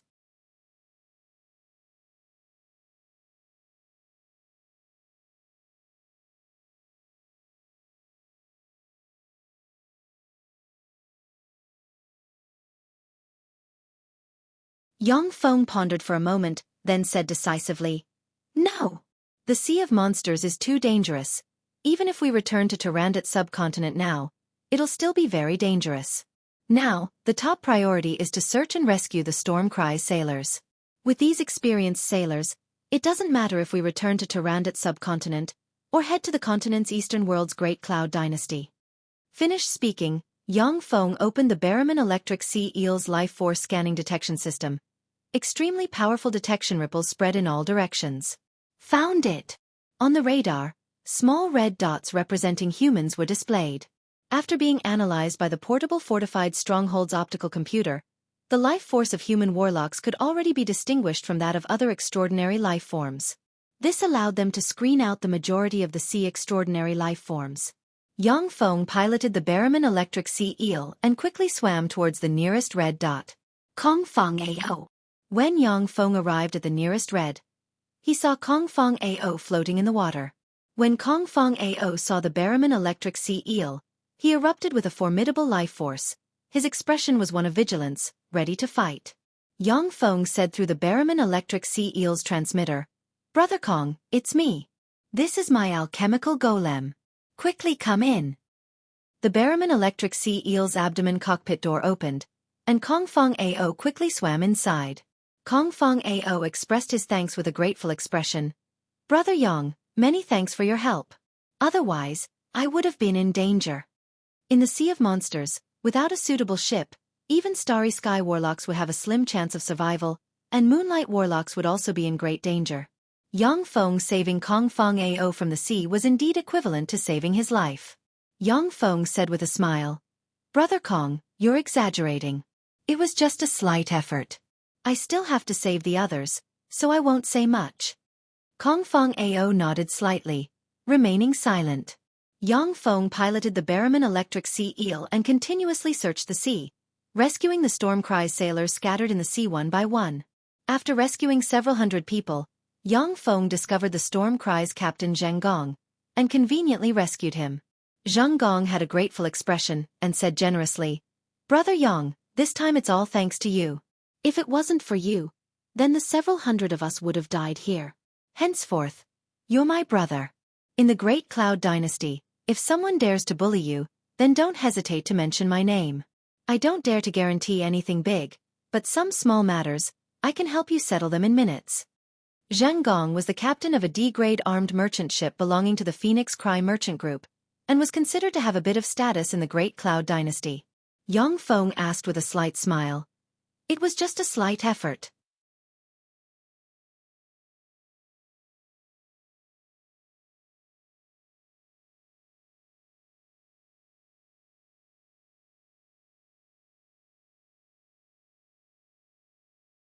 Chapter 195. Friend, I'm lost. Looking for a way home. I'm very sorry for accidentally passing through your territory. I'm getting out of here. We won't touch the prey in your territory. Yang Feng manipulated the Barraman Electric Sea Eel to issue a series of marine extraordinary life forms common language. At the same time, it erupted with an extremely formidable life force. "Let's go. But mark your words. If you casually hunt our prey in our territory, Together, we will tear you to pieces. When the devilfin swordfish saw that the Barraman electric sea eel had admitted defeat, it snorted coldly and dived into the depths of the sea. Level 4 transcendent creatures generally possessed intelligence that was not inferior to that of humans. Of course, because there was no systematic inheritance of knowledge, those extraordinary creatures were generally more stupid than humans. However, they would also instinctively weigh the pros and cons and would not engage in unnecessary battles. Of course, there were no absolutes in the world. As long as there were enough benefits, or if they were mortal enemies, extraordinary creatures would still fight to the death. Humans die for wealth, and birds die for food. Seeing the magic fin swordfish retreat, everyone in the cockpit heaved a sigh of relief. The Barraman giant electric sea eel was indeed stronger than the devilfin swordfish, but this was the territory of the devilfin swordfish. Perhaps there was more than one devilfin swordfish living here. Once the two sides started fighting, more demon fin swordfish would be attracted over, and that would be dangerous. Yang Feng piloted the Barraman electric sea eel to float approximately 50 m below the surface of the sea. With this method, he avoided a lot of unnecessary fights. Most of the powerful marine extraordinary lifeforms were huge and lived in the deep sea. If there was no need, they wouldn't float to the surface. After passing through several sea areas. Warning! Warning! We've discovered a level 5 extraordinary creature, the demonic dragon osprey, moving in our direction. There's an 80% chance that this ship is its target. Yang Feng's complexion changed greatly and he promptly ordered, "Full power, dive at full speed." The dragon devil osprey was a level 5 extraordinary lifeform.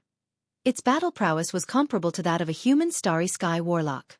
In the Sea of Monsters, they made a living by hunting all kinds of powerful marine extraordinary creatures. For the Barraman electric sea eels piloted by Yang Feng, it was simply a terrifying existence akin to a natural predator. Under Yang Feng's command, the Barraman electric sea eel at once sprayed countless gases, absorbed a large amount of seawater, and frantically sank towards the bottom of the sea. Only by sinking to the bottom of the sea would Yang Feng and his party have a slim chance of survival. There was absolutely no chance of victory against the demonic dragon osprey. As soon as the giant Barraman electric sea eel moved, a demigod dragon demon osprey with a wingspan of more than 100 meters flew over from the distant sky. It was extremely handsome, had a pair of sharp beaks, a pair of wings that resembled dragon wings, and 6 sharp hook-shaped claws on its feet. It was emitting a terrifying demigod-level aura. The demonic dragon fish eagle seemed to be riding on a gale, and waves were stirred up wherever it passed. Like a bolt of lightning, it descended from the sky, riding on the power of the wind. It forcefully tore apart the sea and flew toward the depths of the sea with incomparable violence. The Barraman giant electric sea eel struggled with all its might as it dove down frantically. However, its diving speed could not match the flying speed of the demonic dragon osprey. "Brother Yang, let me lend you a hand." Zhang Gong gave a shrill howl, silently recited an incantation, pointed inside the Barraman giant electric sea eel, and cast the level 4 spell Deep Sea Stealth. In a flash, an azure radiance enveloped the Barraman giant electric sea eel. The level 4 spell Deep Sea Stealth was developed by human warlocks for the purpose of diving into the deep sea and searching for all kinds of resources. This spell's power allowed the caster to move freely in the sea, as well as increase the speed of their movement. With the blessing of the level 4 spell Deep Sea Stealth, the movement speed of human warlocks in the sea could even reach the level of some marine extraordinary life forms. With the blessing of the Deep Sea Stealth, the diving speed of the Barraman giant electric sea eel once again rose by a notch. "Open the cockpit. I'll give it a good beating." The Storm Cry's vice captain, Wang Lang, who possessed the cultivation base of a great warlock, said loudly. Yang Feng opened the cockpit door without hesitation. "Strong ink." Wang Lang walked to the cockpit entrance, silently recited an incantation, pointed upward, and cast the level 4 spell Strong Ink. A large expanse of black colloid suddenly appeared in the sea, forming a large expanse of colloid-like ink. As if possessing a life of its own, the colloid-like ink quickly spread in all directions, polluting the sea and completely covering it. The colloid-like ink not only obstructed the line of sight, but also obstructed the dragon devil osprey's formidable perception. This was the might of the level 4 spell Strong Ink. The dragon devil osprey's perception was obstructed by the black ink, and it ferociously dove downward, brushing past the Barraman giant electric sea eel piloted by Yang Feng. The dragon devil osprey plunged 1,000 meters into the sea, and then had no choice but to ride the gale and suddenly fly out of the sea and into the sky. Even if the dragon devil osprey was a terrifying demigod-rank extraordinary life form, but it still couldn't contend against the natural pressure of the entire sea of monsters. Diving 1,000 meters into the sea was already its limit. After the dragon devil osprey flew out of the sea, it circled in the sky, before flapping its wings and flying towards another place. In the sea of monsters, the dragon devil osprey had failed to hunt more than once or twice. Therefore, it didn't take this failure to heart. It's finally gone. Once the dragon devil osprey flew away, the people in the cockpit smiled, and a harmonious atmosphere pervaded the cockpit. After experiencing life and death together twice, the people present were no longer as distant as before, and had become somewhat closer. Yang Feng laughed heartily and said, "Haha, big brother Wang, that strong ink of yours is really exquisite." Wang Lang also smiled contentedly and said, "The essence of battle lies in the choice of different spells. We men who run at sea all year round naturally grasp battle spells related to the sea. We still have some experience in choosing spells for naval battles. Yang Feng, if you want to learn, then I'll teach you." Yang Feng was overjoyed and said, "Many thanks, big brother Wang." Generally, human warlocks wouldn't learn too many spell models. That was because one's mental energy was of utmost priority. In order to construct a spell model in the spirit sea, it often took a huge amount of time. Yang Feng had the optical computer's assistance. Constructing spell models in the spirit sea was far simpler and more relaxed than other warlocks. What he lacked was a variety of formidable spell models. In Tyrandot subcontinent, level 4 spell models were very precious. In Tyrandot subcontinent, each of the 6 great forces grasped only about 20 level 4 spells. Moreover, there were many duplicates between them. Yang Feng was very interested in collecting all kinds of formidable spell models. Wang Lang smiled, took out a knowledge crystal, and handed it to Yang Feng. This is a knowledge crystal related to the level 4 spell strong ink spell model. After you've promoted to a great warlock, then you can study it. Zhang Gong gave a forthright smile, took out a knowledge crystal, poured a dozen or so sea-attributed spell models into it, and then handed it to Yang Feng. "Yang Feng, this is the level 4 spell deep sea stealth spell model. I also have a few level 4 spell models: deep sea supervision, deep sea superperception, icy arrow, storm. I'll give them all to you." Yang Feng had saved the lives of the storm cries several hundred people. Zhang Gong also found him very pleasing to the eye, and directly gifted him with the sea-attributed spell models in order to thank him for his life-saving grace. Kong Fong Ao hesitated for a moment, took out a knowledge crystal, poured the knowledge of the secret method into it, and then handed it to Yang Feng. "Brother Yang, haven't you always wanted to obtain a secret method for embodiment? Although I'm limited by my oath and can't impart my sect's secret method to you. However, during my adventures, I've obtained an even better secret method for embodiment. This secret method for embodiment, I'll give it to you." When Yang Feng absorbed the knowledge crystal, his eyes flashed with a touch of ecstasy, and he promptly expressed his thanks. "Many thanks, Brother Kong Fong. I'm really grateful to you." The secret method that Kong Fong Ao gave Yang Feng was called True Mystic Embodiment Scripture. It was a secret method for practicing embodiment with endless mysteries. There were also different levels of secret methods for practicing embodiment cultivation. Many of the lowest-level secret methods for practicing embodiment cultivation could only produce a single embodiment, and the strength of the separated embodiment had to be lower than the cultivation base of the true body. Once the strength of the embodiment was determined, it was very difficult to strengthen it. After condensing a godhead, gods from other planes would consume a large amount of divine power and rare materials to refine an embodiment. Different godheads could condense different embodiments. Feeble divine power rank gods could only condense a single embodiment. The true mystic embodiment scripture was very heaven-defying. As long as one had a treasure of heaven and earth like the life embodiment bead, one could separate an embodiment. Each embodiment could practice cultivation on its own, and could even practice cultivation to a point where it was stronger than the true body, almost like a completely different individual. In this way, the true body and the embodiment could practice cultivation together, and the cultivation speed would increase by several times. Moreover, the true mystic embodiment scripture also recorded this secret method. It could be used to slowly practice cultivation and nourish one's soul after splitting a part of one's soul into an embodiment, and then slowly recover. The soul contained the ultimate mysteries of life, and even gods couldn't fully analyze the mysteries of the soul. Many embodiment secret methods didn't have methods to cultivate soul force, and could only allow people to slowly recover. In this way, after splitting an embodiment, the strength of those who practiced embodiment cultivation would be greatly weakened for a period of time. The only weakness of the true mystic embodiment scripture was that it was difficult to find treasures of heaven and earth like the life embodiment bead.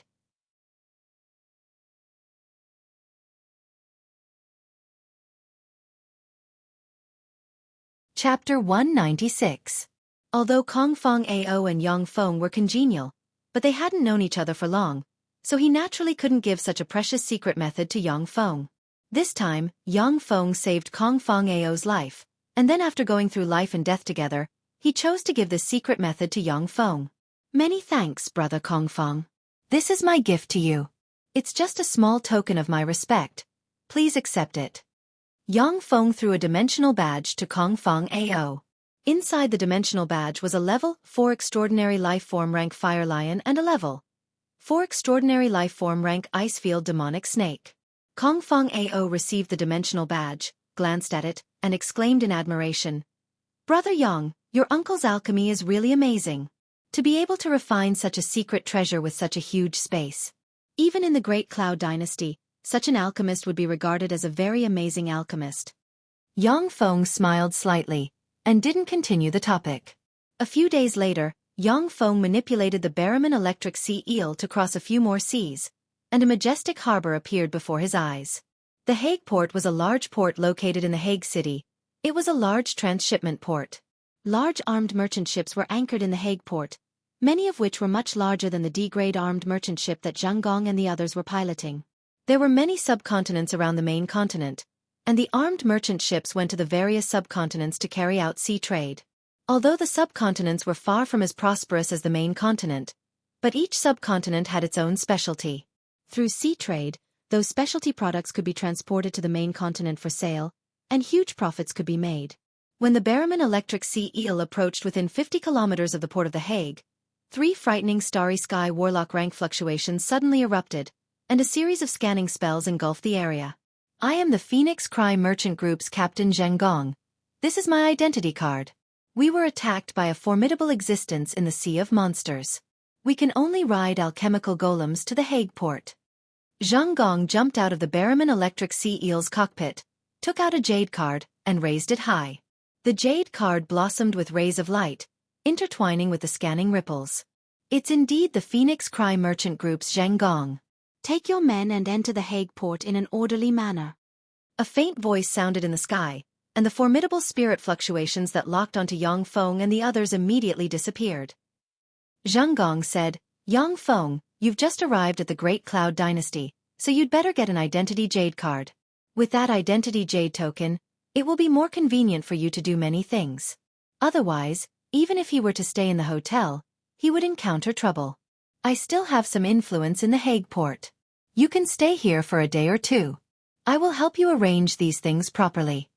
Kong Fong Ao also said, "Yes, Brother Yang, our Great Cloud Dynasty's household registration management is very strict. Without an identity jade card, it can be said that it is difficult to move an inch in the Great Cloud Dynasty. Anyway, we are not in a hurry. Let's stay here for a day or two. You can also have a good taste of the differences between my Great Cloud Dynasty and Tarandit subcontinent." Yang Feng readily accepted the advice and said, "All right." As soon as he entered the Hague port, Yang Feng heard endless rumbling sounds of machinery. Everywhere in the port, there were cranes and all kinds of heavy machinery carrying all kinds of goods. Exuding fluctuations of magic power, magic sports cars of all shapes and sizes continuously drove in the port, transporting all kinds of goods. In the port, many workers were casting spells, using all kinds of spells to load, unload and do all kinds of other things. Yang Feng felt as if he had arrived at a different world where the level of science and technology was much higher than that of Earth. Moreover, the spells were extremely formidable and the civilization was extremely developed. Yang Feng pointed at the workers casting all kinds of spells and asked Kong Fong Ao somewhat incredulously, "These workers are all warlocks? How can this be? Isn't it very difficult for warlocks to practice cultivation? How come there are so many warlocks?" Official warlocks are very difficult to be born in such a backward place like Tarandit subcontinent. But in our Great Cloud Dynasty, on average, one official warlock will be born out of every 100 ordinary people. As for why there is such a disparity, that is because the level of civilization of the two places is fundamentally different. In our Great Cloud Dynasty, 12 years of compulsory education is basically universal. Every child of the right age, as long as they reach the right age to study, can enter a school to learn all kinds of basic knowledge. So long as they are admitted to a university, they are basically apprentice warlocks. Some outstanding elite students have basically already promoted to official warlocks in the university. In our Great Cloud Dynasty, inferior magic stones, intermediate magic stones, superior magic stones and even top-notch magic stones can already be synthesized in large quantities using all kinds of extraordinary plants. In your Tarandit subcontinent, a piece of inferior magic stone costs 100 gold coins. But here, it only costs 1 silver coin.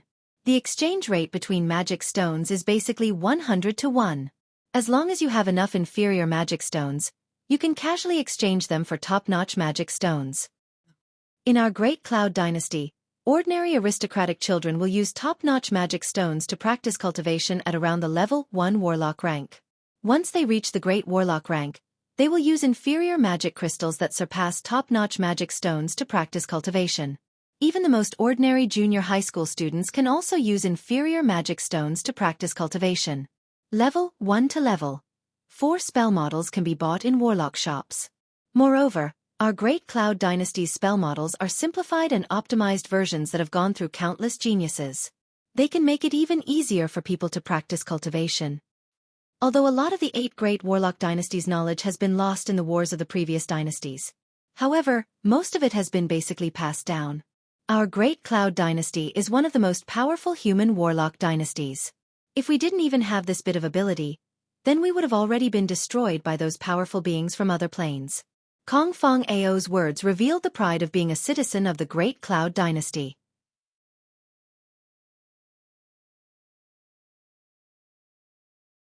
Kong Fong Ao said lightly, Tarandit subcontinent is still the same as it was tens of thousands of years ago, it's really too backward. Yang Feng thought for a moment. Just as Kong Fong Ao said, Tarandit subcontinent was really backward to the extreme compared to the Great Cloud Dynasty. Tarandit subcontinent and the Great Cloud Dynasty, the disparity was more than 1,000 times greater than the disparity between Earth's primitive tribes and the United States Empire. Although everyone was on the same planet, but the world they came into contact with was completely different. In Tarandit subcontinent, a level 2 warlock was already considered an overlord. But in the Great Cloud Dynasty, a level 2 warlock was merely a relatively powerful sailor or soldier. Kong Fong Ao said, Of course, our human physiques can't compare to those of fiends, divine descendants, dragons and high elves. Even in the Great Cloud Dynasty, ordinary people are the most numerous. Level 1 warlocks and level 2 warlocks are considered elites. Level 3 warlocks are considered top-notch elites. Great warlocks are considered experts. Starry Sky warlock rank experts are qualified to dominate a region. As for powerful warlocks above the Starry Sky warlock rank, whether it's in the Great Cloud Dynasty or the Western World's Portman Dynasty, they're considered true experts. Their strength can contend with the gods of other planes. Yang Feng asked curiously, Since the Great Cloud Dynasty's civilization has already progressed so much, then why is Tarandit subcontinent civilization still so backward? Heh. On one hand, it's because we don't want to. On the other hand, Tarandit subcontinent's rulers also don't want to see civilization progress. Kong Fong Ao gave a contemptuous smile and said meaningfully, The more backward a place is, the more they resist the spread of advanced civilization. Moreover, the resistance often comes from the upper echelons. In the future, if you go to those planes dominated by gods, then you'll see many planes with backward civilizations and full of suffering, just like Tarandit subcontinent. In fact, it's very simple. Only in ignorant, backward, and full of suffering places will people believe in gods. We people of the Zhongji plane don't have faith. We only believe in our own strength. Among the 7 great warlock emperors, I, Kong Fong Ao, admire the Time Lord the most. He forged the god-murdering spear with the bones of countless ancient gods and the mighty power of a warlock dynasty. From then on, no one in the Zhongji plane could ascend to godhood. It's precisely because of this that the formidable beings of the Zhongji plane were forced to find an evolutionary path without ascending to godhood, thus establishing a brilliant and flourishing warlock civilization.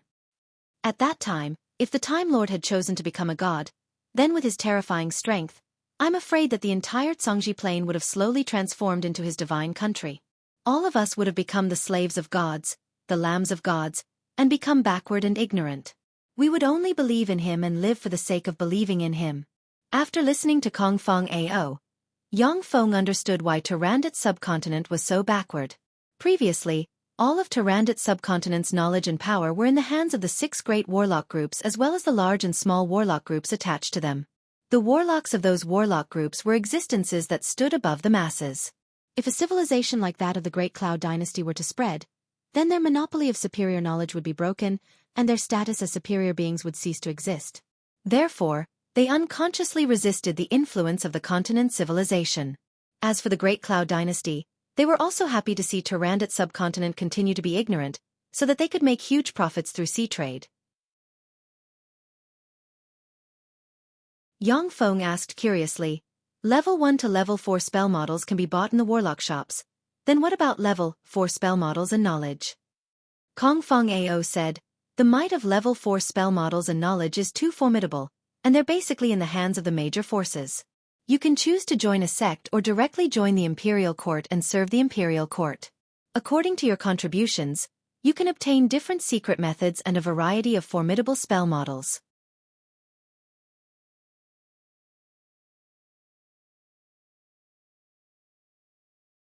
Chapter 197. Yang Feng's eyes flickered and he asked solemnly, Brother Kong, which are the 10 great sects of the Great Cloud Dynasty?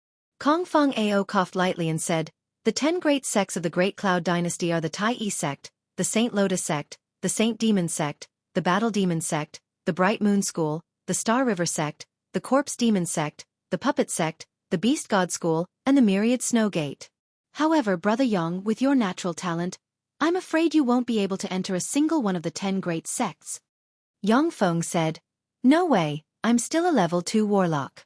If I'm not qualified to be an inner disciple, I should be qualified to be an outer disciple or a registered disciple, right? Kong Fong Ao laughed and said, hee hee.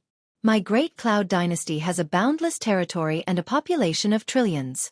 Geniuses were as common as the clouds and monstrous as the rain. Almost half of the geniuses were aiming for the top 10 sections. They had no shortage of geniuses. The 10 great sects criteria for accepting disciples was that one had to become a level 1 warlock before the age of 13, and one's soul aptitude had to be at least superior level 6. Only youngsters could join and become a disciple in name, then slowly climb up within the sect. Brother Yang, it's basically impossible for you to enter one of the 10 great sections. Yang Feng was speechless. In Tyrandot subcontinent, Jessica's soul aptitude was superior rank 6. She could already be considered a genius among geniuses. But in the 10 great sects of the Great Cloud Dynasty, he isn't even qualified to be a disciple in name. The number of geniuses in the Great Cloud Dynasty can be imagined. Yang Feng asked, half of the Great Cloud Dynasty's geniuses target the 10 great sects. What about the other half? Kong Fong Ao smiled and said, the other half is targeting the Imperial Court. The Imperial Court of my Great Cloud Dynasty is also incomparably powerful. The 3 Grand Ministers and 9 Ministers are all super powerhouses that can rival gods and contend against the sect masters of the 10 great sects. The treatment of high-ranking officials in the Imperial Court was even better than that of the 10 great sections. The Imperial Court also possesses more and more complete secret arts than the 10 great sections. Yang Feng said, however, if you don't have enough strength and background, it will be very difficult to make progress in the Imperial Court, right? Kong Fangao said, that's right. If you weren't a super genius, a peerless demon, that person must have an outstanding background. Otherwise, it would be extremely difficult to advance in the Imperial Court. After graduating from university, most people would choose to enter a sect to further their studies and increase their strength before joining the Imperial Court. On one hand, he could improve his strength, and on the other hand he could expand his network. The officials of the Imperial Court who came from the same sect will always be closer to each other. They will help each other and improve faster. Yang Feng contemplated for a moment before saying, I still want to join the 10 great sects. Brother Kong, is there no other way? In the Great Cloud Dynasty, one must be very cautious when joining a sect. Once one joined a sect, it would be extremely difficult to join another sect. The slightest bit of carelessness would offend 2 sects, and his future would be bleak. Kong Feng Ao pondered for a long time. Suddenly, his eyes lit up and he said, "I got it! Didn't you kill the clone of Demon Emperor Cartman of the demon race? The Battle Demon sect is warlike and addicted to fighting. It sweeps out the demons, conquers countless planes, and suppresses the enemies of the Great Cloud Dynasty." The Battle Demon sect once said that as long as you can kill a Starry Sky Warlock rank being that invaded the Zhongji plane from another plane, and is willing to accept the Battle Demon sect's assessment, then you will be considered as a disciple. You killed the Demon Emperor Cartman's clone. If you pass the Battle Demon sect's assessment, then you may join the Battle Demon sect and become a member. Yang Feng's eyes lit up and he said, "Oh, there's such a thing. It seems that I have to take a trip to the Battle Demon sect. However, Brother Kong, I don't know the way. It seems that I'll have to trouble you to take us to the Battle Demon sect."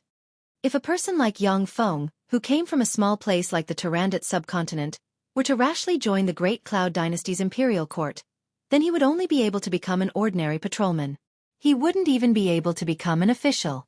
In such a strict system, it would be very difficult for Yang Feng to climb up. Joining the Battle Demon sect was the best choice for people like Yang Feng who yearned for instant success. This was also the reason why there were so many people flocking to the 10 great sects. Kong Feng Ao said with a smile. "All right." Zhang Gong quickly completed a series of procedures and handed 2 identity cards to Yang Feng and Shi Shui. 2 days later, the Hague Port's airship parking lot. In the Hague Port's airship parking lot, there were several hundred meters long airships with countless mysterious runes engraved on their sails. Rays of magic light flashed, and a huge metal cover extended from the huge spaceships, completely covering the upper half of the spaceships. Some of them even activated a faint protective barrier. Immediately after, countless gales enveloped the huge spaceships, lifting them up and sending them flying into the sky. How spectacular! Standing around the airship parking lot, Yang Feng exclaimed in admiration as he watched the airships flying into the sky. The airships were the perfect combination of the Zhongji plane spells and machinery.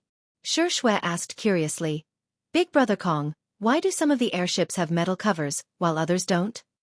Kong Feng Ao explained, "The ones with metal covers are ordinary airships, while the ones without metal covers are luxury airships. The luxury airships need to release the level 3 area of effect spell air barrier at all times to protect the entire airship, so that the passengers can enjoy the scenery below from the deck. Moreover, the defensive strength of the level 3 spell air barrier is stronger than that of many steel alloy shells. It's much safer to sit in the luxury airships." Yang Feng said, "Kong Feng Ao, are there teleportation arrays that lead directly to the demon fighting province?" The 10 great sects had a venerable status in the Great Cloud Dynasty. Each of them was entrenched in a greater province and possessed monstrous power. Among the Great Cloud Dynasty's 36 greater provinces, 10 of them were named after the 10 great sects. Kong Feng Ao said with a somewhat strange smile, "There are." The Great Cloud Dynasty's teleportation arrays can be found in major cities. However, from the Hague city to the demon fighting province, you have to pass through 6 lesser provinces and 3 greater provinces. If you want to use the teleportation array to go to the demon fighting province, you have to pay 100,000 inferior magic crystals. Are you sure you want to use the teleportation array? Yang Feng's complexion changed greatly and he exclaimed, 100,000 inferior magic crystals. So expensive? In the Tyrannid subcontinent, magic crystals were extremely precious treasures. Only some of the highest-grade magic stone veins and Warlock College Antalia's large energy-absorbing ancient trees would produce some every year. Yang Feng had plundered more than half of the Tyrannid subcontinent's wealth, yet he only had 100,000 inferior magic crystals. It was only enough for him to teleport to the demon-fighting province. This filled him with shock. Kong Feng Ao said, "Of course. The longer the teleportation distance, the more energy is consumed. The distance between the Hague city and the demon-fighting province is more than 1 million kilometers. The amount of energy consumed to teleport over such a long distance can be well imagined. This kind of teleportation array isn't something that ordinary people can use." Yang Feng coughed lightly and said, "Then I'll take the airship." Magic crystals were more precious than top-notch magic stones for cultivation. Yang Feng wasn't willing to spend magic crystals on teleportation.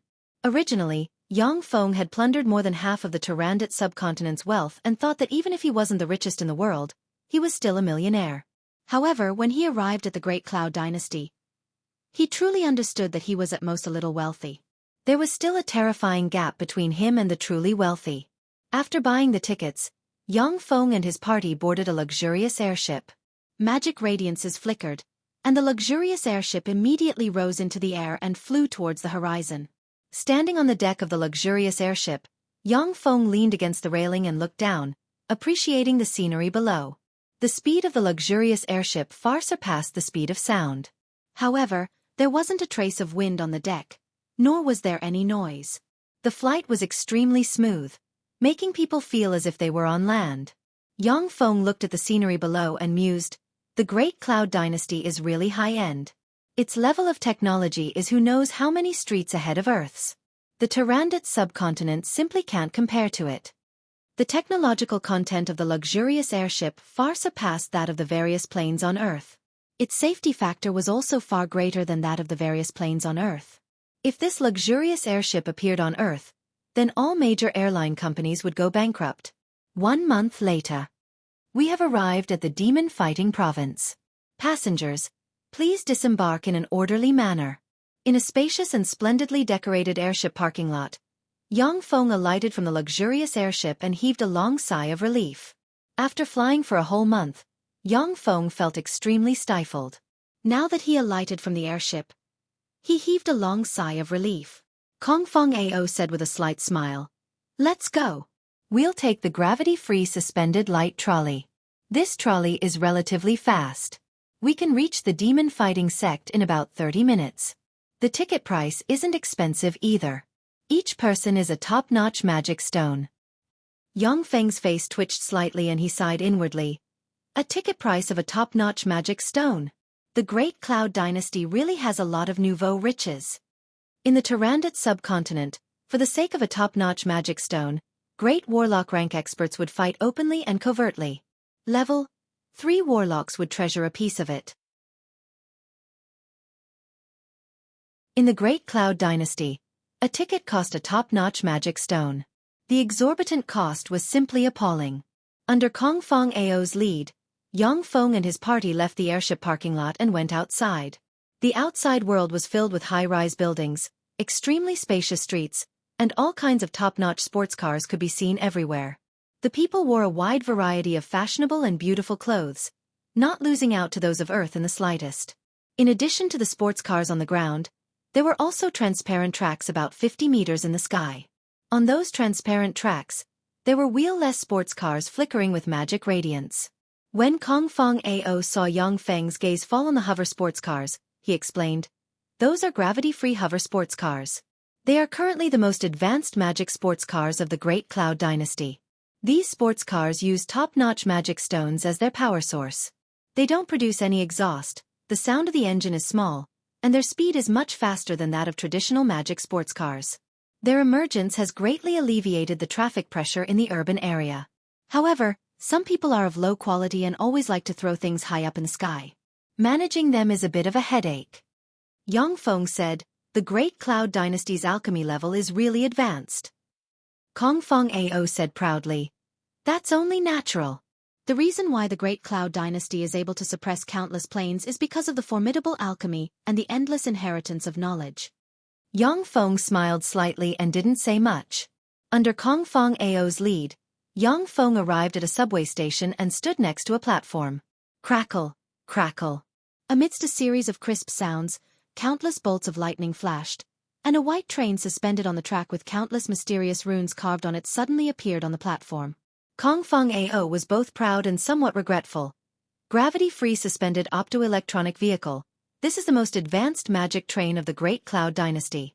Its speed has already reached 1,000 times the speed of sound, and at full speed, it can travel 340 kilometers per second. Its only drawback is that the construction cost is too high, and it cannot be manufactured on a large scale.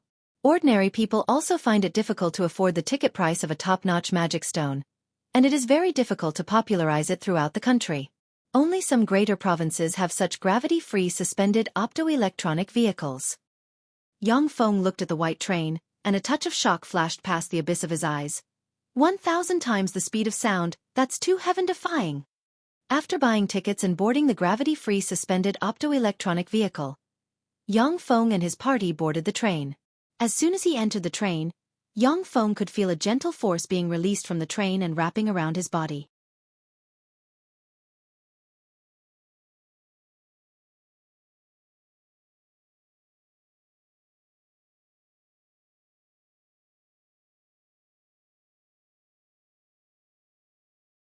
Chapter 198. Above the city wall, there were teams of soldiers constantly patrolling. Every soldier had the terrifying strength of a level 3 warlock, while the captains of the soldiers had the strength of a great warlock. In the Tyrannid subcontinent, Yang Feng's level 2 warlock rank strength could already be considered a hegemon.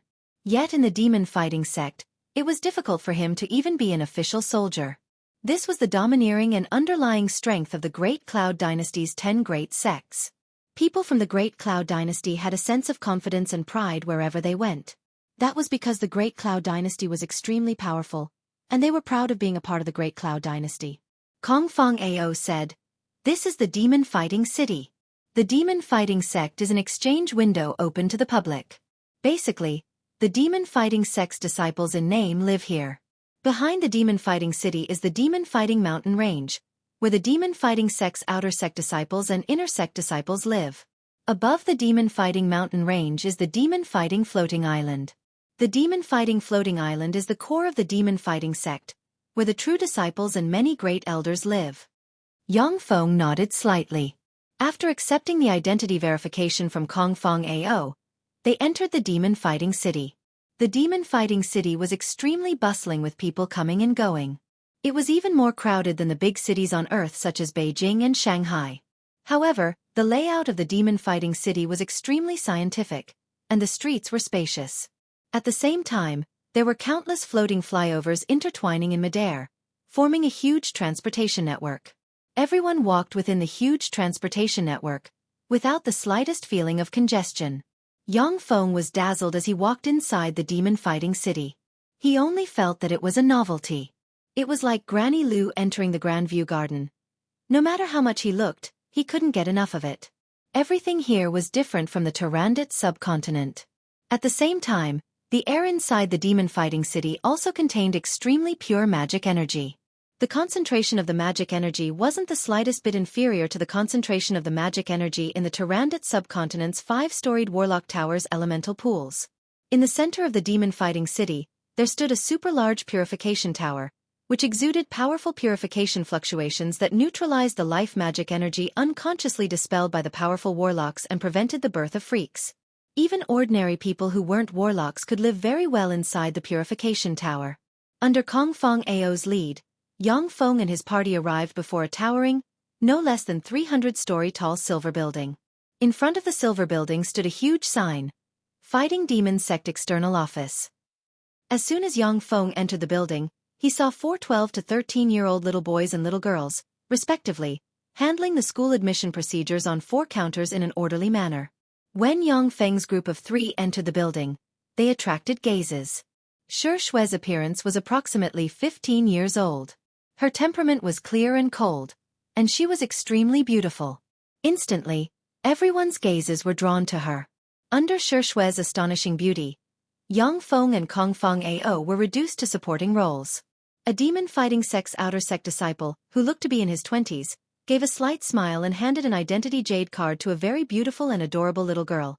Xu Jingman, 13 years old, inferior level, 7 soul aptitude, current strength, level 1 warlock. Use the orthodox warlock's cultivation method to practice cultivation.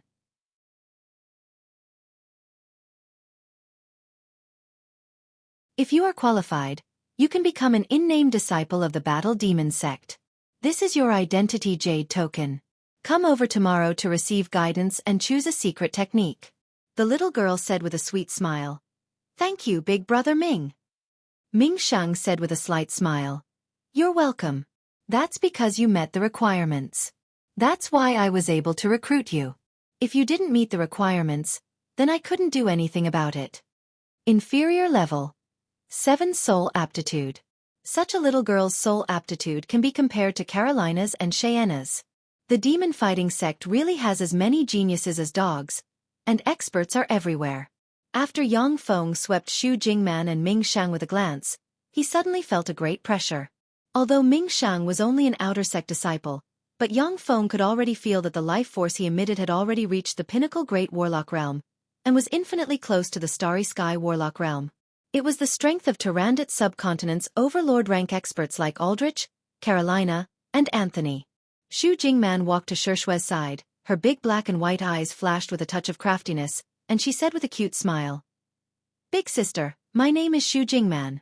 Are you also here to take the demon fighting sect's entrance test?" Shurshui gave a sweet smile and hugged Yang Feng's arm. Her pretty face blossomed with endless brilliance, and she was incomparably beautiful. "I am Shurshui. If big brother Yang Feng joins the demon fighting sect, then I'll join the demon fighting sect. If big brother doesn't join, then I won't join." The gazes of the people in the building, regardless of gender, were attracted by Shurshui. Among them, the two little boys who came to handle the admission procedures couldn't help but reveal a trace of jealousy in their eyes. "Big sister Shurshui, your big brother Yang Feng is a bit too old. I think it'll be very difficult for him to join the demon fighting sect." A 12 or 13-year-old handsome youngster with short black hair and even a trace of femininity came over. He imitated the bearing of an adult and said with a slight smile, "My name is He Feng, superior level, 6 soul aptitude, level 2 warlock rank cultivation base, and I've just obtained the admission qualifications of the demon fighting sect. Big brother Yang Feng, you can come to my place and take the entrance test. If you can't pass the entrance test, then I can introduce you to a low-grade sect in the spiritual state's Green Wolf County. Our He family still has some prestige in the Green Wolf County." "All right." Yang Feng was somewhat speechless as he watched this little brat, who hadn't even fully grown his hair, show off his family background and pick up girls. When he was 12 years old, he was a young pioneer who didn't understand anything. His most outrageous action was to pull the hair of a girl he liked in order to attract her attention. Yang Feng walked up to Han Ning, an outer sect disciple of the demon fighting sect. Han Ning swept Yang Feng with a glance. His eyes blossomed with traces of magic fluctuations, and a yellow radiance shot out from his eyes and fell on Yang Feng. Yang Feng suddenly felt a prying force pervade his body. Han Ning withdrew his spell and said politely, "Yang Feng, 29 years old, intermediate level, 6 soul aptitude, Black Dragon's Blood Meridians, level 2 warlock rank cultivation base. Yang Feng, I'm sorry, you don't meet the requirements to join the demon fighting sect." Basically, the demon fighting sect rarely recruits Blood Meridian warlocks, because the potential of Blood Meridian warlocks is really limited. Only Blood Meridian warlocks with a Moonlight warlock rank or above might be recruited by the demon fighting sect.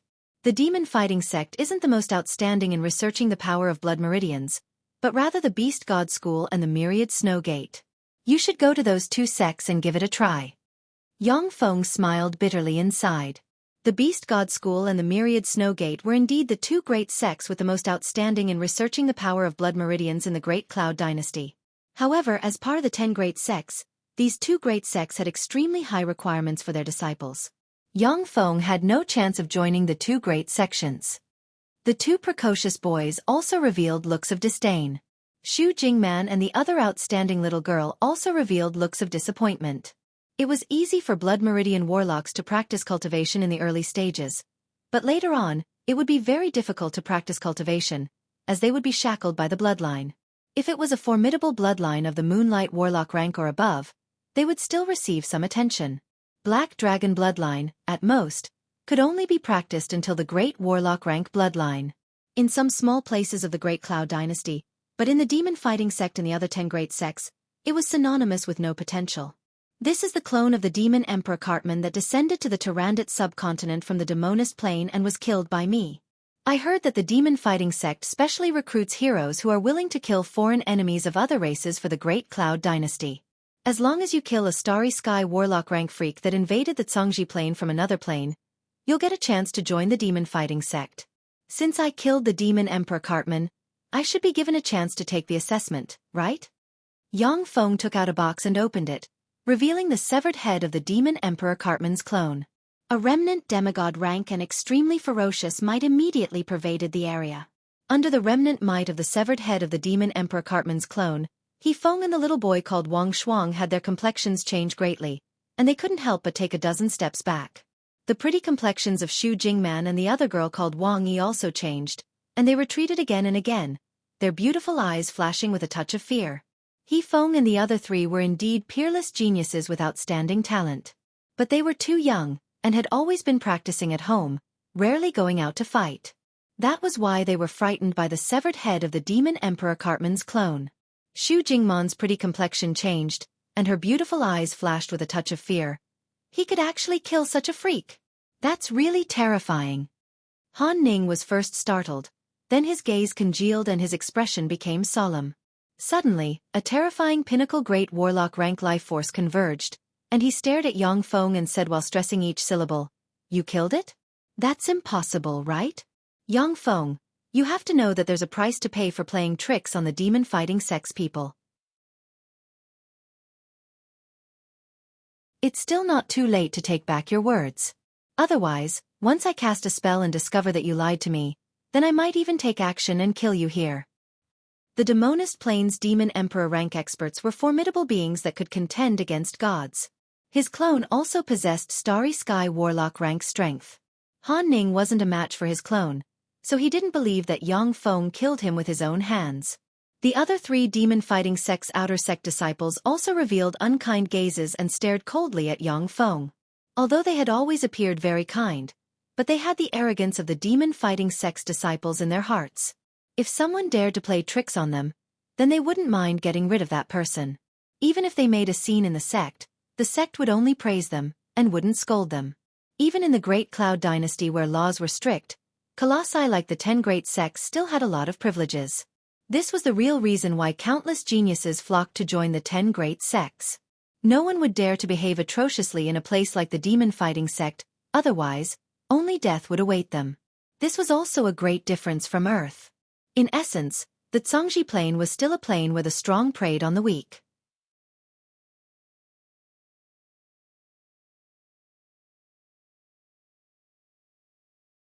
Chapter 199. Yang Feng said calmly, "I was the one who killed him. The correct way to put it is that I first severely injured him, then besieged him with a group of subordinates. Finally, I killed him with my alchemical golem. You can use a spell to test me. Everything I said is true." Han Ning silently recited an incantation, pointed at Yang Feng, and a spell to detect lies suddenly fell on Yang Feng. A white radiance suddenly lit up on Yang Feng. Han Ning's eyes flashed with a touch of incredulity, and he praised sincerely, "What you said is true. You can actually kill him. That's amazing." The other three demon-fighting sect's outer sect disciples also revealed looks of admiration. The demon Emperor Cartman was a powerful being of the Demonist Plane, comparable to a god. Within the demon-fighting sect, only true disciples and great elders had the ability to deal with him. Even the demon-fighting sect's inner sect disciples might not be able to kill his avatar. No matter what method Yang Feng used, to be able to kill an avatar of the demon Emperor Cartman, that was a very remarkable thing. Han Ning said with a smile of admiration, "Yang Feng, to be able to kill an avatar of the Demonist Plane, you're a hero. However, I have to warn you. The difficulty of the demon-fighting sex assessment is very high. If you're the slightest bit careless, then even a Starry Sky Warlock rank expert will die." Yang Feng asked, "What assessment? Can you tell me first so that I can be mentally prepared? It's best to choose the simplest one. After all, I only have a level 2 Warlock cultivation base." If the difficulty of the demon-fighting sex assessment was too high, then Yang Feng could only choose to give up. After all, he only had one life. If he died, then he would have nothing left. Han Ning said, "I'll help you choose the simplest one. However, you have to be mentally prepared. Even the simplest test mission would be extremely difficult for you. It's almost impossible to complete. After all, these assessment tasks are originally aimed at Starry Sky Warlock rank experts and above." Yang Feng nodded silently. He was aware of the demon-fighting sex assessment rules, but he still wanted to give it a try. Han Ning took out a jade booklet and flipped through it. His eyes lit up and he said, "I got it. Feisua Plane, one of the 36 primary material planes. Your test is to sneak into this plane, kill a demigod powerhouse, and bring his head back to the demon fighting sect. There is no time limit for this mission. Yang Feng exclaimed, "One of the 36 primary material planes, wouldn't that be a place where legends roam the streets and demigods are as common as dogs? For a trifling level, 2 warlock like me to go there, wouldn't that be courting death?" The 36 primary material planes were the 36 huge planes with countless powerful existences discovered by the Zhongji Plains human warlocks. Among the 36 primary material planes, powerhouses were as common as clouds and rain. None of them was inferior to the Zhongji plane. Only when the 7 warlock emperors established their states could the human warlocks completely suppress the other 35 primary material planes, forcing the powerful existences of the 35 primary material planes to obey the commands of the human warlock dynasties. During the time of the 8th warlock dynasty, the Dawn dynasty, it merely maintained its position as the leader of the 36 primary material planes. It didn't have the ability to command the other 35 primary material planes. Han Ning smiled and said, "It's not that exaggerated. On the Feisua plane there were many divine systems. There were the human divine system, the elven divine system, and the beastman divine system. Among the 3 major divine systems, there were the human divine system, the elven divine system, and the beastman divine system. For example, the elven divine system was divided into the elven divine system and the dark elven divine system. There were also camps among the gods, and there were open and veiled struggles between them. With your experience traveling in the Tyrannid subcontinent, you will definitely be able to integrate well into the Feisua plane. If you enter the Demoness plane or the Dawn plane, then you won't have a chance of survival." Yang Feng pondered for a moment, and then said, "If I go to the Feisua plane, then only by igniting my god fire and becoming a god can I slay a demigod. Is there no problem with that?" "There is no problem. In fact, many of the gods of other planes are human warlocks of the Zhongji plane. Fearing that their lifespan would run out and they would die, they would directly run to those planes, ignite their god fire, and become the god of that plane. However, Yang Feng, once you ignite your god fire and become a god on the Feisua plane, then you will have a huge connection with the Feisua plane. After igniting your god fire, your true body will not be able to leave the Feisua plane. You can only leave the Feisua plane with an embodiment. Once your true body leaves the Feisua plane, you may suffer a backlash from the plane, your godhead will collapse, and your divine power will disappear. This is the price of becoming a god. We warlocks are free. We can go to any plane, and no power can bind us. From the moment a god is born on a plane, they are linked with the rise and fall of the entire plane. If the plane in which the god resides dies, then the god will also die. That scene is known as the Twilight of the Gods." Han Ning said. The demon fighting sect had a very long inheritance, and had explored countless planes. There was a lot of knowledge in the sect. Han Ning, a trifling outer sect disciple, had so much knowledge that it made Yang Feng blush with shame. Yang Feng pondered for a moment, then his eyes blossomed with a glint, and he said in a clear voice, "I accept the test." Han Ning said with a hearty smile, "Good, you're a real man. If you accept the task, then you can come here tomorrow. We will open the library and let you study for 3 months. Only after you have grasped the basic knowledge of the Feisua plane and the current situation will we open the planar passageway and send you over. However, you have to think it over clearly. Once you study in our library and are unwilling to participate in the test, then we will impose sanctions on you." "Yes." Yang Feng responded faintly, then grabbed Shui beside him and said, "This is my younger sister Shui. She also wants to participate in the demon fighting sect's entrance test." Han Ning's gaze swept Shui, and his eyes flashed with a touch of amazement. He smiled slightly, then silently recited an incantation. His eyes blossomed with 2 magic radiances that fell on Shui. Superior level, 8. Superior level, 8 soul aptitude. Her soul aptitude is superior level, 8. Han Ning only took a glance at Shui, then his complexion suddenly changed greatly, his eyes brimming with shock, and he cried out involuntarily. "What, superior level, 8 soul aptitude? Superior level, 8 soul aptitude. Quickly inform the elders." The complexions of the 4 demon fighting sect's disciples changed greatly. They immediately got up and surrounded Shui, staring at her with scorching gazes. Geniuses were as common as clouds in the Great Cloud Dynasty. Basically, Those who entered the demon fighting sect had superior level 6 soul aptitude, and there was no lack of peerless geniuses with around level 7 soul aptitude. However, level 8 soul aptitude was as rare as phoenix feathers and Qilin horns. Superior level 8 soul aptitude was even rarer, rarely seen in a millennium. The higher the soul aptitude, the fewer elixirs that could enhance their soul aptitude. Superior level 8 soul aptitude. Yang Feng's various soul aptitude enhancing elixirs were of no use. Even the Rose Divine Pool was of no use to Shi Shui's soul aptitude. Kong Feng Ao stared at Shi Shui with somewhat bloodshot eyes and complained. Superior level 8 soul aptitude Yang Feng, you really hid it from me. Superior level 8 soul aptitude. Such a genius was rarely seen even in the entire Great Cloud dynasty.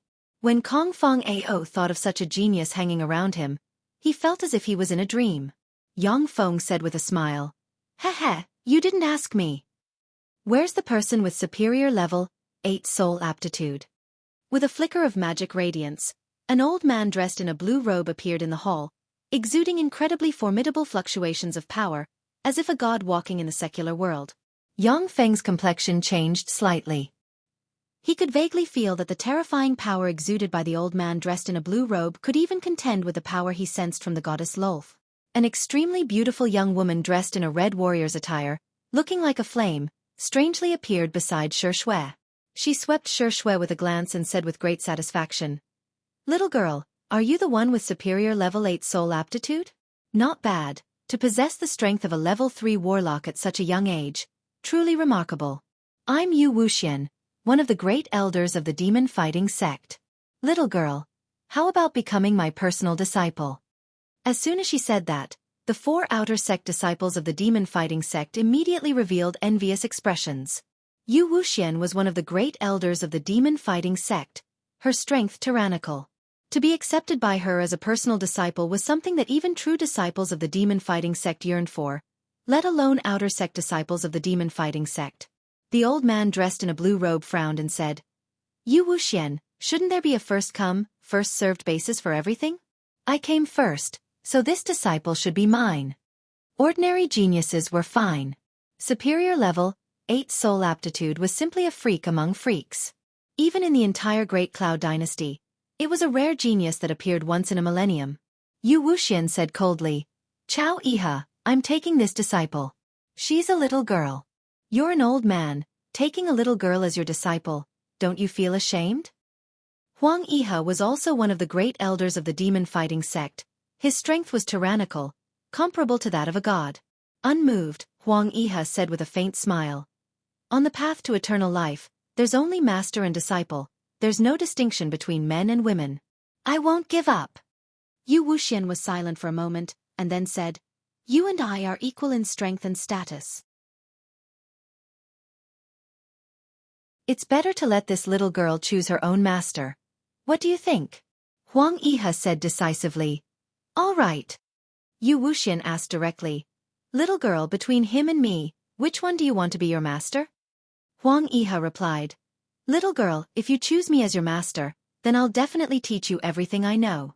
With your talent, as long as you practice diligently under my guidance, you'll be able to promote to a glorious dawn warlock within 1,000 years. The eyes of the 4 outer sect disciples of the demon fighting sect almost spewed fire with jealousy.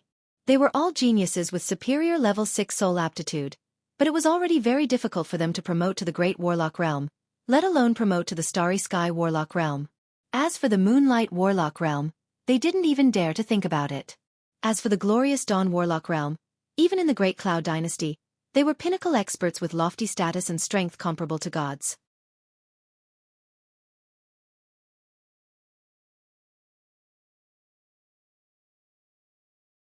Chapter 200.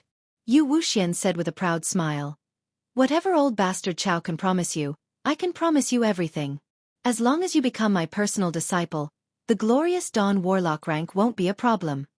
Shi Shui very obediently bowed respectfully to the 2 great elders of the Battle Demon sect and said, "Two seniors, I am very grateful for your kindness. However, I hope to be with Big Brother Yang Feng.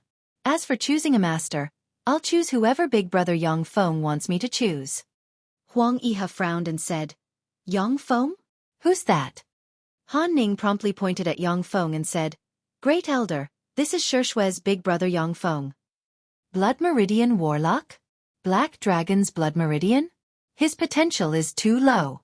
Huang Yihe's eyebrows creased slightly, saying, "Why did he come to the demon fighting sect with such aptitude?" Han Ning said, "He killed a Starry Sky Warlock rank clone of a Demoness Plains demon emperor that descended on the Tyrandot subcontinent. He hopes to join the demon fighting sect through the assessment." Huang Yihe said with slight surprise, "He wants to join the demon fighting sect through the assessment? Little guy, I didn't expect you to have some backbone." Huang Yihe was very clear about the difficulty of the demon fighting sect's entrance assessment. For a level 2 warlock like Yang Feng to participate in such an assessment, it was practically a matter of life and death. Yu Wuxian said coldly, "You don't need to take the assessment. I can make an exception and let you become a disciple in name of the demon fighting sect. If you have the ability, then slowly climb up. Let your little sister Shui choose me as her master. In the future, I'll give you some guidance and let you get more benefits." Yang Feng said with a slight smile, "Thank you, senior. However, there's no need to make an exception. Junior wants to participate in the demon fighting sect's assessment and join the demon fighting sect in an upright manner." The Feisua Plain was extremely chaotic and had many divine systems.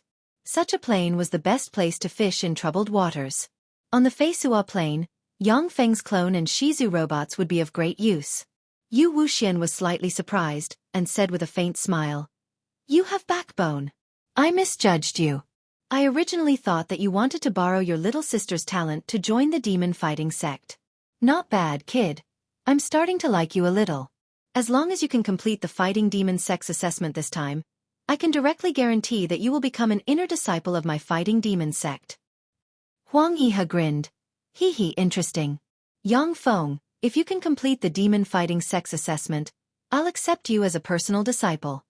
Yang Feng said with a smile, "Thank you for your kindness, seniors. Shui, I think Great Elder Yu Wuxian is more suitable for you. You should take her as your master." Shui was very well behaved. She immediately knelt on the ground and bowed to Yu Wuxian. "Master, please accept this bow from your disciple." "Haha, good disciple. Come with me to the floating island now. I'm going to show off to those guys." "Haha." Yu Wuxian somewhat forgot herself and laughed heartily. Her whole body flickered with a magical radiance, and in a flash, she and Shui disappeared from their original place. "Sigh, what a pity." Huang Yihe also let out a long sigh. With a flash of magical light, he disappeared from where he stood. After the 2 great elders of the demon fighting sect left, the gazes with which everyone looked at Yang Feng changed. Shui's future prospects were limitless, and Yang Feng was no longer an ordinary level 2 warlock. "Since the matter has been settled, I'll take my leave first." Yang Feng smiled and left the demon fighting sect with Kong Fong Ao. Kong Fong Ao said with a smile, "Yang Feng, since you've already arrived at the demon fighting sect, then I'll take my leave first. Let's meet again. If you have time, come to the Green Province's Tianmu County. Our Kong family has a bit of status there. If you come, I'll definitely show you the hospitality of a host." Yang Feng replied, "All right." After the two separated, Yang Feng found an inn in the demon fighting city. Early the next morning, Yang Feng once again went to the demon fighting sect's external office. Han Ning greeted him with great enthusiasm. "Yang Feng, you're early. Come with me." Yang Feng said with a smile, "Good morning, senior disciple brother Han." After exchanging pleasantries, Han Ning took Yang Feng into an elevator-like magic staircase and pressed the 100th floor button. With a flicker of magic radiance, the door of the magic staircase opened, and Yang Feng and Han Ning appeared on the 100th floor. Han Ning gave Yang Feng a detailed introduction. "This is the great library that can be used by the demon fighting sect's disciples in name. Here, there are a variety of level 1 to level 4 spell models, as well as a variety of knowledge from countless different planes and many secret methods. The common knowledge of the Feisua plane is also here. Among the countless knowledge here, the one I recommend the most is the demon fighting sect's fundamental secret method, the demon fighting heaven suppressing record. This is the demon fighting sect's strongest secret method. There are only 4 layers of the demon-fighting heaven-suppressing record here, which can only be practiced until the Great Warlock realm. In the future, if you can complete the assessment and join the demon-fighting sect, then you'll have the opportunity to learn the next few layers of the secret method. Yang Feng looked at the Great Library and saw that it covered an area of about 5 square kilometers. Obviously, a powerful warlock had cast a spatial spell on it. Within that area of 5 square kilometers, there were countless bookshelves with books neatly arranged on them. In the center of the Great Library, there was a magic crystal ball with a diameter of about 1 meter suspended in the air and engraved with countless mysterious runes. Han Ning said, "That's the Great Library's index crystal, as well as the library's administrator. You can use the index crystal to quickly find all kinds of information you want. The specific way to use it is to walk within 5 meters of it, and then silently recite the information you want in your mind." Yang Feng went before the index crystal and mused, "I need the demon-fighting heaven-suppressing record." With a flicker of magic radiance, a book flew out from the countless bookshelves and flew into Yang Feng's hand. Han Ning said with a smile, "All right, Yang Feng, I won't disturb your study. Work hard." Yang Feng said, "Thank you, senior disciple brother Han." After Han Ning left, Yang Feng sat to one side and began to study while using the smart microchip installed on his glasses to scan those books into his database.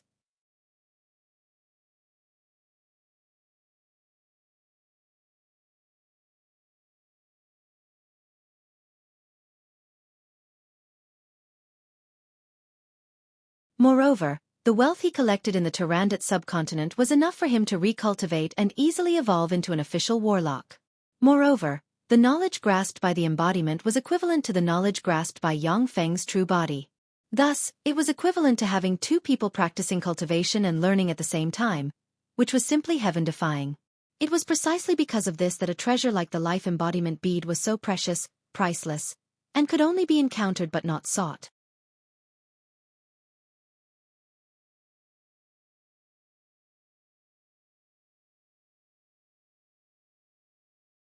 Chapter 201. After separating an embodiment, Yang Feng's true body and embodiment simultaneously began to read all the information about the Feisua plane, learning continuously. Time passed, and 3 months passed in the blink of an eye. Yang Feng arrived at the demon-fighting sect's external office. The one in charge of receiving him was still Han Ning. When Han Ning saw Yang Feng arrive, his eyes flashed with a touch of unwillingness. He wanted to say something, but then hesitated. Finally, he gave a long sigh and said, "Come with me." The difficulty of a level 2 warlock entering the Feisua plane, a primary material plane that could contend with the Zhongji plane, and killing a demigod rank expert could be well imagined. The demon-fighting sect set up such an assessment mission in order to recruit peak experts above the Starry Sky warlock rank. At the same time, it was also to eliminate a large number of silk pants who used their family's power to help hunt demigod rank freaks. Even great warlocks would find it very difficult to complete such an assessment mission, let alone a level 2 warlock like Yang Feng. Yang Feng followed Han Ning to the top floor of the demon-fighting sect's external office. After passing through a teleportation array, they appeared in front of a huge palace. In front of the huge palace, there was a golden gate. In front of the golden gate sat 2 old men, one fat and one thin. Yang Feng looked at the 2 old men with a glance, and his pupils constricted slightly. He couldn't sense the life force emitted by the 2 old men. This showed that even without using secret methods, the 2 old men could completely restrain their life force, making people feel that they were ordinary people.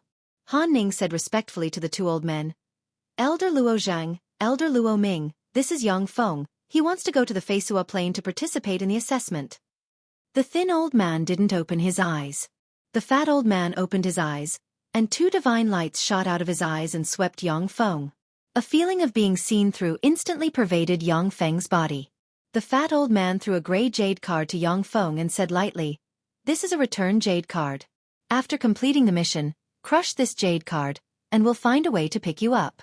However, it won't be instantaneous. If you don't complete the mission and crush this jade card, only death awaits you." Yang Feng took the jade card and said, "Yes, I understand." The fat old man closed his eyes. Ka. Amidst the loud noises, the golden door slowly opened, revealing a wide and deep planar path that stretched as far as the eye could see. Yang Feng stepped into the planar passageway. A formidable spatial force enveloped Yang Feng in a flash, and a dizzy feeling of dizziness flooded his mind. Once the dizziness disappeared, Yang Feng heaved a long sigh. He discovered that he was already on top of a desolate hilltop. Yang Feng carefully sized up the surroundings for a while and mused. So cautious. In order to prevent me from discovering the exit of the planar passageway, they set up a random teleportation array at the end of the planar passageway and teleported me here. The Feisua plane has countless gods. At the time, the 6th Warlock dynasty had subdued the gods of this plane, and their mechanical legion had been seen by them. If I use the mechanical army and nuclear bombs on a large scale in this world, it will attract their attention, and then it will be over. Yang Feng silently calculated in his heart. The Feisua plane was different from the Turandot subcontinent, as this plane had gods. Each of the countless gods possessed terrifying might, greatly limiting the might of Yang Feng's mechanical legion, making it impossible for him to unleash a large number of mechanical legions to fight the gods. Otherwise, the gods of the Feisua plane might unite to deal with him. Yang Feng silently recited an incantation and pointed at the sky.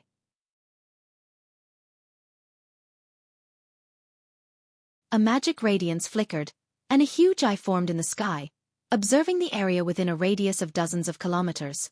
Yang Feng's eyes lit up slightly, and the corners of his mouth rose slightly. Found it, there's a city over there. Yang Feng's figure changed slightly, and he turned into a blonde, blue-eyed, and tall Westerner. The Feisua plane was a plane dominated by Westerners, and the human gods were basically Westerners. At present, Yang Feng didn't have the strength to challenge that terrifying power. Yang Feng walked along a muddy road covered in dust and livestock excrement for about 5 kilometers, before a city with a 10-meter-tall city wall appeared in front of him. In front of the city stood 8 Western human warriors. They were not wearing any armor, had deep eyes, high noses and fair skin, and were about to collapse their swords. The captain of the 8 warriors stepped forward and stopped Yang Feng, saying, "Stop, please show me your identity document." On the Feisua plane, the human world was divided into 4 classes: slaves, subjects, freedmen, and aristocrats. Slaves and subjects of lords couldn't freely leave the territory of lords. Only freedmen and aristocrats could freely travel throughout the continent. Humph! Yang Feng snorted coldly, spread the fingers of his hand, and a flame suddenly appeared in his hand. "Wizard! I'm sorry, Your Honorable Excellency. Please forgive me for offending you." When the captain saw the flame in Yang Feng's hand, his complexion suddenly changed greatly, and he bowed and said respectfully. The rest of the warriors looked at Yang Feng with a touch of respect in their eyes. On the Feisua plane, wizards were lofty existences, and their status was comparable to that of aristocrats. They could freely travel throughout the world. Many aristocrats took pride in being able to recruit a wizard to serve them. Moreover, on the Feisua plane, the number of wizards was very small.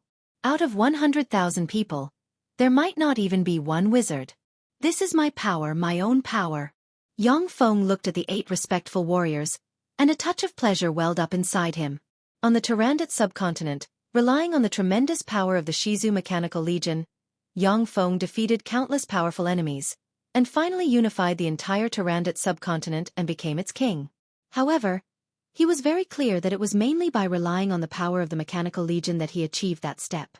But now, on the Feisua plane, the power he possessed was enough to make people revere him. This feeling made him somewhat unable to stop, and he was very pleased. "Get lost, you lowly commoners. Quickly make way for Master Wizard to enter the city." A warrior immediately berated the farmers and merchants waiting to enter the city, driving them away and making way for Yang Feng. Yang Feng entered the city.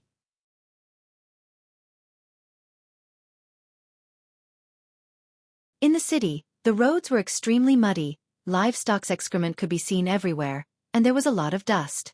Most of the buildings in the city were made of wood, exuding a backward and ancient aura of the Western Middle Ages. Yang Feng swept the city with a glance and frowned slightly. This is the Feisua plane that can contend with the Zhongji plane? This is unbelievable. This human city couldn't even compare to many cities in the backward places like the Turandot subcontinent. Yang Feng arrived in front of a mermaid and bear bar, pushed the door open, and entered.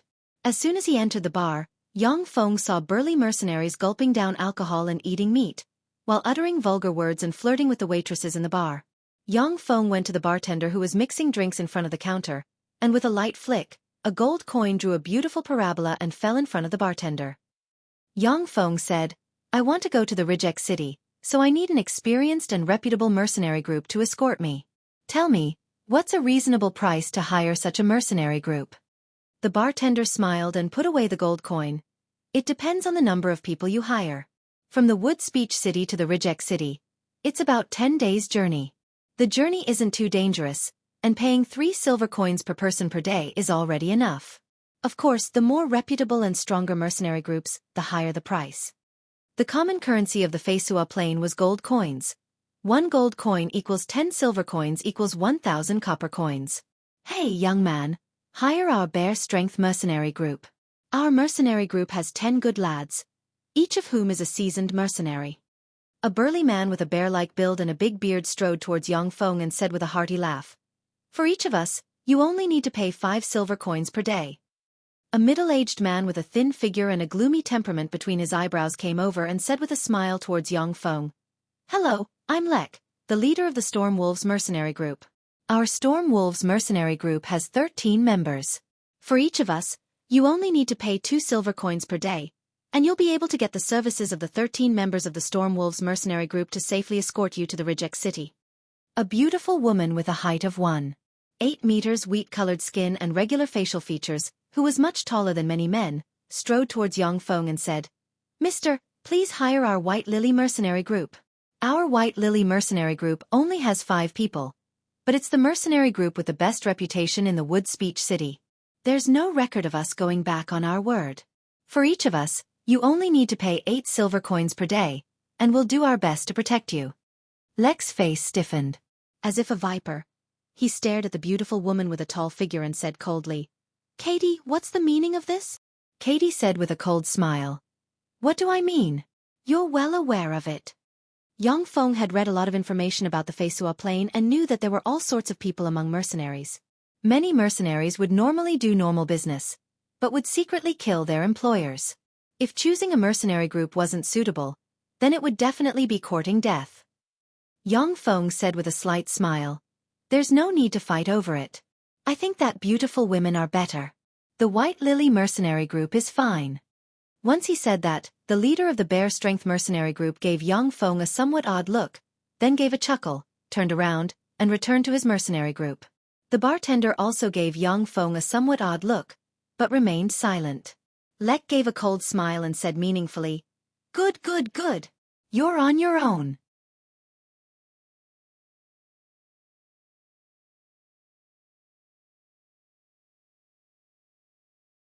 Chapter 202. Katie sat in front of Yang Feng and gave him a flirtatious look. "Hi, my employer, what's your name?" Although Katie's looks and temperament were far inferior to that of beauties like Jessica and Judy, but compared to ordinary girls, she was already a beauty. Moreover, she had the unique heroic spirit of mercenaries, which was quite attractive to men. Yang Feng said with a smile, "My name is Ian." Katie asked, "When do you plan to set off for the Reject City?" "The sooner the better. Then how about we meet at the Western Gate tomorrow morning at 9 o'clock? "All right." After the discussion, Yang Feng left the small bar and stayed in the Woodward City for the night. Early the next morning, Yang Feng arrived at the Western Gate. At the Western Gate, Katie and her White Lily mercenary group were already waiting for him. In addition to Katie, the other 4 female warriors of the White Lily mercenary group were tall and burly, with solid muscles and fierce glints in their eyes. They looked more manly than men. Yang Feng looked at the 4 burly female warriors of the White Lily mercenary group and muttered inside, "The White Lily mercenary group has such a nice name." Katie smiled sweetly at Yang Feng and said, "You're early, get on the carriage." Yang Feng nodded and boarded a carriage. The carriage rental fee was naturally paid by Yang Feng. "Set off," Katie ordered, and the convoy left the Woodward City. The main road of the Woodward City hadn't been repaired and was full of potholes. Sitting in the carriage, Yang Feng felt very uncomfortable due to the jolting. Yang Feng criticized inside, "No wonder it was so difficult for people in ancient times to travel far. It's so uncomfortable to sit in a carriage. If it wasn't for my strong physique, I would have been jolted like a dog." In the Tarandit subcontinent, Yang Feng's true body came and went either by plane or by magic carpet, which was a very comfortable and happy life. Even in the Great Cloud Dynasty, he wrote a variety of advanced alchemical secret treasures and didn't feel any discomfort. Now that he came to the Feisua Plain, he deeply felt the backwardness of the Feisua Plain. Ian, there's something up ahead. Suddenly, Katie's voice came from outside the carriage, and the carriage stopped. Yang Feng creased his eyebrows slightly and alighted from the carriage. Yang Feng looked around and discovered that the convoy had arrived at a very remote place. On both sides of the road, there were two small hills with dense grass, very suitable for an ambush. On the hillside, one could vaguely see the silhouettes of people flashing. With a dignified expression, Katie walked up to Yang Feng and said unhurriedly, "I suspect that it's someone from the Storm Wolves mercenary group. They often kill their employers halfway and plunder their wealth. I'm afraid they've set their eyes on you. It's fine if they don't come. If they come over, I'll give them an unforgettable lesson." Yang Feng smiled coldly, silently recited an incantation, pointed at the sky, and cast magic eyes. A magic light flashed and condensed into a huge eye in midair. The eyeball rotated 360 degrees and looked at both sides of the hillside. On both sides of the hillside, there were indeed more than 20 heavily armed soldiers lying in ambush. Among those soldiers stood Lek, the head of the Storm Wolves mercenary corps. Magician! He's a magician! The more than 20 soldiers looked at the magic eye in the sky, their complexions turning deathly pale and revealing traces of fear. On the Feisua Plain, magicians were synonymous with mystery and power. These soldiers had only heard of the powerful deeds of magicians in some myths and legends. Now that they saw the magic eye, they were shocked, scared out of their wits, and lost all will to fight. "Ian, you're actually a magician, that's really amazing. I think I might have fallen in love with you." Katie stared fixedly at Yang Feng, her eyes rippling with traces of charm, her face carrying traces of a coquettish and charming smile. She walked up to Yang Feng. Suddenly, a cold glint flashed in Katie's eyes. She pulled out a dagger with a blade flickering with a dark blue radiance and fiercely stabbed at Yang Feng. Caught off guard, Yang Feng was stabbed in the abdomen by Katie. After succeeding in her attack, Katie immediately retreated briskly by more than a dozen meters, before saying with a charming smile full of malice, "Mighty Mr. Wizard, I think I might have fallen in love with you.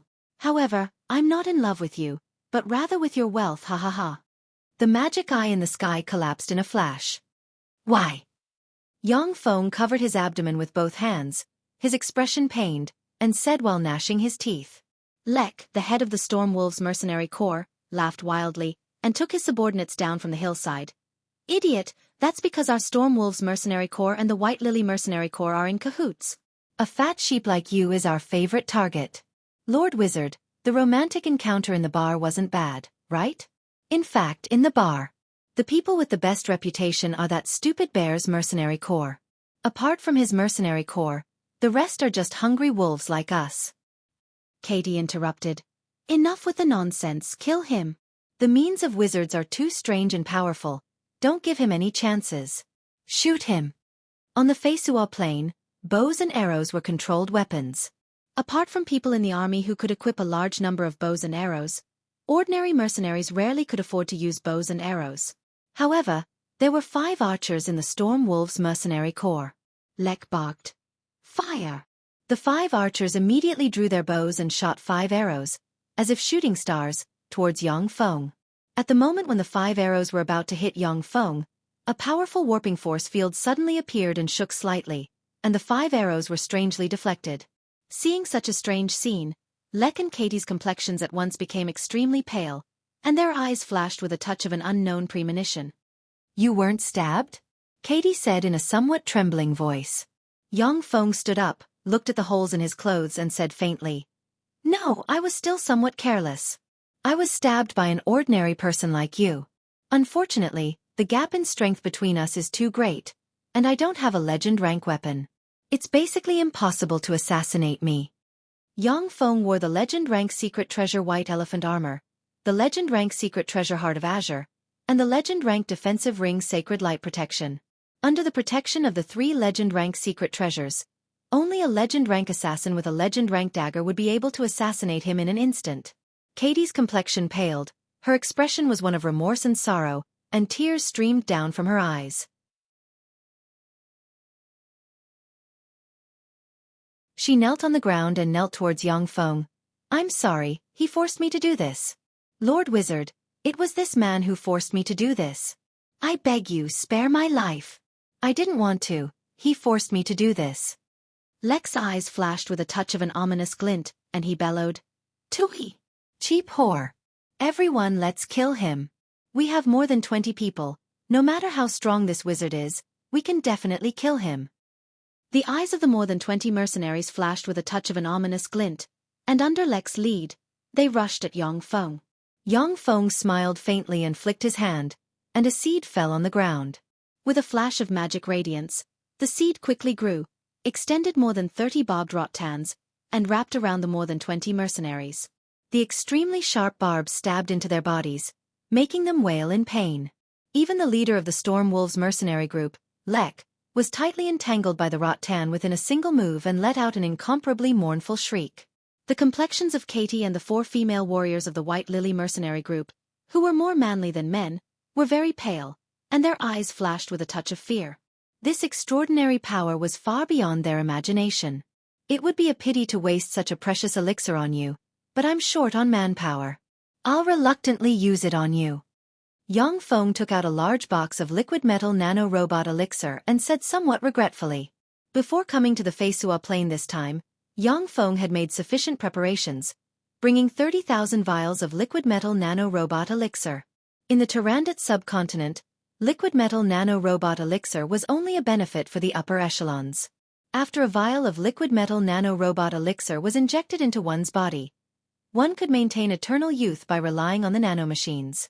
Before dying of old age, one would always look young. It was very popular among women, and was in short supply. Before Yang Feng built the first portable fortified stronghold on the Feisua plain, the 30,000 vials of liquid metal nano-robot elixir could be used up, and could not be replenished. Yang Feng said faintly, "I have some magic elixirs here. As long as you're injected with these magic elixirs, once you have the thought of betraying me, you'll self-detonate and die. Now, I'll be merciful and let you choose whether to take the elixir or not. I'll give you 10 seconds to consider." 10. Katie promptly said, "I'll take it. No, please bestow me the precious magic elixir. Honorable Lord Wizard." The 4 female warriors of the White Lily mercenary group, who were more manly than men, knelt on the ground and said respectfully, "Please bestow me the precious magic elixir, Honorable Lord Wizard." "I'll take it too. I beg you, let me take it. Honorable Lord Wizard, please bestow me the precious magic elixir." The warriors of the Storm Wolves mercenary group weren't fools, and they implored bitterly. Amidst their pleas, Yang Feng also injected vials of liquid metal nano-robot elixir into their bodies. After subduing the 2 mercenary groups, Yang Feng rode the carriage and continued to move towards the Rijek city.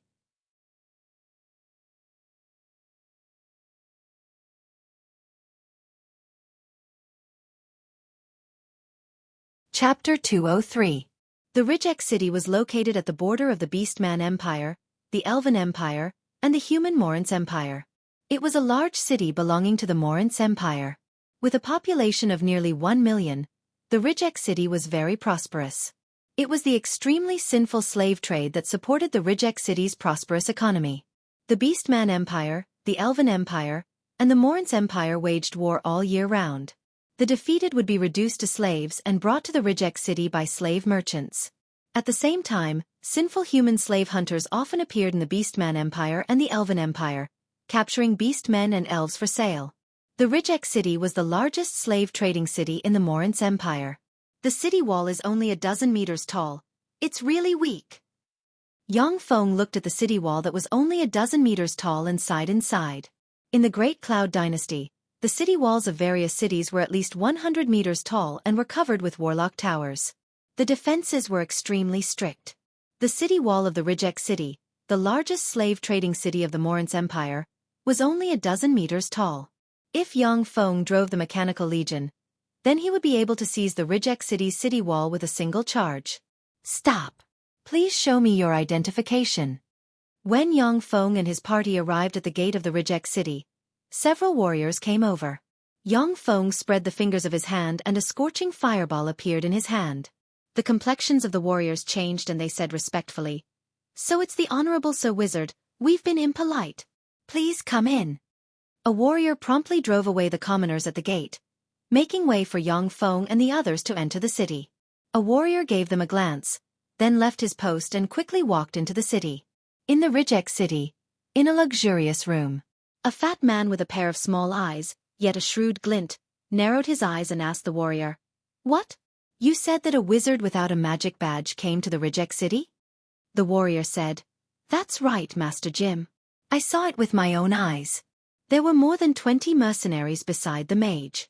5 female mercenaries and 23 male mercenaries." Jim casually tossed 3 gold coins to the soldier. "Interesting, these 3 gold coins are yours. You can go." The warrior was overjoyed. He received the 3 gold coins and withdrew. "Thank you very much, Master Jim." Jim's eyes narrowed and flashed with a shrewd glint. A wizard without a wizard badge. Is he a wizard who just returned after learning from a reclusive wizard? He's a good investment target. Without any hesitation, Jim immediately stood up and walked out with large strides with vigorous movements that were different from his fat body. Rijek City was much larger than Woodward City and had a much larger population. It was bustling with people coming and going, making it seem very prosperous. The streets were filled with all kinds of beast-like slaves, but most of them looked like humans. The beast-men were divided into the humanoid beast-men and the pure beast-men. The humanoid beast-men were beast-men who had a partial beast form, but most of them were in human form. On the other hand, pure beast orcs were all kinds of beast orcs that had evolved to have hands and feet and possessed intelligence that was not inferior to that of humans. Beast-men were beast-men of beast-men, with beast-men, and beast-men. With beast-men. Beast-men were natives of the Feisua Plain. Beast-men were pets brought over from other planes by the Zhongji Plains human warlocks. The Beastman Empire was ruled by beast-men, and beast-men didn't have much power. In the Tyrandot subcontinent, beast-men were also called humanoids, and were distinguished from beast-men who had a human appearance. In the Tyrandot subcontinent, humanoid beast-men were instead a weak race.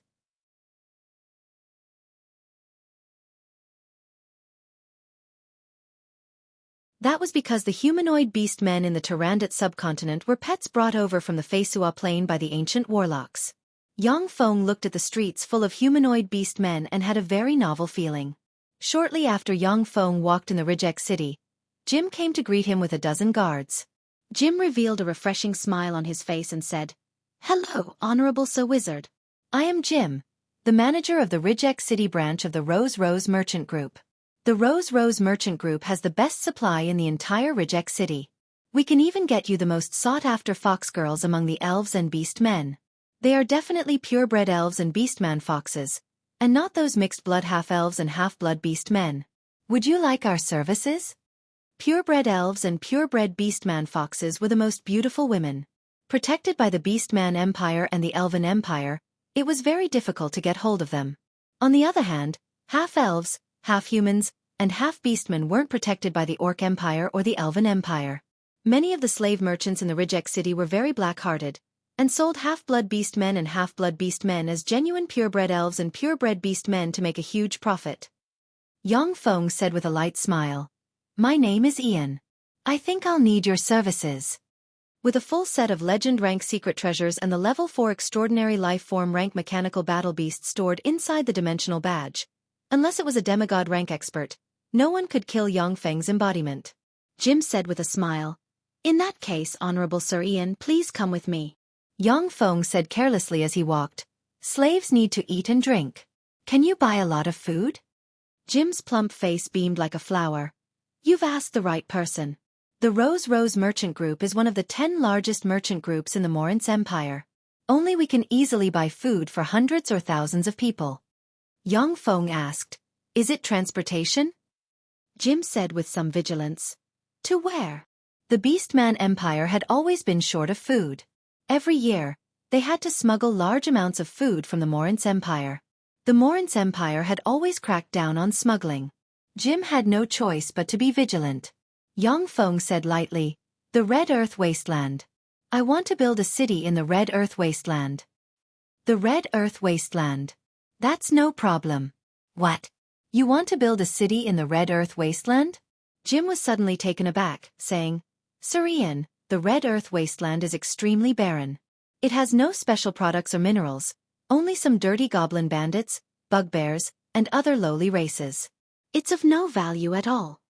The Red Earth Wasteland was a vast wasteland located at the junction of the Morance Empire, the Titan Empire, the Beastman Empire, and the Elven Empire. In the wasteland, only the Rhine River ran through the entire wasteland.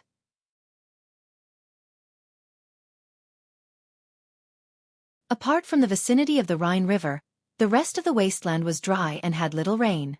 Only some low shrubs and berries grew there. The lack of water made it a barren place, which was why it was abandoned by the four empires. It wasn't that no one had the idea of building the Red Earth Wasteland, but the lack of water made everyone give up. To transport water from afar to the Red Earth Wasteland was a huge project that cost a lot of money. Besides water, there was also food. The Red Earth Wasteland didn't produce food. To build a city there, it would cost a lot of money every year. Mountains of gold and seas of silver wouldn't be enough to spend on food. The most commendable thing about the Red Earth Wasteland was its superior geographical location. It could pass through and trade with the four empires. However, it was also bad because of its location. Although the four empires weren't willing to build a city in the Red Earth Wasteland, but once the city was built in the Red Earth Wasteland, it was bound to cause a huge dispute.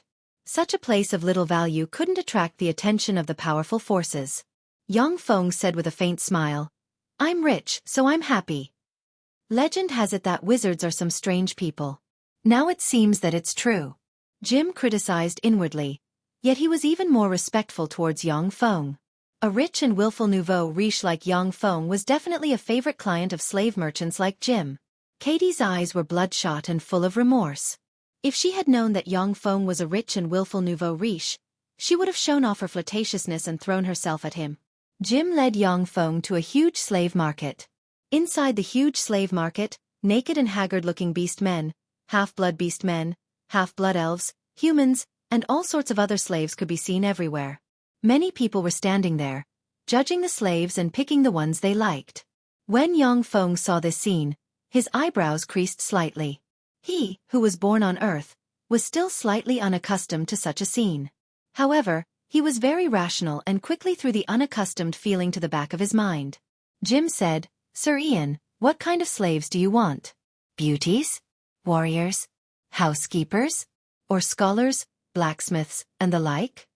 Yang Feng said, I need warriors with high obedience and strong battle prowess. Very well, I just got a batch of top-notch goods.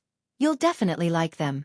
Jim gave a few instructions to one of his subordinates, then smiled and led Yang Feng inside the slave market. Jim quickly led Yang Feng to a huge cage. Inside the cage, there were more than 300 tall and sturdy humanoids with only a bull's tail and a height of 1.9 meters. Jim enthusiastically promoted to Yang Feng, these are 318 mixed-blood ox-human half-blood beast men. Their origins are very clean. They were captured by a slave-catching group of the Beastman Empire and given to us. There won't be any problems if you buy them. Ox-human half-blood beast men are honest and obedient. With a bit of training, they'll be very good half-blood beastman guards.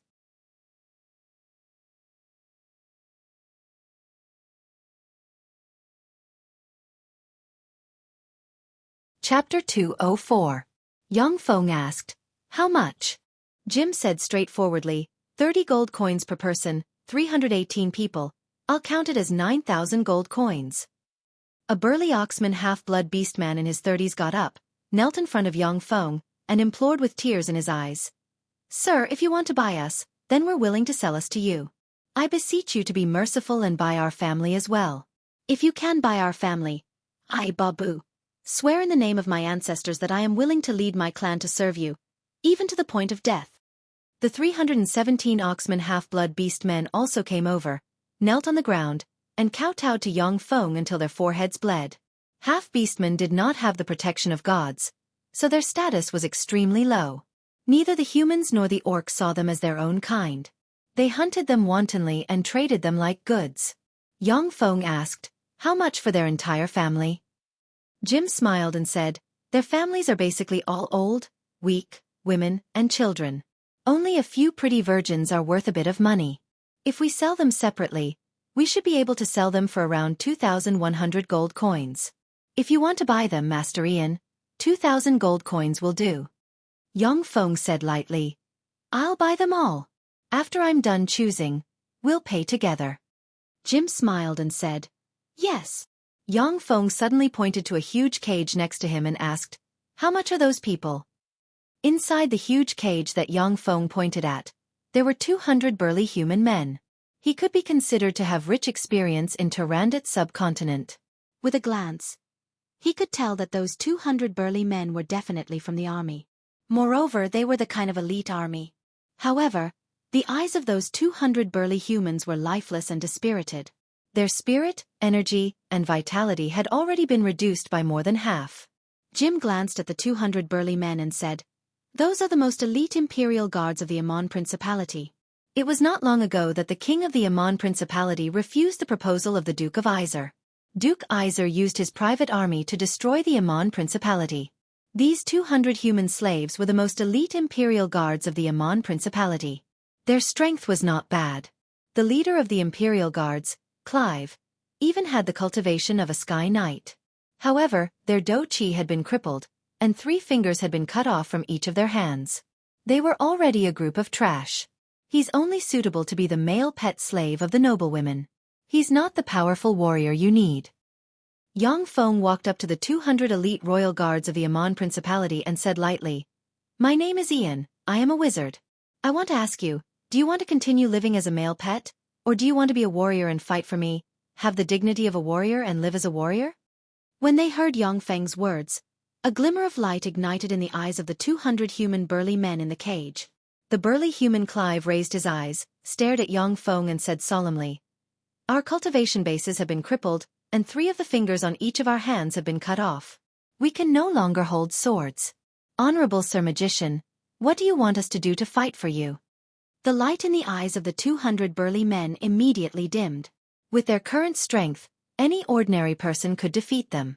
Yang Feng said lightly, Although your do chi has been crippled and your fingers have been cut off, however, your knowledge hasn't been taken away. I need you to train me into an army that can defeat any thief or robber in the Red Earth Wasteland. Besides, I'm a wizard. The path of magic is mysterious and unfathomable. It's not impossible for me to help you restore your do chi and fingers in the future. Clive's eyes lit up. He struggled to get up and saluted Yang Feng in a knight salute. In that case, Sir Ian, we are willing to serve you. The 200 human knights also got up and saluted Yang Feng in a knight salute. Their eyes flickered with a glimmer of hope. Yang Feng said, I want all of these 200 people. Name your price. Jim's eyes narrowed slightly and he said, Sir Ian, although their do chi has been crippled, but each of them is tall and sturdy with sturdy muscles. Many noblewomen of the Morince Empire like such male pets. If they are sold to noblewomen, each of them can be sold for more than 100 gold coins. Clive is a sky knight, so he can be sold for at least 3,000 gold coins. The 200 of them will be sold for 30,000 gold coins. Yang Feng said carelessly, 30,000 gold coins, no problem. Next, in the warrior slave market, Yang Feng picked and bought more than 50 slave warriors. He didn't fancy the rest of the slave warriors. Jim continued to promote. Sir Ian, you have a distinguished status, so you should let some servants handle the daily affairs. We have a batch of maids from the Imperial Palace of the Amon Principality. Do you need them? Yang Feng said. Then let's go take a look. Under Jim's lead, Yang Feng passed through the warrior slave market and arrived at the female slave market in the rear. 1,000 gold coins. 1,100 gold coins. As soon as he walked into the female slave market, a burst of crazy screams came from inside. Men who looked like aristocrats gathered together, looked at the auction platform in the center of the female slave market, and shouted madly. Yang Feng looked at the center of the auction platform and saw a 12 or 13-year-old girl with a pair of elf-like pointed ears and a delicate and beautiful appearance. Beside the girl stood a 21 or 22-year-old woman with a delicate and beautiful appearance and a pair of elven ears. She had a youthful charm and a pair of beautiful elven ears. Jim warned, the Black Fang slave hunters went deep into the hinterland of the Elven Empire and paid a huge price to capture a pair of pure-blood elven mother and daughter. Furthermore, the daughter is still a virgin. Sir Ian, are you interested in them as well? The Elven Empire isn't to be trifled with. If you want to build a city in the Red Earth City, then once the people of the Elven Empire find out that you keep elven female slaves, their pointy ears won't let you off. My greatest weakness is that I'm kind-hearted. There's really no other way. Yang Feng said lightly. 5,000 gold coins. After hearing the offer of 5,000 gold coins, the fanatical aristocrats calmed down a little, and their gazes focused on Yang Feng. 5,000 gold coins wasn't a small sum. It was enough to purchase more than 100 robust half-blood beastmen slaves.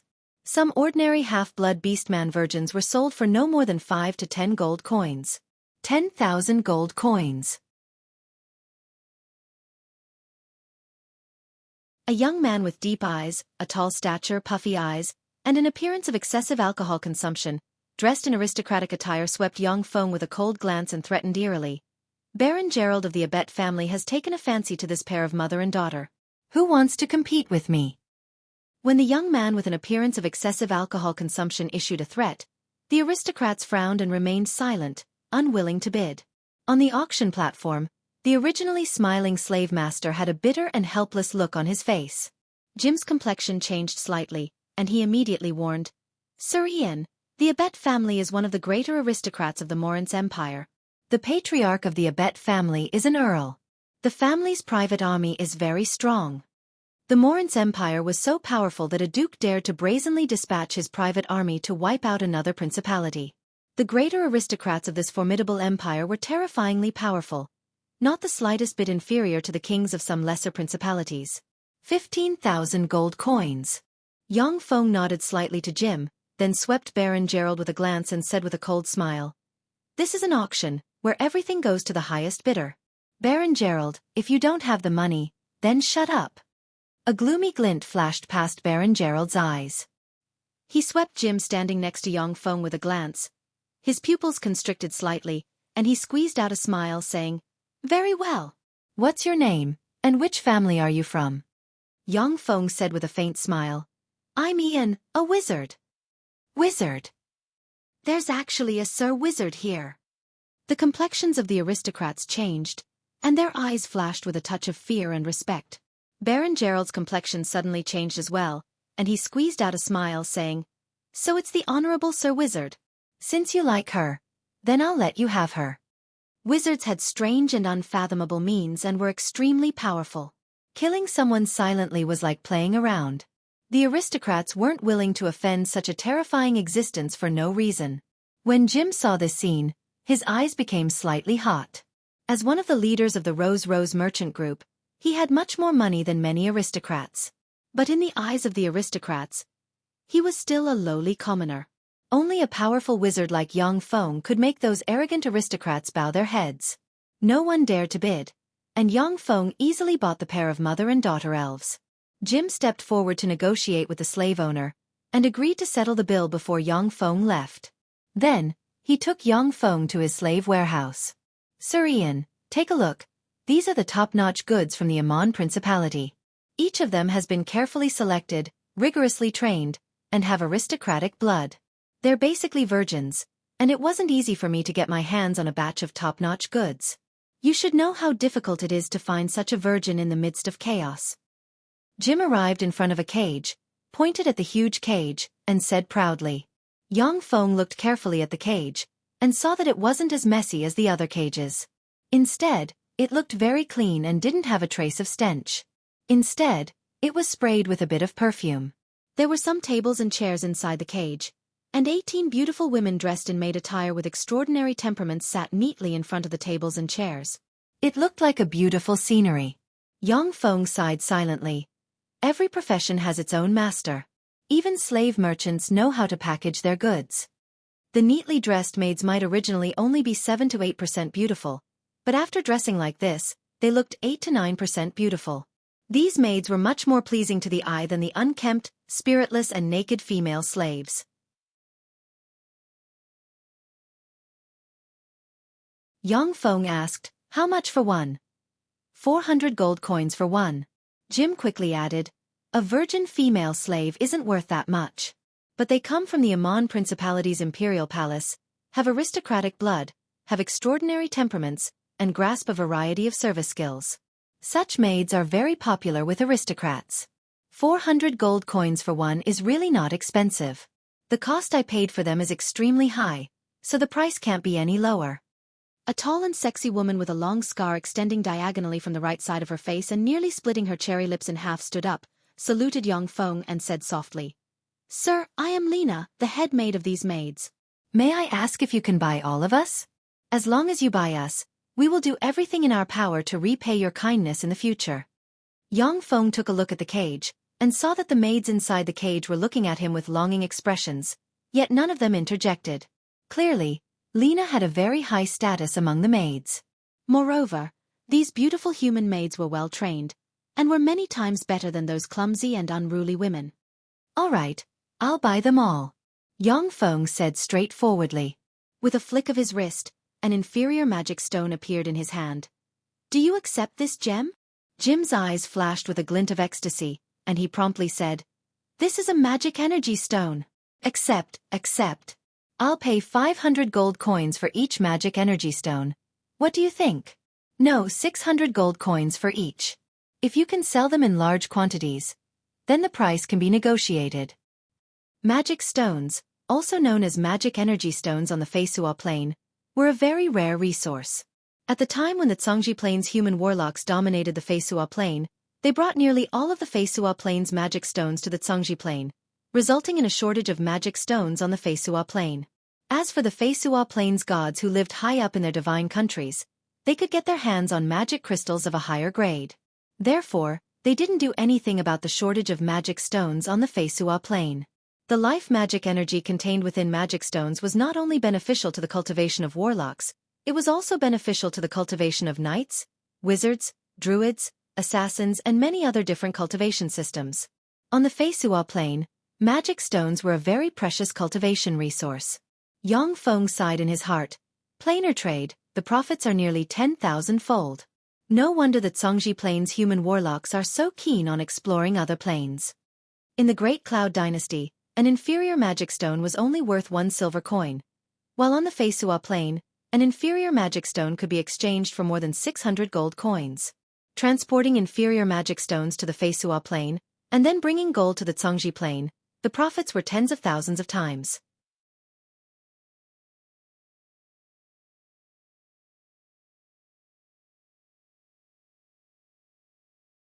Chapter 205. Of course, the profits of planar trade were terrifying, but the costs and risks were also astonishing. A planar passageway leading to a different plane not only required magic crystals in the hundreds of millions, but also required all kinds of precious resources.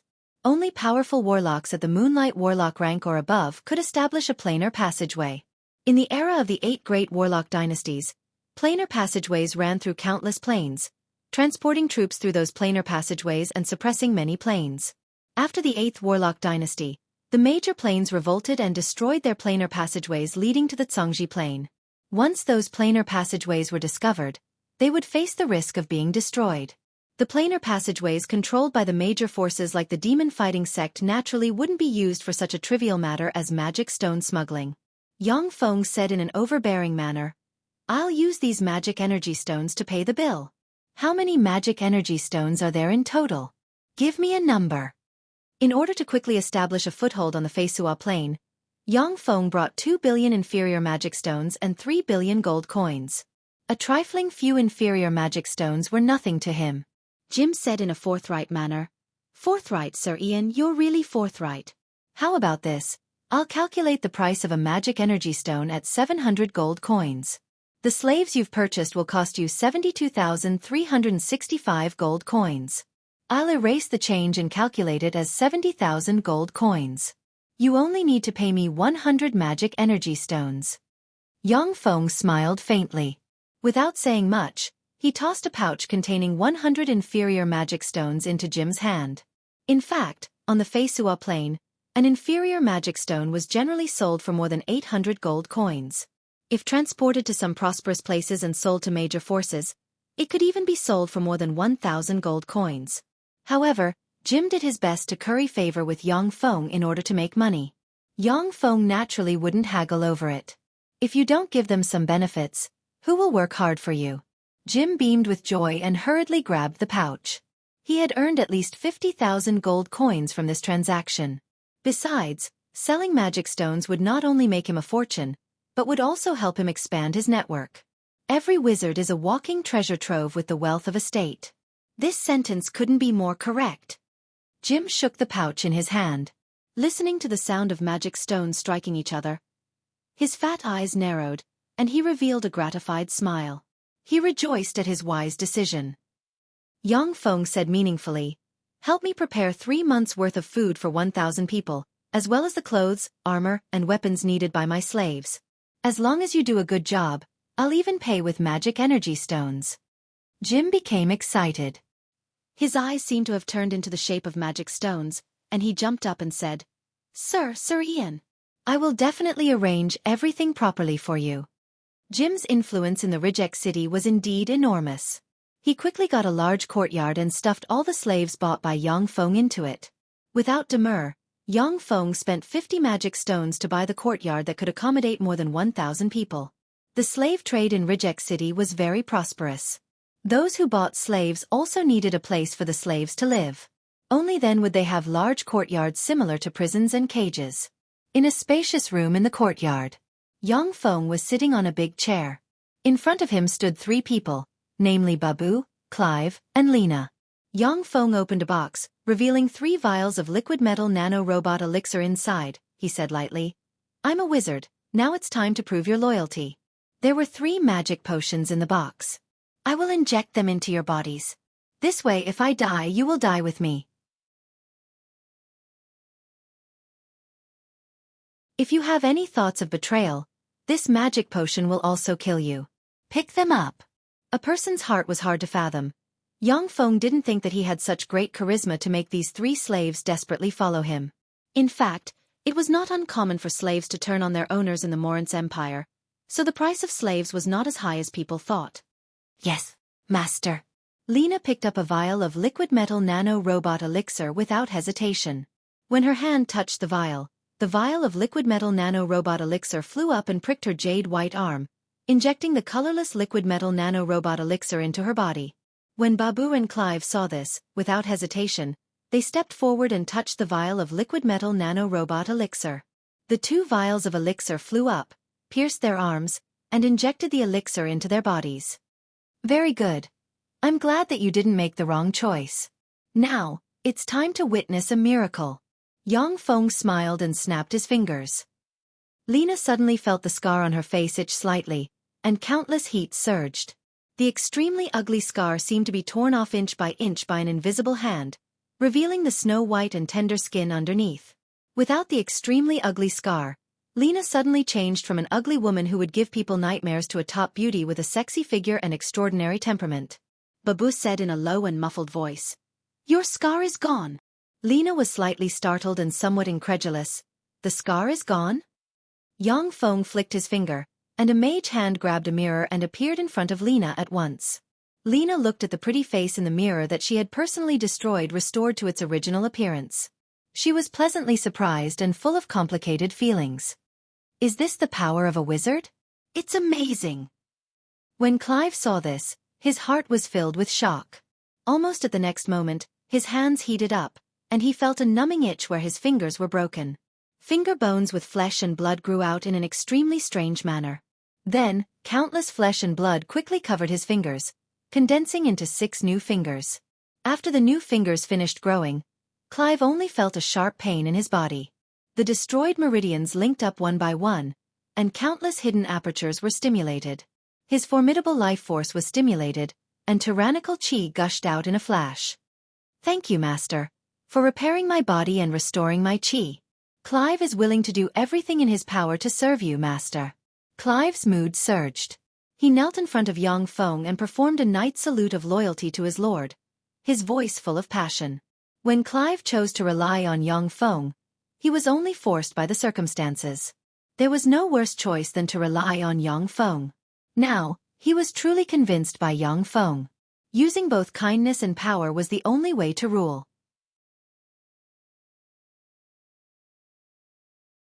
Babu suddenly felt his body heat up, and his life force potential was stimulated.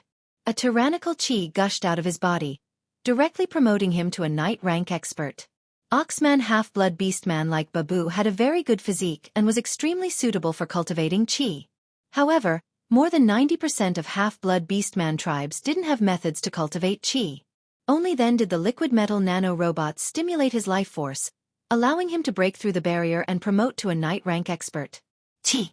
I Babu have chi as well. Master, you're really remarkable. Babu is convinced. Babu had a look of ecstasy on his face as he prostrated on the ground and said. Lina also saluted Yang Feng and said, "Thank you, Master, for repairing my body and appearance. Lina is willing to do everything in her power to serve you, Master, and take care of your daily life." After seeing Yang Feng's unfathomable means, the three people were finally convinced. Yang Feng quickly made a series of arrangements, making Lina the manager of internal affairs. Babu became the leader of the 300 Oxman half-blood beast men. Clive, on the other hand, became the leader of the human slave warriors and commanded them. Under Clive's pleading, Yang Feng injected the 200 most elite royal guards of the Amon Principality with the liquid metal nano-robot elixir, restoring their strength and repairing their limbs. The 200 most elite imperial guards of the Amon Principality were all knight rank powerhouses. There were even more than 30 great knight rank powerhouses and 2 earth knight rank powerhouses. Their strength was extremely extraordinary. It should be noted that the leaders of the 2 mercenary groups, Lek and Katie, only possessed the strength of advanced warriors. The 200 Amon Principality's royal guards became Yang Feng's strongest force. In the center of Rijek City, there was a magnificent group of huge shrines that made people feel admiration at first sight. The huge temple complex enshrined the gods of the Zalia divine system. Not far from the temple enshrined the gods of the Zalia divine system, there was a temple that, although still magnificent, was a bit smaller. That was the temple of the weave goddess Gaugerstave. The Zalia divine system and the Titan divine system were the 2 major human divine systems of the Feisua plain. The Morin's Empire and the Titan Empire respectively enshrined the gods of the Zalia divine system and the Titan divine system. The gods of the Zalia divine system were the protectors of the Morin's Empire. The gods of the Titan divine system, on the other hand, were the protectors of the Titan Empire. In addition to the Zalia divine system and the Titan divine system, there were also some gods of neutral divine systems and some independent gods with very few believers. Among the many neutral gods, the weave goddess Gaugerstave was definitely one of the most powerful. Virtually all wizards of the Feisua plain who practiced magic were believers of the weave goddess Gaugerstave. She created the weave and cast spells with the help of the power of the weave. Even a powerful divine system like the Zalia divine system had no choice but to tolerate the weave goddess Gaugerstave preaching within its sphere of influence. Of course, the size of the temple couldn't surpass that of the Zalia divine system's gods.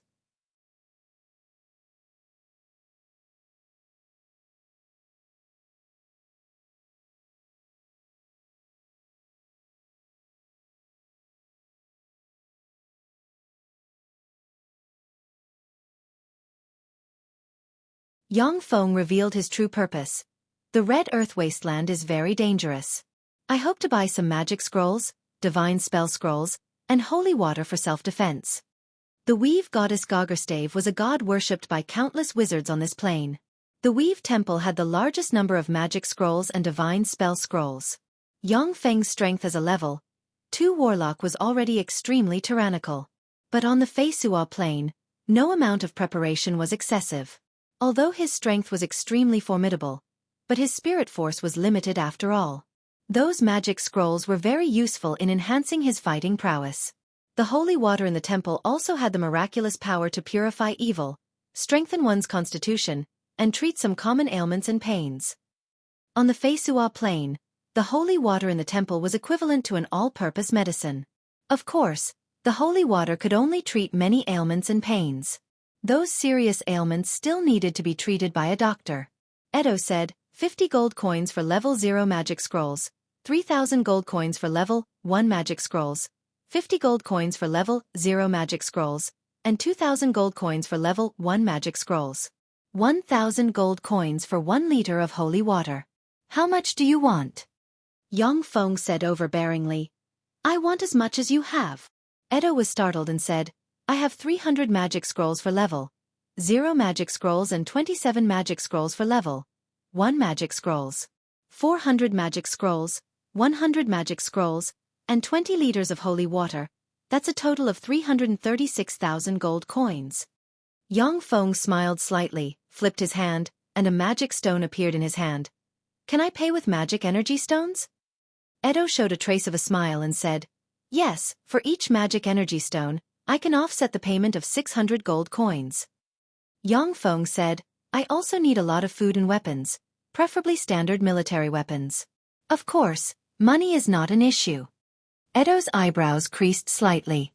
Military standard weapons were controlled goods and were not allowed to be bought and sold by civilians. If one didn't have the means, it would be extremely difficult to get their hands on them.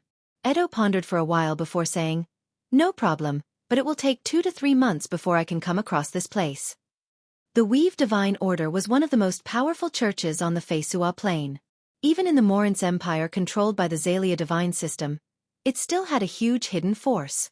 If it was an ordinary person, Edo would never care about such a matter. Even if he was given more gold coins, he still wouldn't care about it. However, Yang Feng's embodiment of Ian was going to the Red Earth Wasteland to spread the faith and glory of the Weave Goddess Gargerstave. This had to be taken seriously. Yang Feng showed a trace of a smile after the negotiations were concluded. Food and weapons were the foundation of a force. He didn't want his lifeline to be controlled by a force. Although Yang Feng had his own ideas and plans regarding food and weapons, but in the initial stage, they had to be imported in large quantities. Yang Feng's embodiment had black dragon blood meridians and integrated 3 divinities. If he wanted to walk the warlock path, his evolution potential was limited. However, there was no problem in walking the path of gathering faith and becoming a god. Establishing a force, gathering believers, igniting god fire and ascending to godhood. This was what Yang Feng had decided to do before entering the Feisua Plain. After the negotiations were concluded, Yang Feng bought a lot of research materials on wizards from the Weave Divine Order, and then left. You're tuning in to the Xiaofan's Wuxia Tales YouTube channel. Don't forget to subscribe and join us on this journey to catch the most captivating stories.